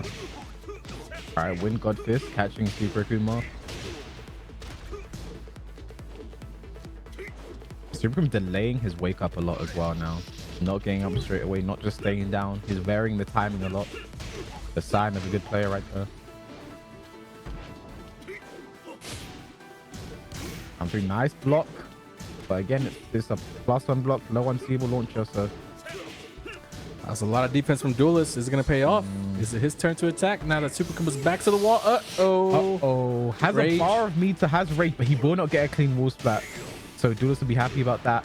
Yeah. Oh my god, there's no way to make someone look like more of a shit player than to whiff a huge EXCP like that. Oh my god. And it all started after that wake up kick beat out the low kick attempt from Super. That came down to the few frames right there. I mean, every round so important. Again, tries to duck the 1-1, cannot get the launch, so it's hard to do. You gotta be on point. Electric out of nowhere catches him sidestepping. Taking it to the wall. Okay, 2 hits for free afterwards. Oh! That's gonna be around, isn't it? Don't think it's dead. No, just one more hit. Down forward 1-1, and just like that, Super now on tournament point to be a 4-time ICFC champion, to tie the UK in victories as a single person while standing 2. Gets a clean wall splat as well. Golly gee. Super Akuma has all the momentum, hasn't been touched yet. Oh, the focus. This won't be dead. The side was going to save Duelist, or it's going to destroy him. I don't know. Down forward 1-4, down back 2, down 4. One more hit does it. Another down 4, and Super Akuma, he messes up the pop-off at the end. That I want that to be highlighted and people need to know he messed up his pop-off, but he is going to be the ICFC Autumn Season 2023 champion, a 4-time champion, the most in ICFC history since its inception. For now, and I could equalize. For now, he is the person who's done it the most, done it the best. He has tied the UK in championships, and just like that, he has almost booked his place on a plane ticket to San Francisco. He just has one more challenge to overcome. But again, commiserations to Duelist. Had a great run today. Yes. Literally qualified at the final hurdle. You know, at the last, he had last chance saloon. He had one chance. Would he capture it, let it slip? He captured it. Finished second 2 weeks ago. That got him here. On the winner's side, beat DVP. Unfortunately, in Super on the winner's side. Had another game with DVP. Actually, the only person he beat today was DVP. Now that I think about it. That's kind of funny. But yeah, beats DVP, gets back into the grand finals, and yeah, congratulations there to Super Akuma. Commiserations to Duelist. What a run though. You know, had a great performance. It kept every game against Super Akuma close. At one point before the reset, it looked like he was going to take this pretty handedly, but I've mentioned it before. Super Akuma is the best winner in Europe for a reason. It doesn't matter how down the chips are. He just manages to make that comeback, and that would normally be the end of the tournament, wouldn't it? It'd normally be the end of the day. But not today. Packing up, getting ready to go to bed, but we have one game left. Not today. We have been talking about it all season long. The newly announced Intercontinental Championship for the first time in ICFC's 3+ year history. The players from all 3 regions are going to be going head-to-head offline in the United States, going down early next year, the first week of January, in fact. And we've already determined who the ICFC Asia representative is going to be. It's going to be none other than Ao, coming out of Japan. You saw him taking second place at EVO this year. He's going to be at TWT Global Finals. But before he goes to Globals, he's going to be in the US fighting in this event. And we are about to find out who EU's player will be. So in summer this year, we had the ICFC. AyoRichie was the champion. We just crowned Falls champion Super Akuma. And now they're going to be going head to head for the right to be crowned ICFCE representative at the Intercontinental Championship. This is going to be a first to three set, best of 5. Just like that, first to 3. You can win 3 games right now, you will be moving on. And these guys definitely have history. You know, the last time I remember seeing them play was when we had the script. And it was Richie who beat Super Akuma that week. He kind of dominated him, in fact. I don't know what the actual numbers long term are. Punlike's definitely got that queued up for you guys, but it's going to be a good one. UK versus France, man. Do you have the script for this one, or we just... I don't have a script for this one. Okay, so we'll be surprised if it happens. So yeah, Richie is in the lobby right now. It's going to be AyoRichie versus Super Akuma. Winner. So, Oh, that sounds like numbers. Numbers coming up. numbers. What do you guys think the numbers are? I think it's in Richie's favor, but generally it's in Richie's favor when it's the first to 3. First to 2, Super Akuma normally wins. But I guess you don't have that. Do you have that exact data? I do. So it's 56% towards Super Akuma. Close. So first to 3. Most of the sets we've played were first to 3s actually. Richie's won 3 out of 5 first to 3s versus Super Akuma. So he does have a little bit of an edge in those first to 3s. So I was as right. you said. Fucking Yeah. But yeah, so that is, I mean, that's also indicative of Richie as well. I think he's someone who is generally a slow starter in sets. You know, I think he's someone who first to 2 is not his forte, but the first to 3, it's like that second. One thing I know about him, his second game is like his best game. Yes. Always. Richie's Yeah, adjustments are super next level. The second game is always his best game. Gets the infant to start off with as well. I saw him practicing against Joker early today. Will that be enough to help him here? Super Akuma versus AyoRichie. The winner will represent Europe at the ICFC Intercontinental offline event in San Francisco. Hold of the Golden State Warriors. Richie's a big Steph Curry fan. I just made that up now. Oh! Counter hit. Nice. That was Super aware there. We'll punish that. I mean, now was the time to take risks against Akuma. No meter, so it's not going to launch you for -13, -12, -10. Oh, tries to block under the goes for the box 2. Doesn't work out. 1-1 into down 4. Oh! Perfectly played. Unfortunately, drops the combo. Yeah, that's unfortunate for Richie. Luckily, the flow damage isn't too much here, so Richie's still got rage and a dream. I think he tried to jump there because he was expecting the ultimate, the arm and shoulder. Superkin was West. Round start down 2. Okay, not the worst thing in the world for either player there. But again, the down forward 2. Great placement. Is he going to drop this combo too? No, he's not. Stop this too. I think that was a forward 4, so punish that. Oh! Keeps a simple 4-4-3 as well. Doesn't go for the pickup. Is he going to regret not going for the guaranteed kill? No. 1 round apiece between these two. Close as you like it. They are fighting for it too. Both trying to be the aggressor.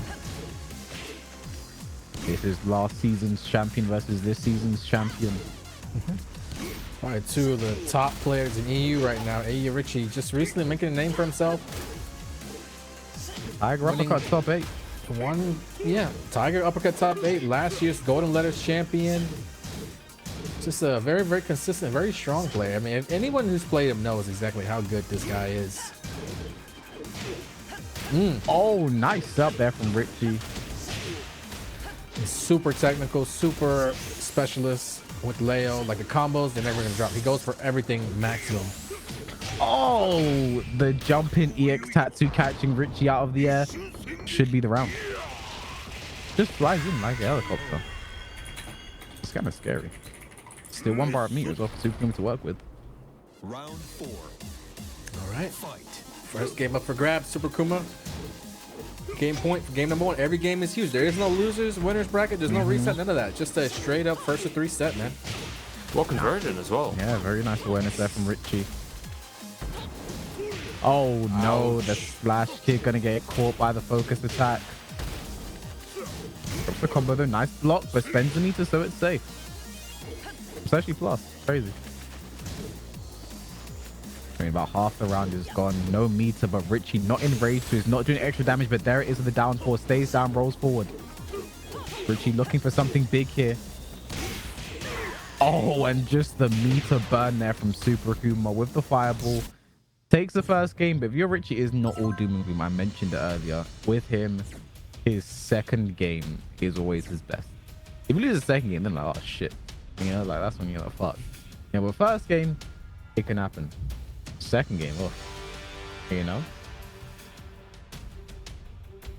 But even Richie, he's as we said before, that slow burn always catches up, and he starts making the reads, starts going a little later into the set, and hopefully that's what we see here. Obviously, we'd love for UK to be the actual representative of EU. Because we are the best region in Europe, so it makes the most sense. But yeah, I mean, you know, with this as well, like it's infinite as well. Like I mentioned it before, Super Akuma gets infinite random so many times as his first stage, and it's just so, I don't know, he's used to it by now. It's not that much of a problem for him because people pick against him all the time. He's used to it, so it's not much of a problem. For Richie now, the onus is in from the stage select, you know. He likes to jungle outpost, might go for that, or might keep it infinite just to nullify some of that Akuma damage. Me personally, in the longer set, I think it's nice to pick the Devil's Pit just to see how walls work, see how the infinite works. We just saw how the infinite works, so maybe just keep it all walls. Arena stage.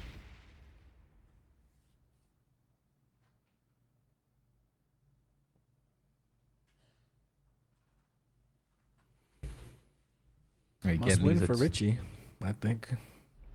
It's a lot to ask to 3 straight Super Akuma after he just won the whole tournament. I mean, he is definitely on fire right now. Oh, just running while standing 2, catching the ball completely there.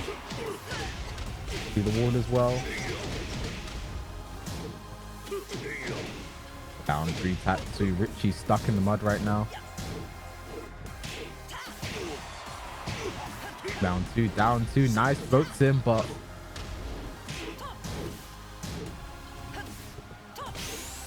now forward 1. Shoulder, no punish there. Almost punished. That could be the round, and it is. Richie gets the first round of the second game. Looking good right now. Oh, nice there from Richie. Knew that Akuma would try and retaliate. Backdash into down forward 2, which now launches crouches. Wouldn't have launched before. Hell sweep forward 2. And again, Richie. This is second game Richie. All the momentum on his side right now. But Super Akuma. Game Richie. Yeah, that's second It's game. true. It is true. Easy punish there for Super Akuma. Nice combo as well. Punish that.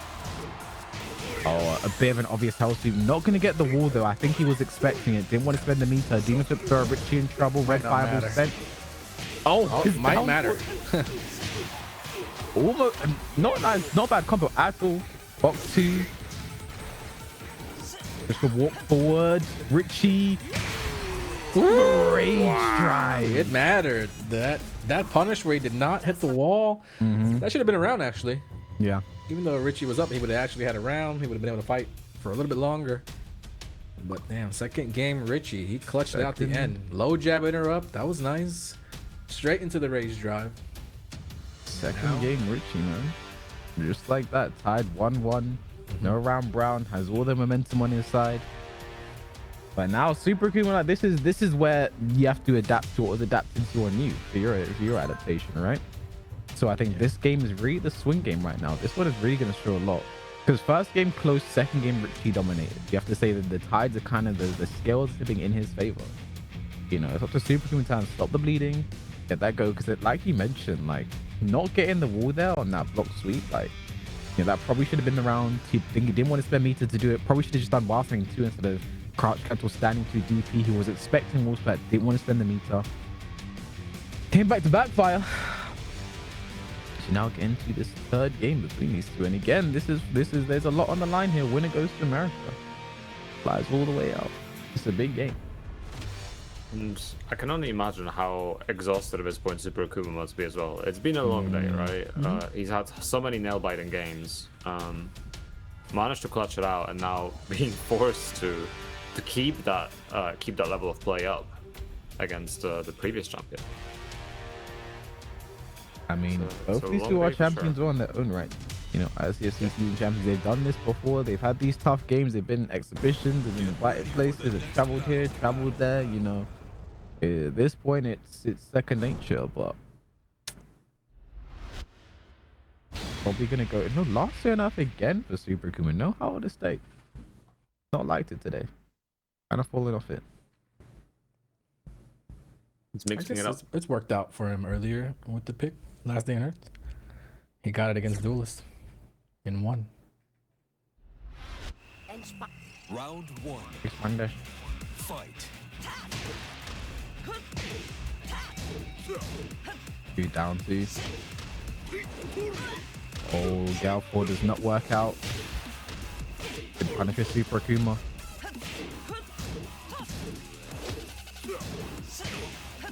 Nice. Richie's down forward 2 placement has just been immaculate this game.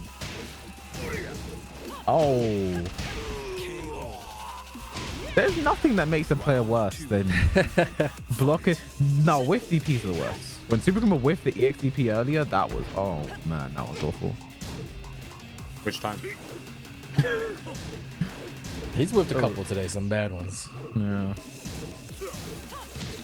No, his finest hour. Oh, that back two looked like it should not have been blocked. We should probably prepare for a whiff punish. Nice. Superman in the corner, so obviously going to try and jump, and I think Richie was aware to it there. Outward 1-1. Oh, Flip looked for a counter hit there. Looked like he had it. Jump in, EX. Gets attacked to the wall. And that's the round. 1 round apiece. Round 3. Fight. Oh, I thought he was gonna go for the low. Walk into the wild and 2. Richie really feeling himself right now, and it shows. Nice steps. Moving everywhere. Evading everything. Everything's whipping for Super Akuma. That really definitely wears on your confidence, for sure. Wow. Punish. Ay, ay, ay. He's staying down. Needs to jump at some point. Is this gonna... Okay. Couldn't get a jumping kick off though. Probably because of the time he was waking up. Richie backdashing his way out of any pressure. Race drive is gone now. One more hit for Akuma. The down 3. Again, I think Richie just took too much damage on the ground there in that previous interaction. Oh, big counter hit trades. Nice. Richie throwing out the air though. Could go to the wall. 4-4-3. Rarely drops it. I don't think I've ever seen him drop it. We might go to a final round here. It's been a very close set so far. If anyone can close it out now. It is Super Akuma, but nice whip punish. Side wall. No, it's a clean wall. Doesn't kill though. Down 4. Ending with a low against Super Akuma is so risky because then he's just going to jump it and kill you. Yeah. Which you know he will. Final round now. Look at the meter for Super Akuma. He can definitely make something happen with it. Maintaining that space as well. So scared of that down 3. So much damage with the fireballs now. Okay. Healthy pitting while Super Akuma's in the air. 4-4-2. That was a risk. Could have got focused. 1-1. Okay. The whip with the down 4-2. If it works, it works. 4-4-3. Down 4-2 plus 3. Richie looking good right now. Nice block on the dash and down 3. The block on the down 4 as well. Sidewalls are going to come into play. Does not matter. Richie 2-1 right now. Looking good, feeling good. As Legan would say, feels good. That was a comeback Sounds too. good. the hell sweep whiff into launch is that's a move, all right. That's some classic Richie right there. Now it's 2-1. We've seen Super make comebacks like this before in the past. Like, we cannot talk like it's over right now. Yep. Now, I mentioned it before. The best winner in Europe has done this before, been there, done that. He's got the hitbox to prove it. And now this next game is very important. Richie wins this, it's over. He's done. He's won. He's going to America. Like I said, he was planning it before. He was talking about his you're like, I'll be in America this day. And I was like, well, you're not. I was like, He's talking about the hamburgers he's gonna eat, the hot dogs. I was like, well, actually, you're not. Would it kind of ruin your day if you're Super Kuma, where you just won the whole season, and then you're like, oh, but I don't get to go to America. Like, this is a real prize right here, right?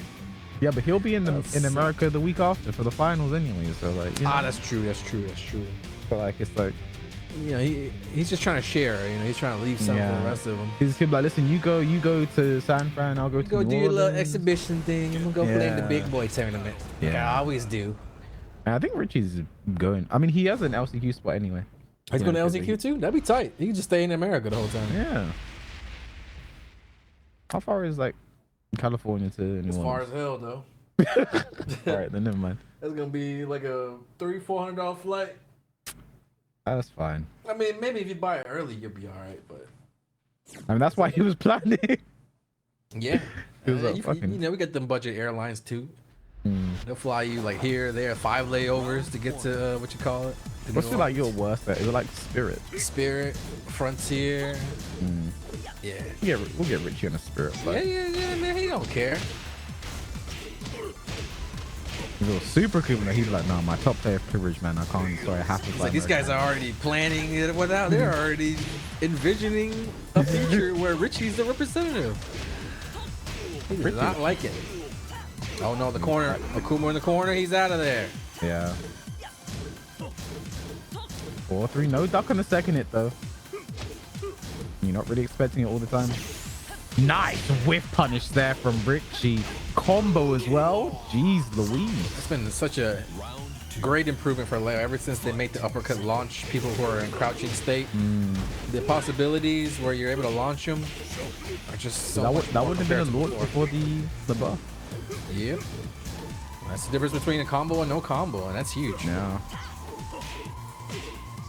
Wish my downfall to launch crouches. Super Akuma needs this round. Nice. He's really feeling himself. The confidence shining now. I don't even know. What made him do that? What gave him that read? What gave him that momentum? What gave him that wall bounce? He has rage and tailspin. I'm He's pretty gonna sure use this it. is the round. Yep. That's a big momentum killer right there. Super Akuma needs to win 3 straight just to stay alive right now, but it is Stay alive. set points for AyoRichie. This to is win. San Francisco point. Yeah, San Francisco point to be the EU representative in the Intercontinental Championship. Aw. Big counter hit to the wall. You know AyoRichie's gonna optimize. Oh, jinxed it. But he's keeping it going. Everything is hitting right now for Richie. If I'm buying a lottery ticket right now because everything is hitting, the momentum is clearly on his side. Nothing can go wrong. It was the warm-up games that you mentioned, the practice with Joka. He's ready. He's sharp. This is going to be the last round for Super Akuma. He's got a meter. He's going to have to use it. Life Something deficit very 20 dire. seconds. He's not going in. I think Richie's made him a bit gun shy. The longer this goes on without anything happening, the more in favor of AyoRichie it's going to be. And now Richie starts to see it. He's backing up. Big whiff. No punish that time from Richie, but 10 seconds. That was a... Okay. It's very doable right now for Akuma. Nope, not anymore. That could be it. Should be it. Down one, count it. Richie, pack your bags. Get back to booking those flights and confirming your details, because you are now confirmed going to San Francisco after what? I mean, what a performance that was. I mentioned second game Richie. I didn't know third, fourth, and fifth, and sixth game Richie was also just as good. Yes. You know? GG's. Richie, the summer champion, takes it over the fall champion. Just like we saw last, AyoRichie kind of had Super Kuma's number, and he kind of outplayed him there as well. A lot of counter hits, a lot of forced whiffs. You know, there's one thing to whiff on your own, but Richie was dashing back. He was sidewalking, sidestepping. He was kind of avoiding all of Akuma's major tools. And just like that, Richie is going to take it 3-1. He will be the European representative. I think it's a nice way to cap off his season, right? He had a pretty I'd say his year was pretty mid, to be honest. You know, he had a lot of ninth place. He was suffering from the ninth place curse. A lot of master events mixed up ninth place versus flying ninth place. I was actually the same for me. Now I just realized it. But then, you know, he had this tiger uppercut, broke the curse, beating some of the best players in the world. And now you have this as well. He won ICFC season summer champion. And then he's won this. Now it's going to be the reps. And so it's like the year was like, he was like a decent year. He Like, salvaged it woo! at the end. He salvaged because I remember early on in the tour, he was definitely in contention to qualify. He was going to other tournaments, but the results just weren't there. Heartbreak after heartbreak. And I guess he kind of needed this for his confidence. You know, if he would have ended this year on a bad note, not make top 8 Tiger, and then, you know, lost this set, it would have been like, damn, what direction am I going in? But now we know he's still trending upward. Just beat the most accomplished Tekken 7 European player. And yeah, did so convincingly, I would say. So congrats to AyoRichie.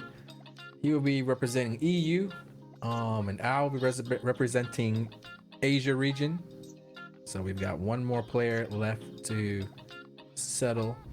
I think it's Shadow's gonna be playing against tonight's champion. So in just under 3 hours, we're gonna be seeing it all unfold on Level Up Your Games channel, Rips channel, NA's ICFC Top 8 will be happening for their fall season. Winner of that goes up against Shadow in a similar exhibition. And yeah, I'm very excited to see that offline exhibition. But I'm also excited because we just recently dropped some new merch. The Mokujin hoodie is available. The quarter zip sweater available in that forest green. The polo shirt.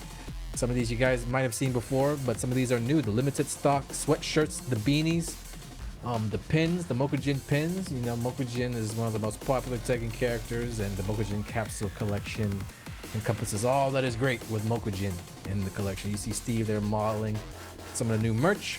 Check us out on our site. You can scan the QR code up top with your phone or visit us on your web browser, 10-0.gg/merch. You can also find some of our other merch there, the Tenno Media, the ICFC shirts, the streamer collection. We've also got Street Fighter, Guilty Gear, King of Fighters officially licensed merchandise. And again, stock is limited, so you want to go and grab you some before it all sells out, with the holidays right around the corner. I feel like these are going to go out even faster. But yeah, congratulations to Super Akuma, our fall season champion. And also congrats to... I think people might feel like Super Akuma still won this. Yeah, he won. He won season, almost like, $500 today. And he's the king of ICFC, essentially, having won the most season finals.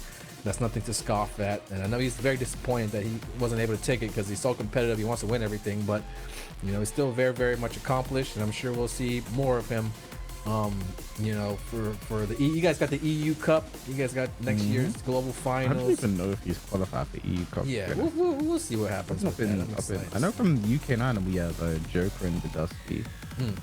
Ram Seasons is qualified from France. I can't remember who else is as well. So yeah, there's a lot going on here. You know, Super Green. I mean, he's got Tekken World Tour finals to worry about more than anything. So that's probably gonna be the number one thing on his mind. Yeah. But yeah, fun life.